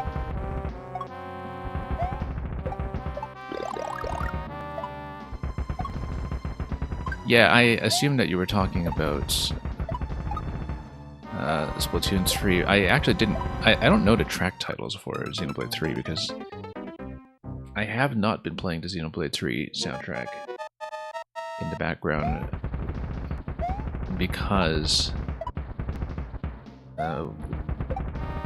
even since the launch of the game, because of, you know, YouTube recommendation spoilers and such that we can get slapped with. So, oh, Xenoblade 2 title screen. Okay, yeah, no, I actually totally forgotten the title of that as well. But like I said, I don't retain titles very well nowadays, especially with a lot of the game soundtracks, in spite of the fact that I used to put on Xenoblade 2 music quite a bit. I featured it a couple times when I was streaming Scrabble, actually, because I used to put on video game music during Scrabble streams. Partly because it's something that I know won't get into copyright detection trouble, which usually, since it's video game music, and you know, it has to kind of make accommodations for that anyway. But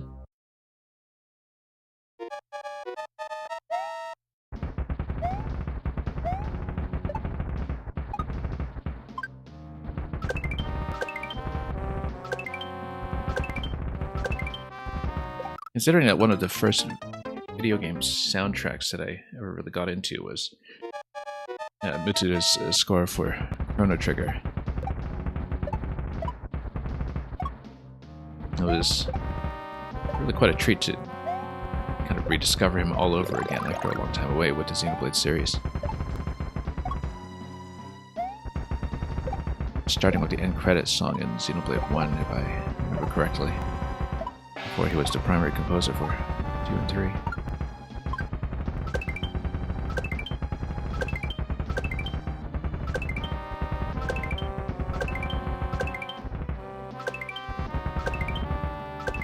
I was describing Xenoblade 3 at one point to somebody who doesn't play video games, but who does play the flute. Said it was basically a 200-hour existential fantasy epic about flutes. I don't think that's inaccurate. Oops.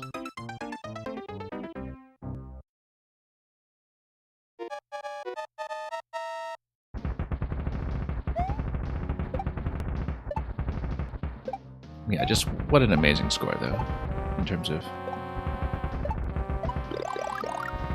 the musical integration with the game itself.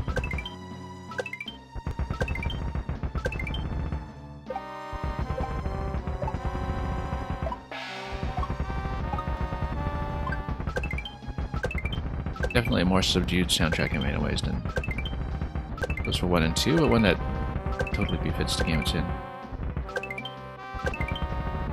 And yes, I'm well aware that I still need to play Future Redeemed. It's a decision that has to be made after Maker 1 shut down, in terms of whether or not it's going to be something streamable for me. Look at the stars everywhere. They really do come down hard at this point. Oh, that's a lot of stars. Right at the gate. 3 seconds remaining. Look at that cheap. You know, I actually should have gone for a star on the way to the gate. The optimal play there is to go for a star when you know that you're going for the gate, because at that point you don't want to get sniped by cheap.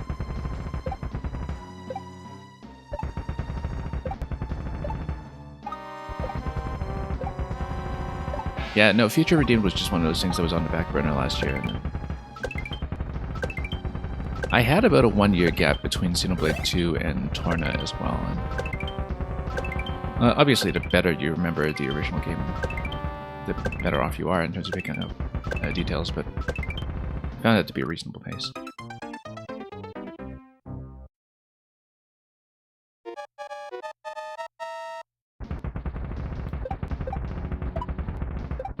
But yeah, it's a definite consideration that Future Redeemed is actually a streamable length, if it's anything like Torna. Because basically, I've got this massive backlog on my Switch at this point, especially because I spent so much time on so few games last year and this year. And I'm obviously not streaming everything there, and particularly games that are on the longer side, I'm less likely to do live.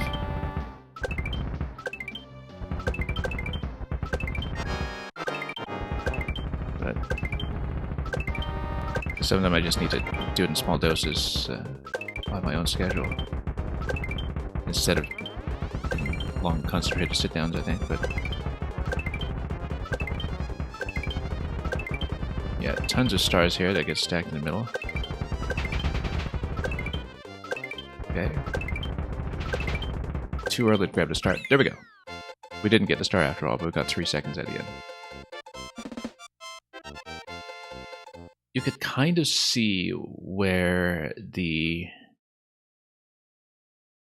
red blasters with the stars were loaded onto the track, and you pay attention to where it's loaded on the track, you can see where to avoid it. And I was thinking, okay, no, if we're within range, I actually do want to go for the star, and we didn't end up doing that. Look at that. I was slightly off the world record. There's a clear opportunity to go a little faster at the end, obviously, and just kind of gun it, but I think proceeding cautiously there was the right move, especially after the first death that we took.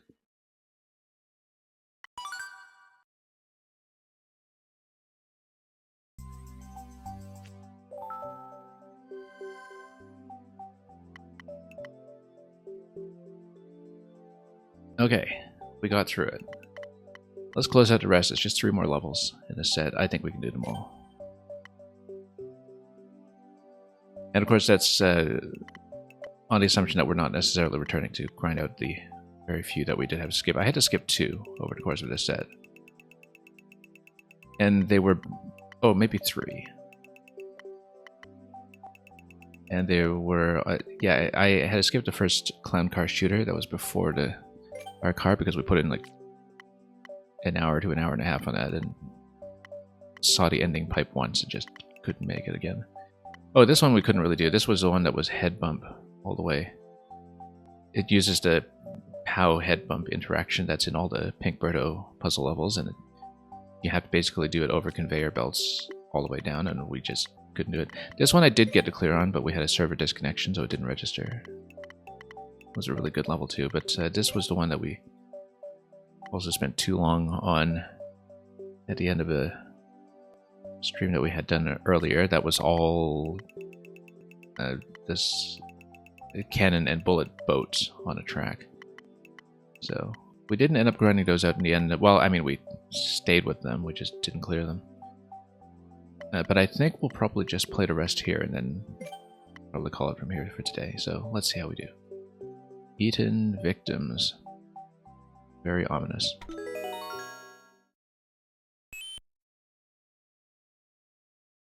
You know, technically, Xenoblade 2 is about eaten victims.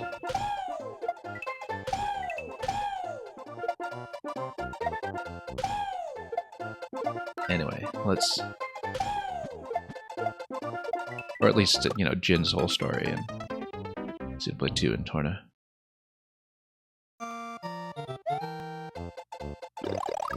If I remember it. Let's see here. But yeah, I remember I was really impressed with Torna. The Golden Country. It's one of those big surprises that came out of nowhere for me, in terms of how well paced the idea of a 20-hour Xenoblade experience actually was. You know, we don't actually need to spin jump on these. It's just wigglers. I don't know why we're doing it, in fact. Let's have a little bit more jump control. And look for some more coins in the meantime.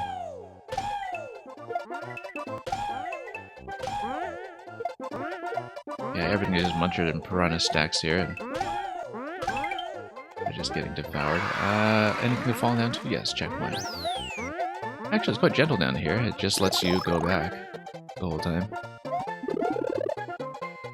It's very unthreatening. And the fact that we voluntarily jumped down here means that I do need to go back up. Oh, as long as we don't get crushed by Muncher or something. I feel like a Muncher crush death is probably actually a bigger threat than just falling off anything. At least in this segment.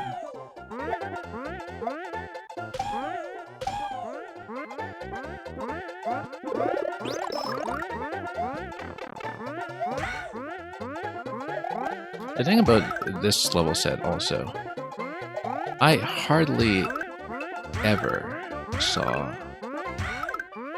a Maker 1 mushroom check, as in something that peels off the super mushroom at the checkpoint. I don't think I ever saw that.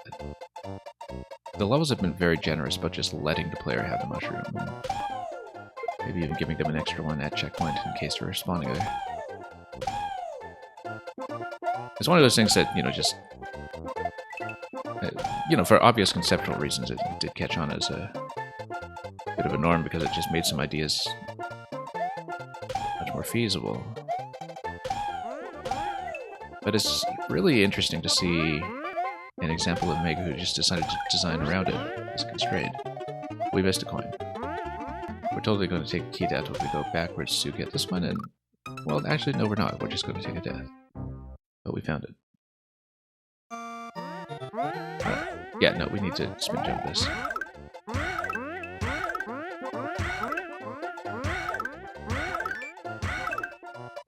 It's coin 3. Coin 4 coming soon. We can just do standard jumps again. Oh. These guys are going to occasionally change things up on me as we get onto the conveyor belt. Oh, crush death incoming. No, not quite. I think timing-wise we've got some issues now when it comes to our ability to reach 4 if it was up here. Yeah, I think it was. Yeah, it's up here. Well, we need to get on one of these when the Muncher stack is taking it up. There we go.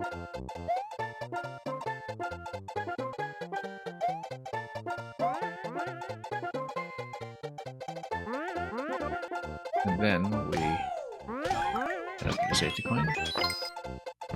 And that's expert mode, actually. Let's do it. Let's do it.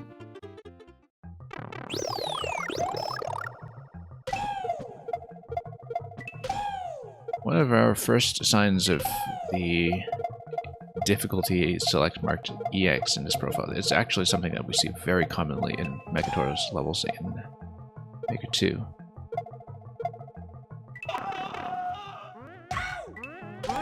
And there have been a couple of levels where I definitely spent far too much time grinding out the expert route. Sometimes no avail. So how bad could it be? It's one of those things where, of course, you know, because it's a branch in the level, clear rate gives you absolutely no useful information. So you just have to gamble on it and see what you're in for. We haven't cleared hard mode in everything that we've attempted. We did have to bail on one or two of the alternate routes in Waryutsu's set, for instance, a couple weeks ago. A couple of months ago by this point.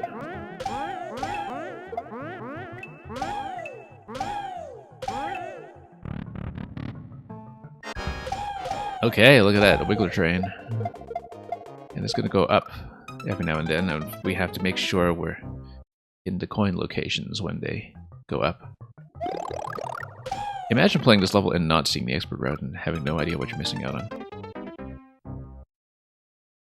And yeah, that's where the checkpoint 2 placement is as well. Very similar to a lot of these difficulty select setups that we see in Maker 2. Much more commonly in Maker 2, I'd say. We don't really see it in Maker 1 very much, from the profiles I've been playing.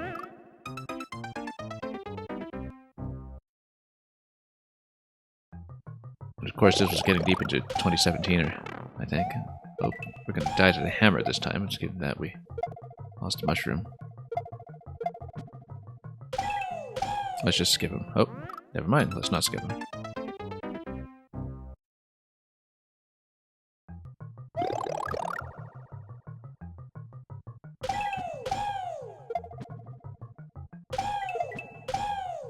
Nope.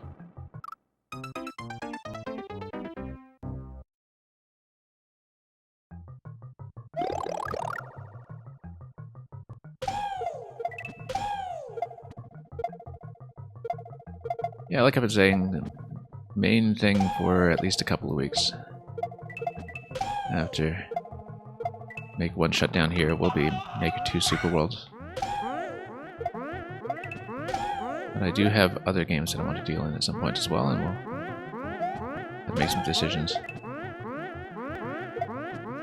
Obviously, whenever I'm doing something other than Mario Maker, we have a much smaller audience. Sometimes I think the most interesting things to get on stream are the games that are less often seen, so. And where the experience of playing it wouldn't necessarily be the same as other players' experiences, essentially. Where we're going to record something relatively unique, so.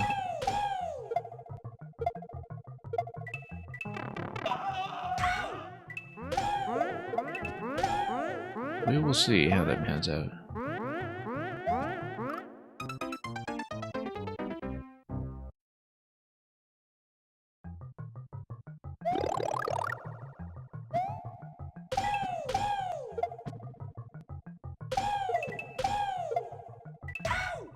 Yeah, just skip him.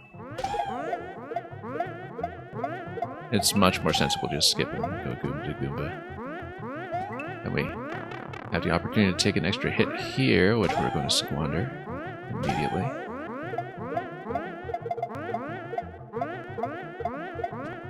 And we'll get on the Wiggler train very soon. Right here. Okay, Wiggler train, let's... I mean, it doesn't make a difference if they're yellow or red, they're just going to be in place, so... We don't need to bump every one of them like that. We just jump on the ones we want to ride.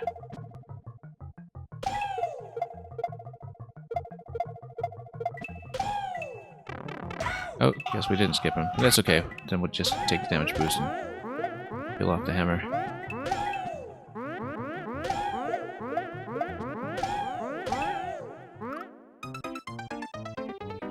We'll trying to anticipate that wiggler. Bringing over to the right, but that was a bit of a big miss. Oh.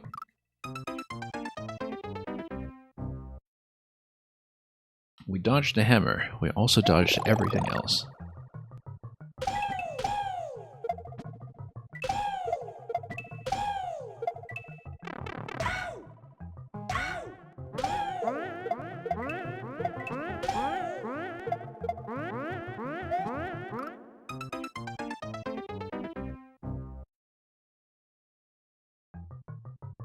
We'll get there.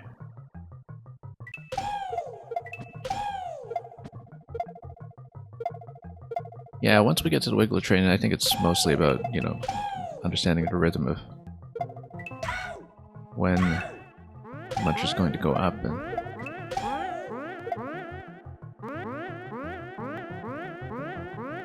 adjusting around that accordingly.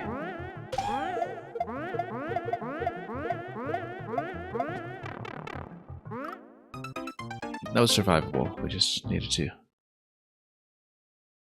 get back in position.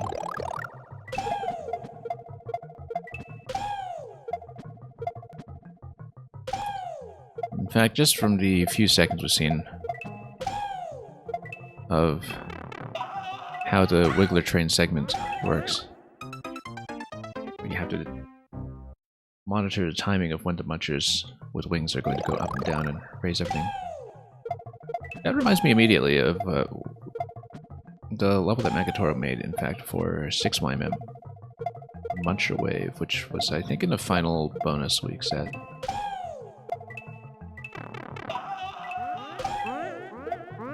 And which I think was actually, for me anyway, the hardest level in 5 and 6YMM in terms of just how long I took with it. Which might not be auspicious when it comes to playing through this one, but we'll see.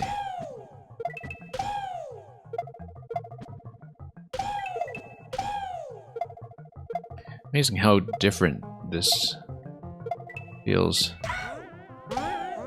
from the main overworld zone, even though it is the same mechanic. Also, this time this guy didn't bounce back and forth. I wonder why.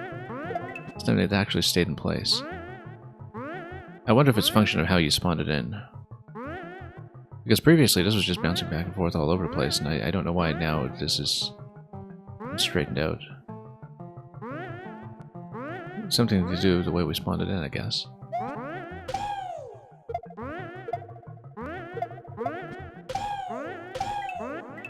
Given the spring placements on the side, I feel like it's supposed to bounce around. Easy mode activated because I died so much. Yeah, exactly. Anyway, this warns you about the mechanic. And we're going to have more wigglers coming in very soon. Get each of these slots. And then, yeah, this kind of warns you with no coins there that you should be proceeding here instead.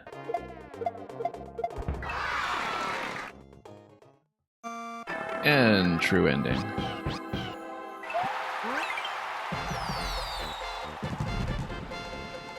Much easier than Muncher Wave, actually. Thank you for the GGs. Hope you are doing well, Mang, as well.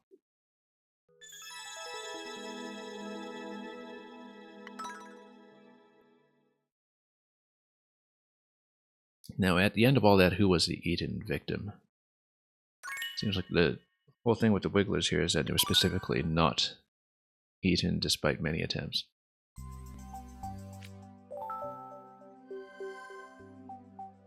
I wonder what SS1 is. Might be some kind of collaborative project, perhaps, or something else. Anyway, super long wigglers. Speaking of wigglers, let's see some more.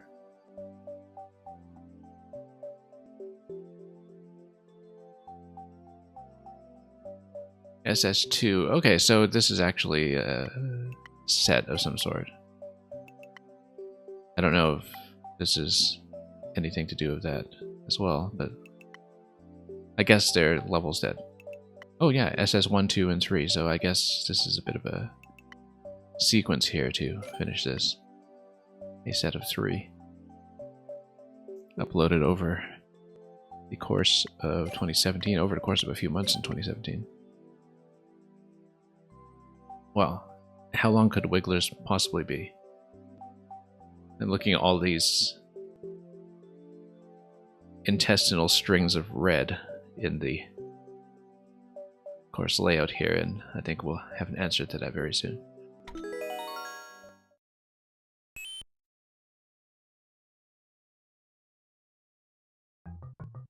Oh, yeah, we gotta run. It's a chase sequence, and we started it a little late. It's okay, more mushrooms are here, we can take damage boosts from time to time. Does not matter. Oh, whoa. Can't believe it let me get away with that. Oh. No, we just need full running momentum here, and we need to bounce against the edge. This is not going to be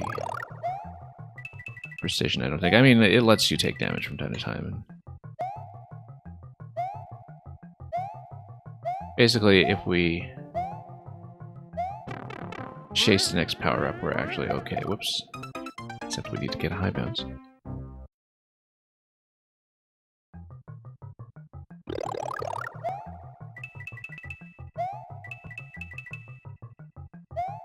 Wiggler's getting a revenge for that Wiggler train.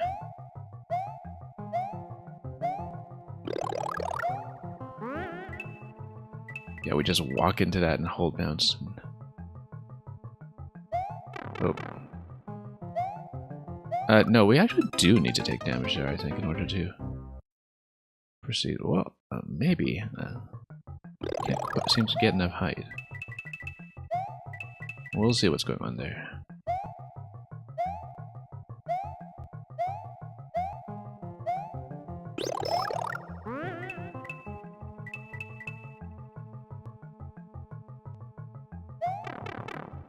Okay. We just follow this down. We do want the mushroom. Interestingly enough, if you had the mushroom, you get a spin shortcut. That's what it's telling you. That mushrooms make your life easier. Just like they do in real life. And then we bounce up this one. Or do we? No, we must. It's the only way to go up. Anyway, we'll get the mushroom right away this time, and then that will help. Oh, whoops. And then the arrows tell us that we shouldn't have jumped there. Oh, yeah, let's hug the wall as we fall, obviously.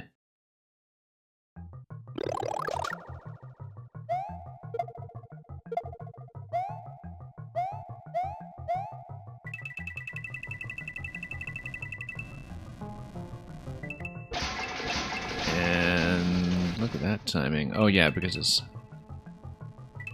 Actually, it wasn't really looking at the mechanism there.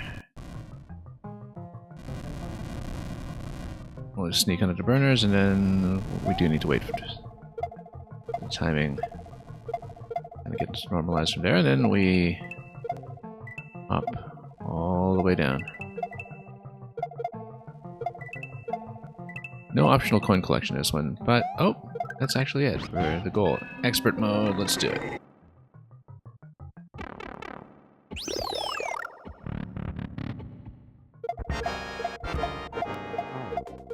Now, what's going on here? Oh. Oh, there's a door on the bottom right, I see, okay. It looks like we need a star. The stars are coming down the blaster on the top left. So basically we need to stay on the wigglers in this circuit until the bombs have cleared enough room for a star to come down. Then we take a star and we go through the door in the bottom right. Why can't we just take a damage boost immediately? Oh, because the wiggler's still alive, yeah, of course.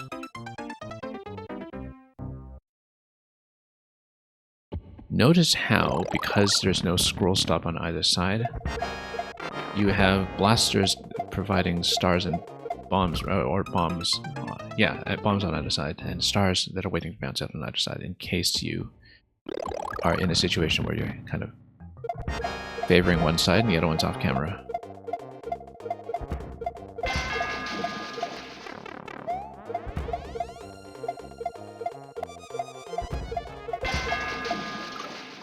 Yeah, basically you need to watch for the ends of the wigglers so you know when to do a medium bounce from one to the next. That's pretty much this entire concept. Oh. Takes a little bit of finesse to figure out where to do it, since you need to keep your head down most of the way.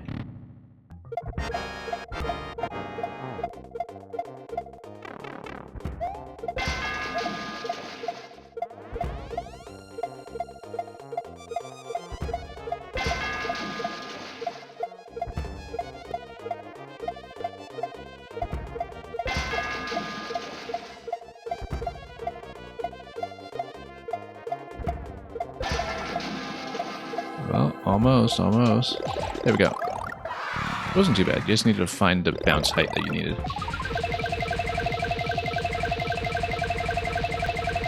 That's a very satisfying bonus ending. Very cathartic. And we'll miss the top of the goal, that's okay. Yeah, thank you for the GG. Electrojet, I think we have just one level to go, so if you want to lurk for the rest, that's perfectly fine.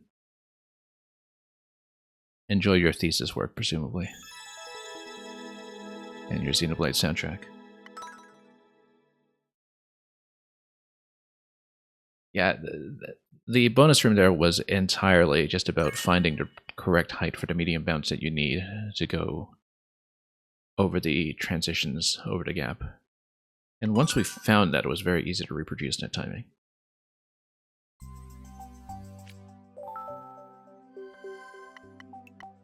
Here's the last one. Rigid helmets. Rocky wrenches will be abundant here, it seems. Let's see it.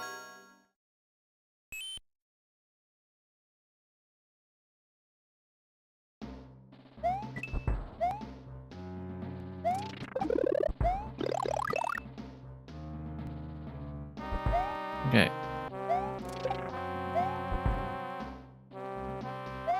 And it's going to be 5 coins today.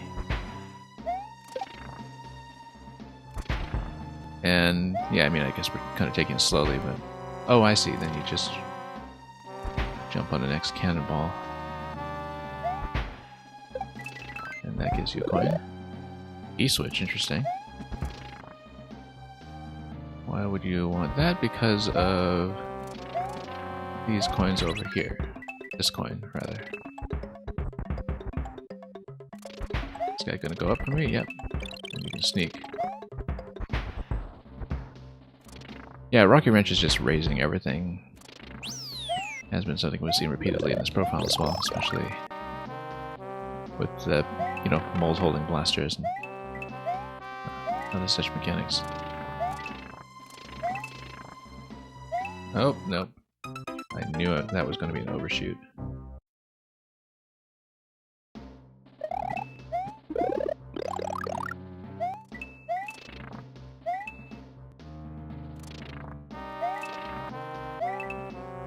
Then, let's just back out of some of this.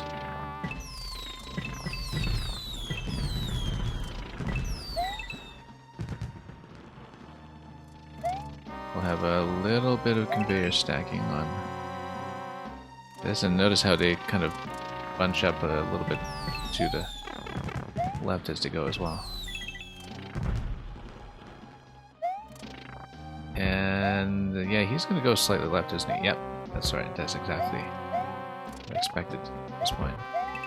But then he's going to go slightly right again. That's a really interesting mechanic.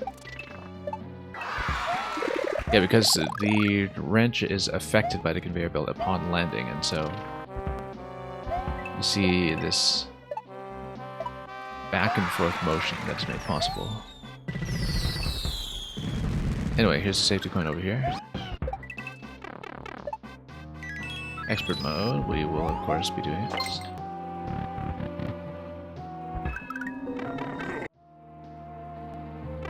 Only one skull over this expert mode, or 4 on some of the other ones.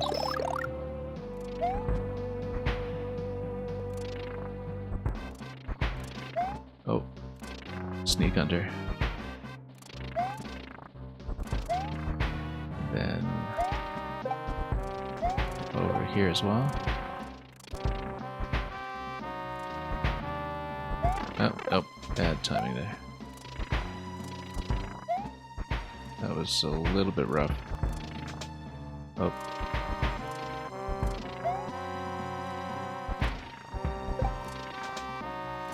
I'm gonna find a good window of opportunity here, but yeah, I thought that might be a concern, but couldn't quite spot the timing on it.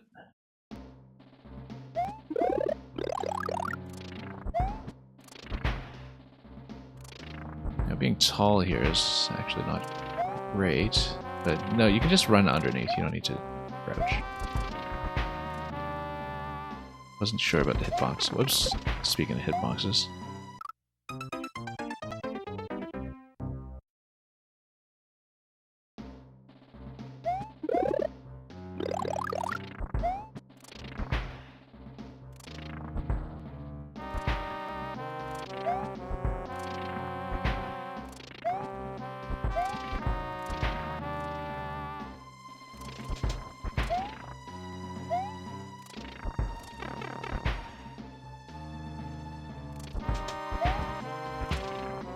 Okay.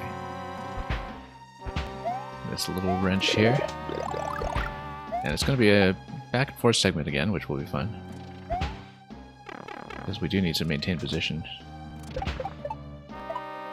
And then through here we go.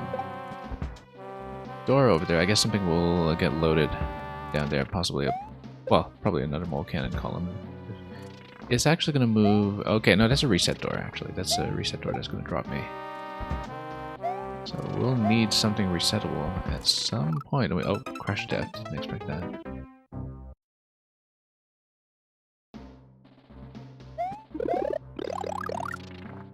Okay, at least we know what to expect.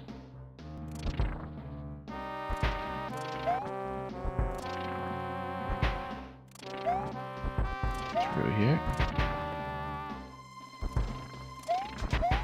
Oh.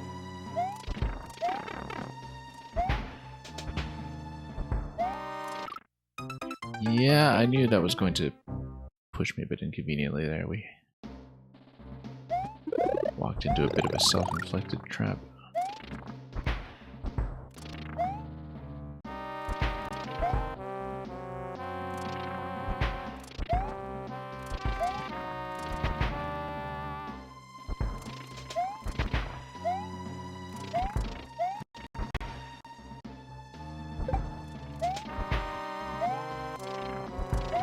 Nope. That's okay, we'll just skip directly over. If we can. Oh, nope. Got a little bit stuck here. And off-center, that's too bad. We knew it was going to bounce back and forth. That's the most memorable thing about the first half. But didn't quite catch the right spacing.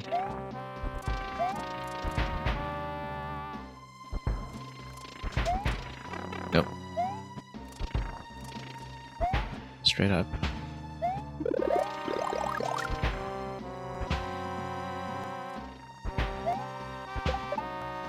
Great. And then we're going to sneak under every time, I think.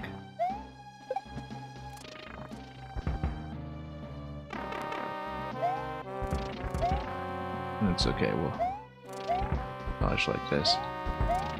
Oh, and this is going to be a bit of a sticky situation here. Close now.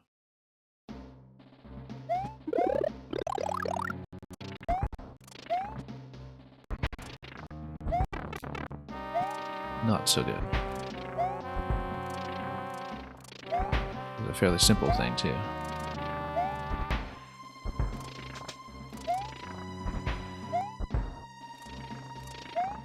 Yeah, skipping right over is best. And then straight on over.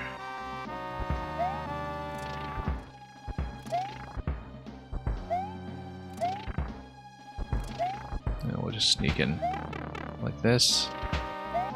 Oh, this is a bit of a tight spacing here though, but we'll get through. And then what do? Jump on all these?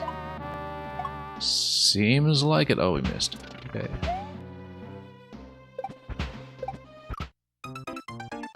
So there is an upper passage. It seems like the lower passage is actually the reset door. We did see a door in the bottom left there, just as we took the death.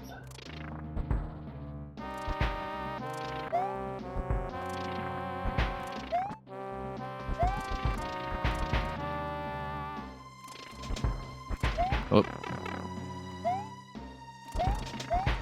Bit of a rough timing, but we'll find a way through it. Nope. Was hoping for a cannonball at that moment, and it just wasn't coming. Not that soon.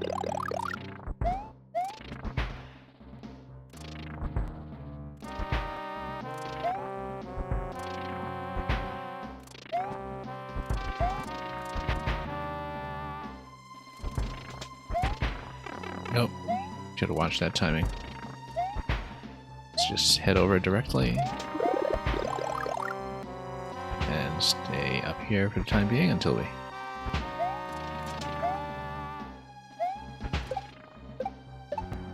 get an appropriate moment here. So there's a particular pattern with these ones where you just go over the projectile and then over and then under the mole. The red cannon does throw a bit of a wrinkle into this, but past that point, that's really the only serious complication. Oh, this is not an exit, it's just a mushroom, we'll take it.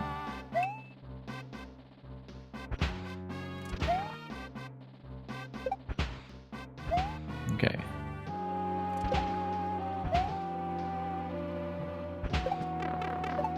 Yeah, this is going to be a little bit tricky here, but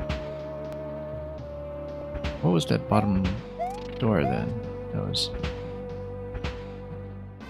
Oh, we need to jump on the red one, I guess.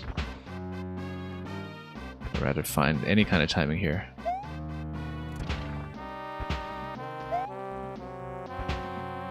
Oh, this is going to be a moment to watch here. The wrench is the thing that's really in the way, you know, where it just throws off the whole thing. Okay, down. There we go. And boss time. A mushroom here would be quite nice, actually.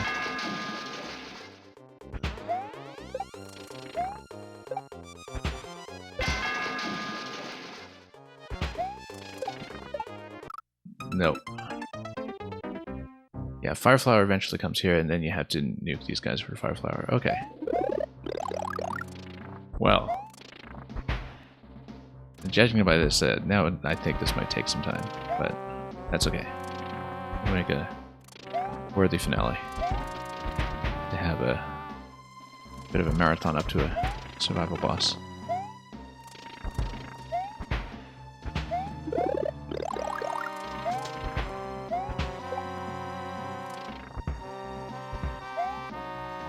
Yeah, so the red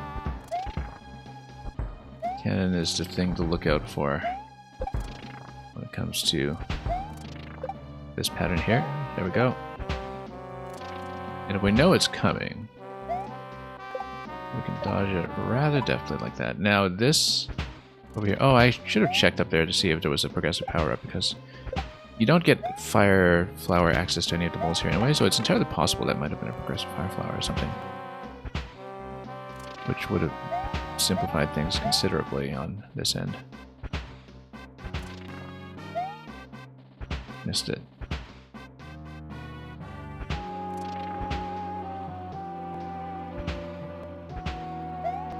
Yeah, we have to jump on red because of the fact that if you jump on black, there's a black one that's overhead.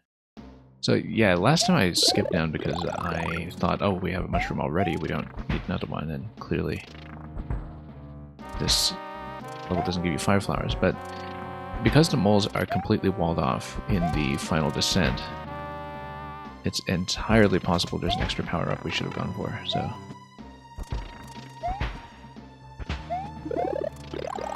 So we should keep that in mind and go for it if we can.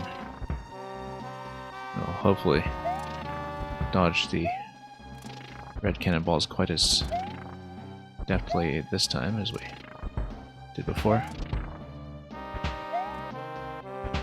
And then... don't like the positioning there. Ah, that's too bad.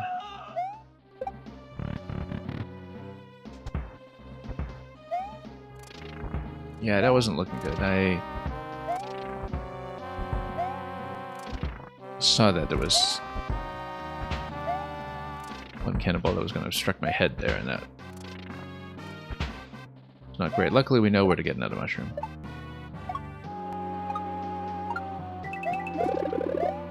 Yeah, this is the one that I think might actually be a progressive power-up, just given how the flower wouldn't break anything here.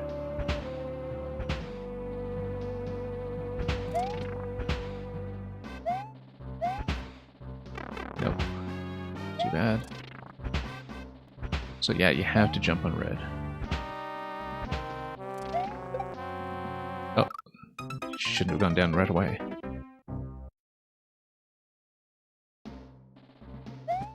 But we can keep at least a mushroom all the way to the boss sequence.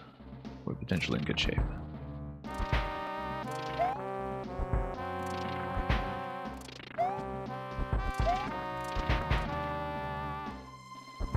Oh no, too early.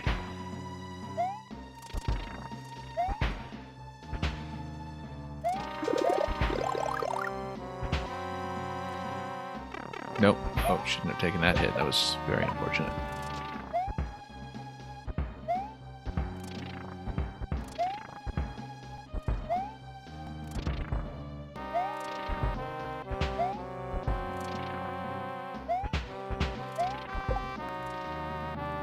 That's okay.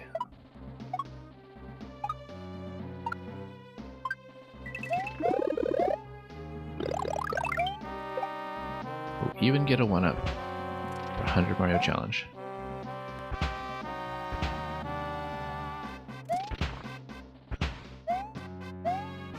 Nope. Oh, that's too bad. We were doing so well.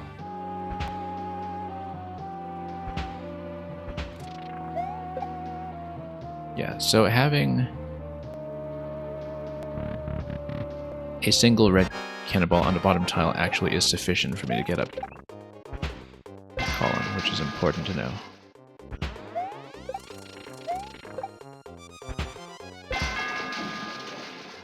Surprising amount of variation to this pattern here. But the wrenches, once again, are the hardest thing to see, so...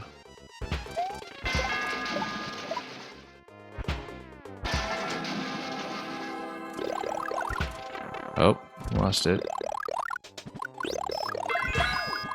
We got a key already, right? What happens if we kill the rest of them? You know we're totally going to do it and then choke.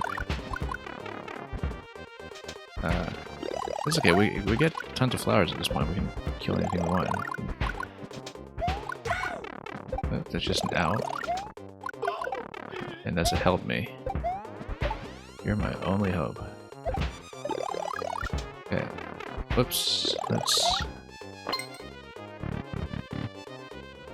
get out of here. And let's see what's going on. Oh, no, we're just above the boss room. I see. And we'll get Yoshi for the Miiverse screenshot. And that's it.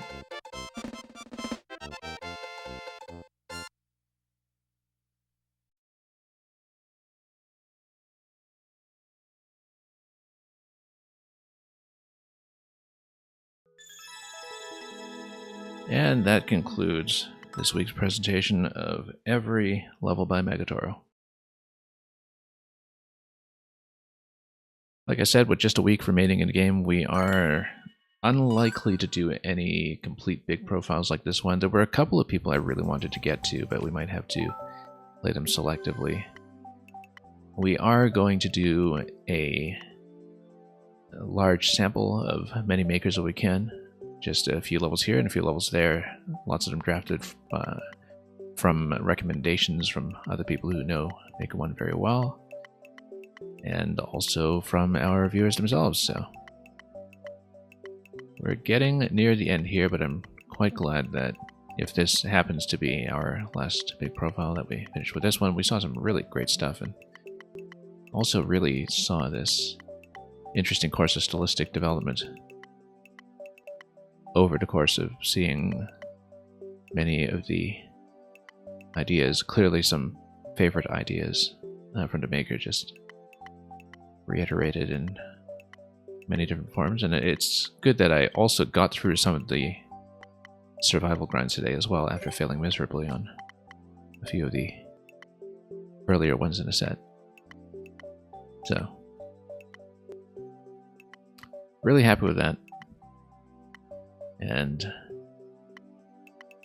a nice way to possibly bid farewell to this phase of the project. We'll see. We'll see what we can fit in. I'll be streaming as much as I can over the next week, and the more Maker 1 we can put in, the better, because there is so much more to look at before the servers go down. Thank you so much for the GGs and for the viewership, as always. And I hope this was as invigorating an experience for you folks coming in for Maker 2 as it has been for me. We'll send you off somewhere else very soon. And yes, Bishad Visser, take care yourself.